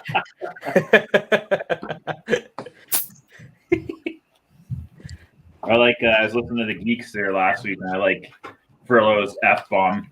Oh, and Whitey chastised him. Yeah. That was You always tell who turns arches for a living when that stuff starts coming out. Well, my wife's standing over my shoulder. Uh-oh.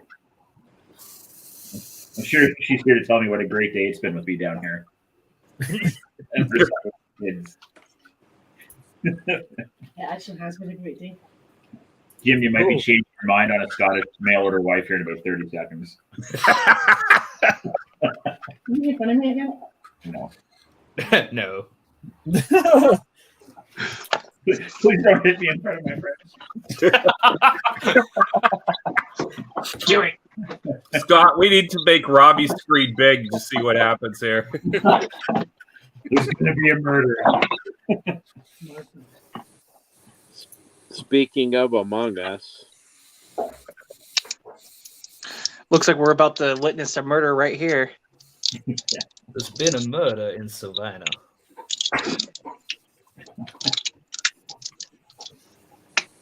That had some generic tail to it. Maybe I don't. nice Knives Out reference, Ivan. That was more of a reference to The Office. Oh,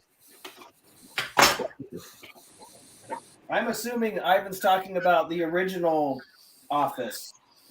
No, the good one, the American one. I've never heard it. I've never heard an Englishman say that before. It's just I love Steve Carell, and he's really good at playing that weird, awkward. Yeah, boss. he's the only reason I made it through Anchorman. The murder mystery episode is pretty great. There's been a murder in Savannah. Have any of you tried to watch Space Force with Carell? Yes, I really enjoyed it. At times I enjoy it. Malkovich is awesome. Yep. But there are times I can't figure out if people thought this was a good show or not. Yeah, I've seen the reviews aren't amazing, but I've only watched the first episode of the new series. Yeah, I've only watched one of the new ones too. It's just weird because every time I watch Steve Carell now, I just think of him as Michael Scott.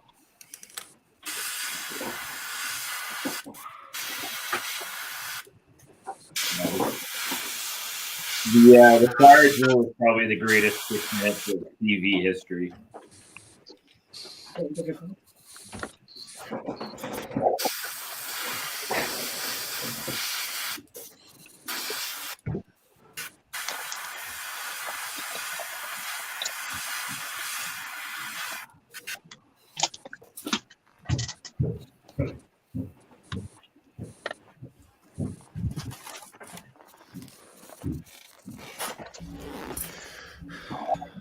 I wanted to mention last night I have my blind open and it looks onto the street, and probably around midnight these cars just kept showing up, and there was all these teenagers going to the house next door.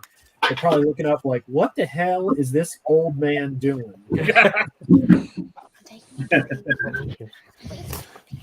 I've been summoned for dinner.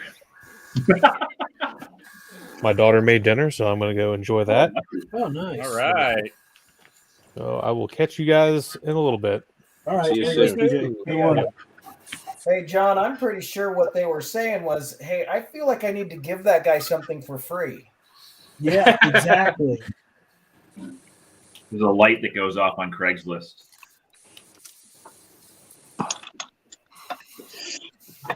So, JB, I didn't exactly follow your recipe, but I mixed 50-50 dark iron with red brown, and that is a nice color. All right, that'll work. That'll do, donkey. That'll do. That'll do. My wife's like, I'm flying down now.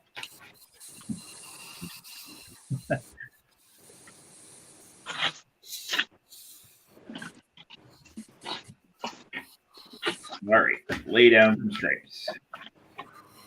Yeah, Eric states Henry Cavill paints Warhammer. Yeah, because he's a beast. He's king of the nerds. Wasn't he on the Graham Norton show and they tried to make fun of him? Yeah. But he's too cool to be made fun of. Exactly. Oh, what does Graham Norton know? That guy's pretty. I think that guy's pretty I funny actually though. like to watch. Anyway, Cavill's nerd proof because he can be the biggest nerd on the planet and women still can't resist him. So It makes him hotter, I think. At least to me.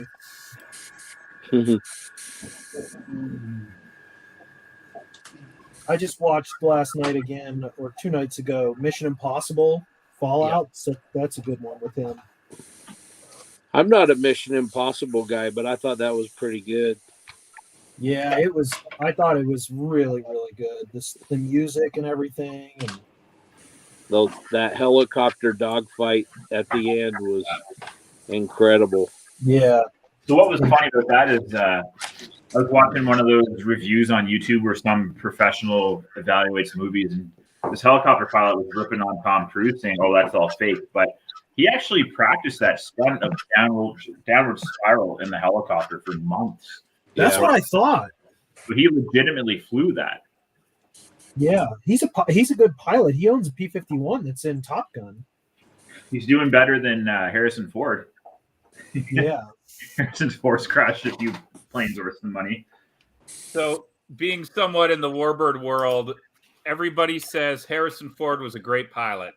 Maybe he's losing it. But yeah, Cruise, I was standing out of Chino and there's a P-51 there. And I'm like, who owns that one? And we're like, oh, that's Cruise's. Yeah. And it's not only just a P-51, it's an F-6. It's a reconnaissance version. It's pretty rare. Oh. So that's the one without the guns, isn't it? It's like de-armed. I think he's got guns in it, but I think, yeah, back in the day. But I still can't wait to see Top Gun to see how an officer in the Navy affords a P-51. I'm waiting to see that explanation big time. Maybe they paid out for his father's death. There you go.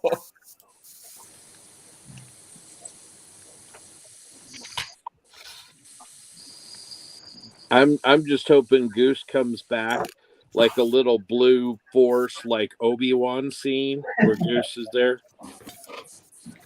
Maverick will be ejection handle.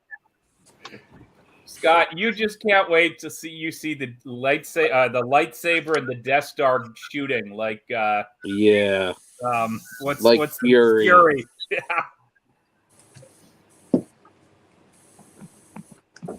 And I would like to point out, unlike JB, I use pink top for cleaning my airbrush, not gluing stuff together. I use it for that as well. I need to get some of that. Oh, it stinks to high heaven. Oh yeah, I can feel it slowly killing me. Just by having it open here. All right, I'm gonna try this new method called dry brushing. So, Did you invent it? Dry brushing? yeah, I made paints for it too, because regular paints don't dry brush well. Well, the other night I really wanted to do some dry brushing, but I didn't have any dry brushing paint, so Yeah. I didn't. You I also didn't know. don't own the IP, so you can't do it. They're really that strict, huh?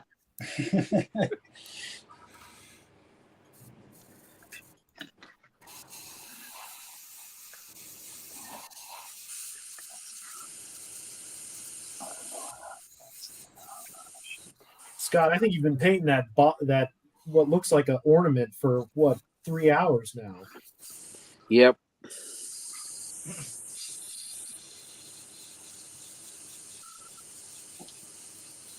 I'm not sure I can really show you over the thing why, but I'm painting small and trying to marble it, doing it wrong, Scott. 72 psi unthinned. Come on.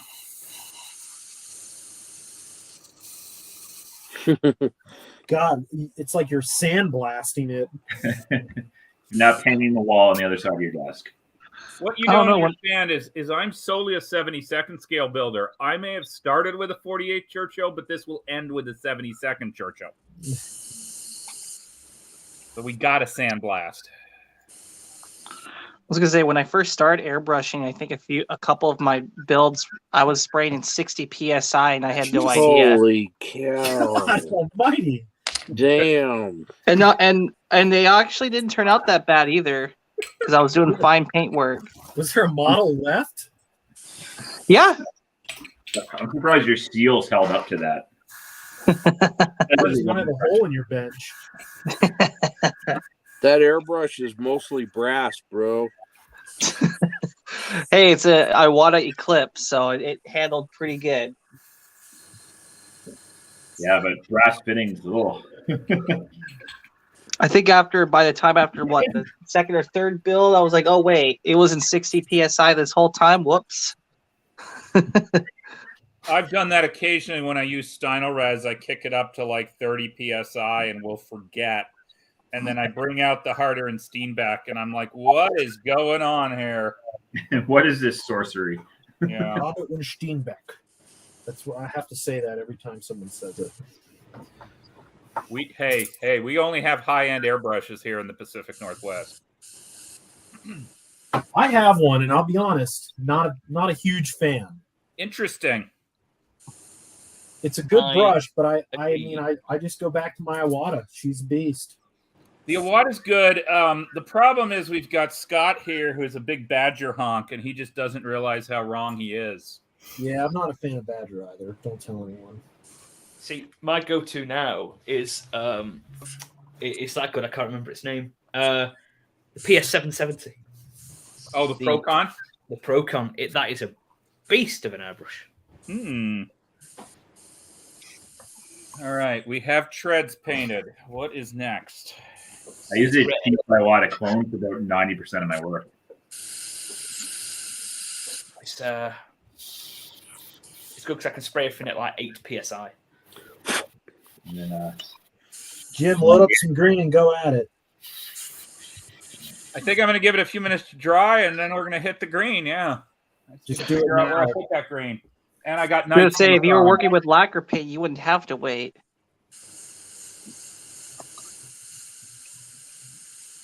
Then again, I'm using some weird Chinese magic over here, so I wouldn't know.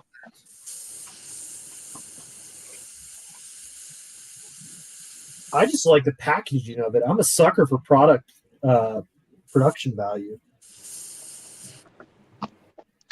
Oh, like that AOK paints I showed yesterday with how good those boxes look. Yeah, they're just sweet. The only problem I've been running into is I don't know if it's just because of how my consistency is or what, but it doesn't stay on too well compared to that Moto stuff I've been using. But I do agree that box is probably one of the nicest lacquer paint boxes I've ever seen for a product.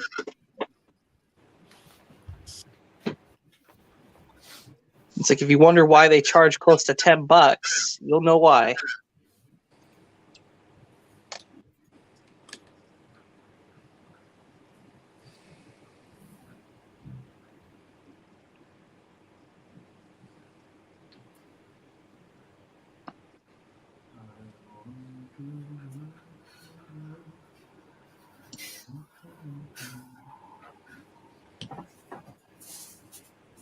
I just want to get this thing clear coated tonight, and we're in business for tomorrow.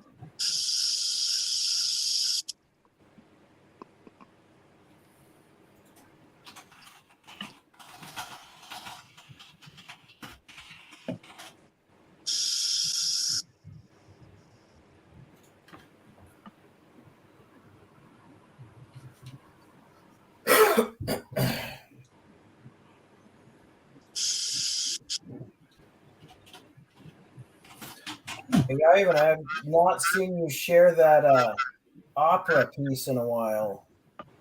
What's going on? Oh, I'll be sure to share it again tonight. All right. I'll be ignoring it again.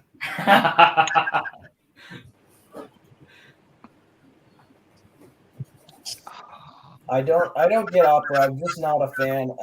I love classical music, but just not for some reason opera. I just don't see the appeal. You don't want to have to dust off your monocle before you put it on, eh?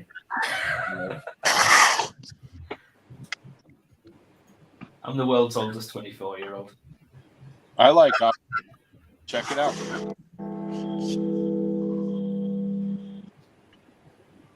This is opera. Has bell.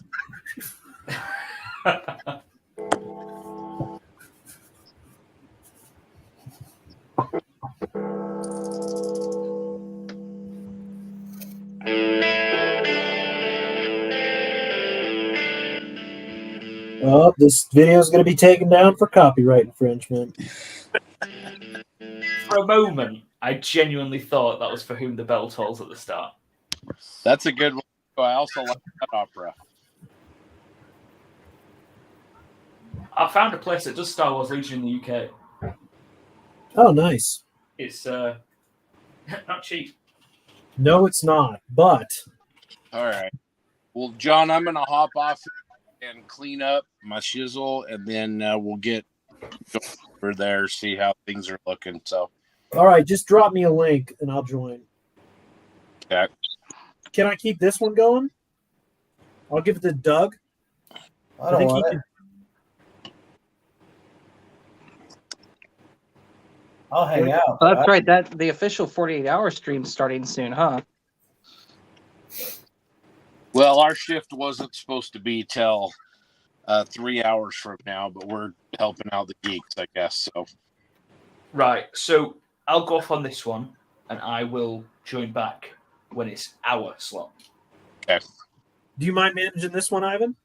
I'm going to go and get some tea.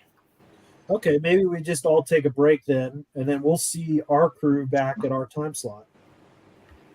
Sounds good. Just fire a message if there's a slot that I can sneak into. If not, I'm not too worried about it. I know you got a couple other guys will be in there, so just let me know. Yeah, if there's a slot, please, yeah, we'll let you know.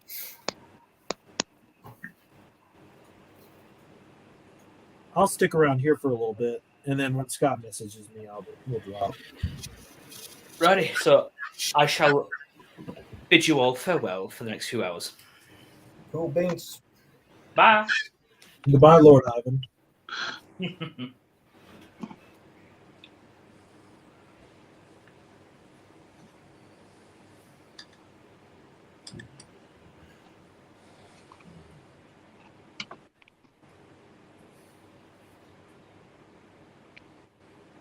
Only thing I'd like to do different on this Abrams is I'd love to mask and paint all the little markings, the stencils and stuff on it, but I just don't have time for it in the 48 hours.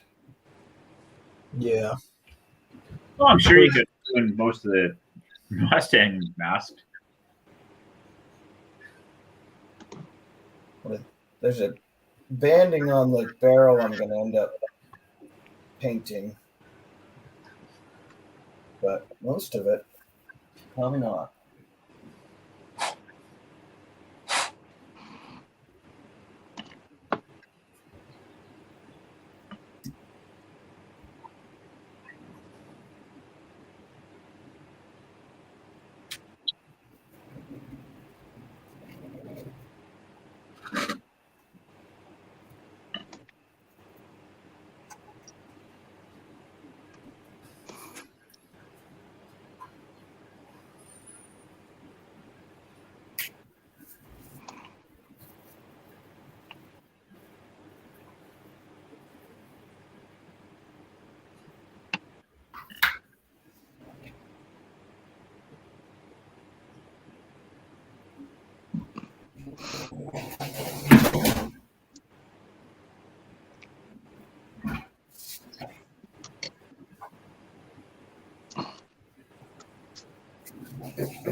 Doug, are you painting yet?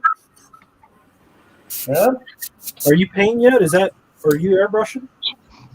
That's not me. I'm done painting. Oh, I didn't know the latest progress. That's why I was asking. Yeah, I'm actually touching up the road wheels before I put the tracks and stuff back on, and I start doing detail. Nice.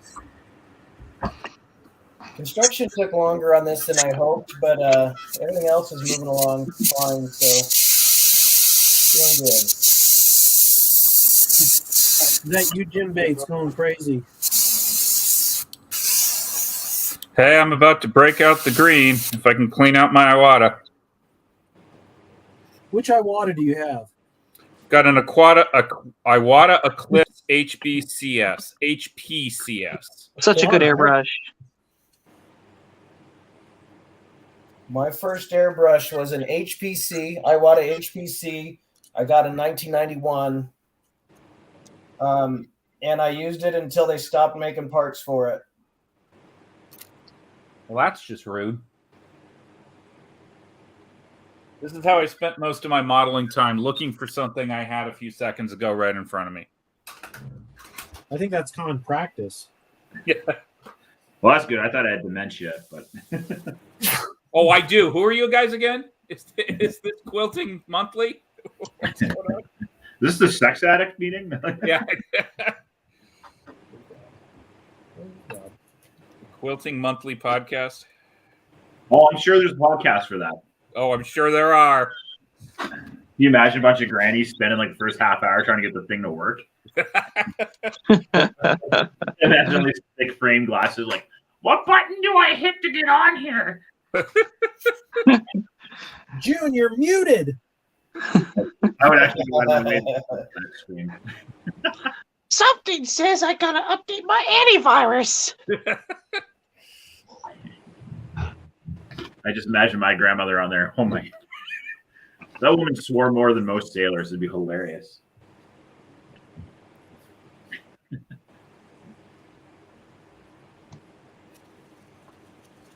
Can you imagine a bunch of old ladies arguing about the correct way to embroider? They're probably just as savage as modelers. Could you imagine that? Just do it as IMPS standards, but for quilting.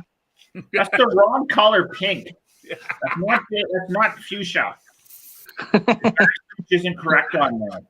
Ruth, I told you this already. It's like, all right, Marilyn, take your Metamucil and go calm down. Like, Jesus Christ. You know I have Alzheimer's. Come on. The funny thing is, my understanding is there's a lot of younger-ish, like 30s, 40s women who quilt. So maybe it wouldn't be like that at all. I don't know. Yeah, knitting's the big thing again, or crocheting. Yeah, knitting or crocheting, right? I mean, a lot of that scrapbooking, right? Yeah, scrapbooking's big too. It's made a comeback. Anything like that was a solitary hobby. I love how we're joking about them, but they're probably saying worse things about us. Like, yeah, what a bunch of losers arguing about paint on a vehicle that they made one of 75 years ago. Well, I hope they are, and they're right to do that. Because we are pretty whack. Planes don't get that dirty. They're all wrong. I've mentioned it on the show once, but the local guy that runs the reptile room, he has a YouTube channel, huge YouTube channel, like 400,000 subscribers. Holy crap! And he he says, I was so glad when he met one of his good friends is into Warhammer. And he said, I was so happy when I found out that they were just as bad as reptile people.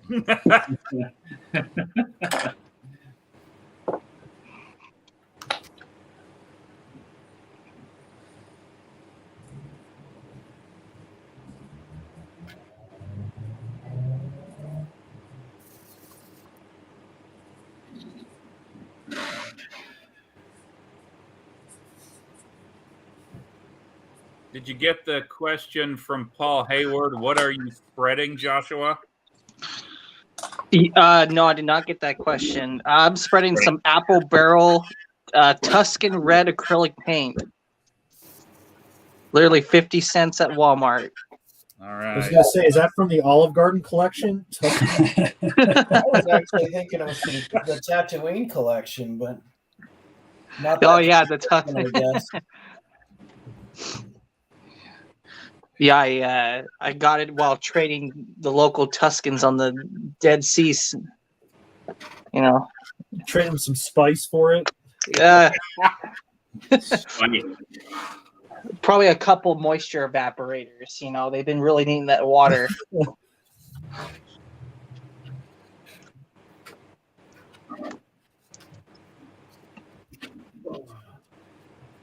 I think I used my cowling blue paint for everything except cowlings. It's great for breaking up blue. All right. I think we're putting the green. All right, do it live. Oh, I think Scott just posted a link. All right. Are we supposed to switch?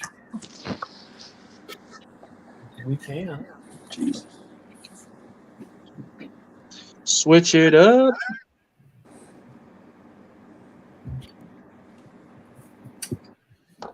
All right, I'm dropping. I'm going to end this. If you guys want to join the new one, we'll see you there. All right. Cool. All right. Adios. Adios, Thanks bitches. all for watching.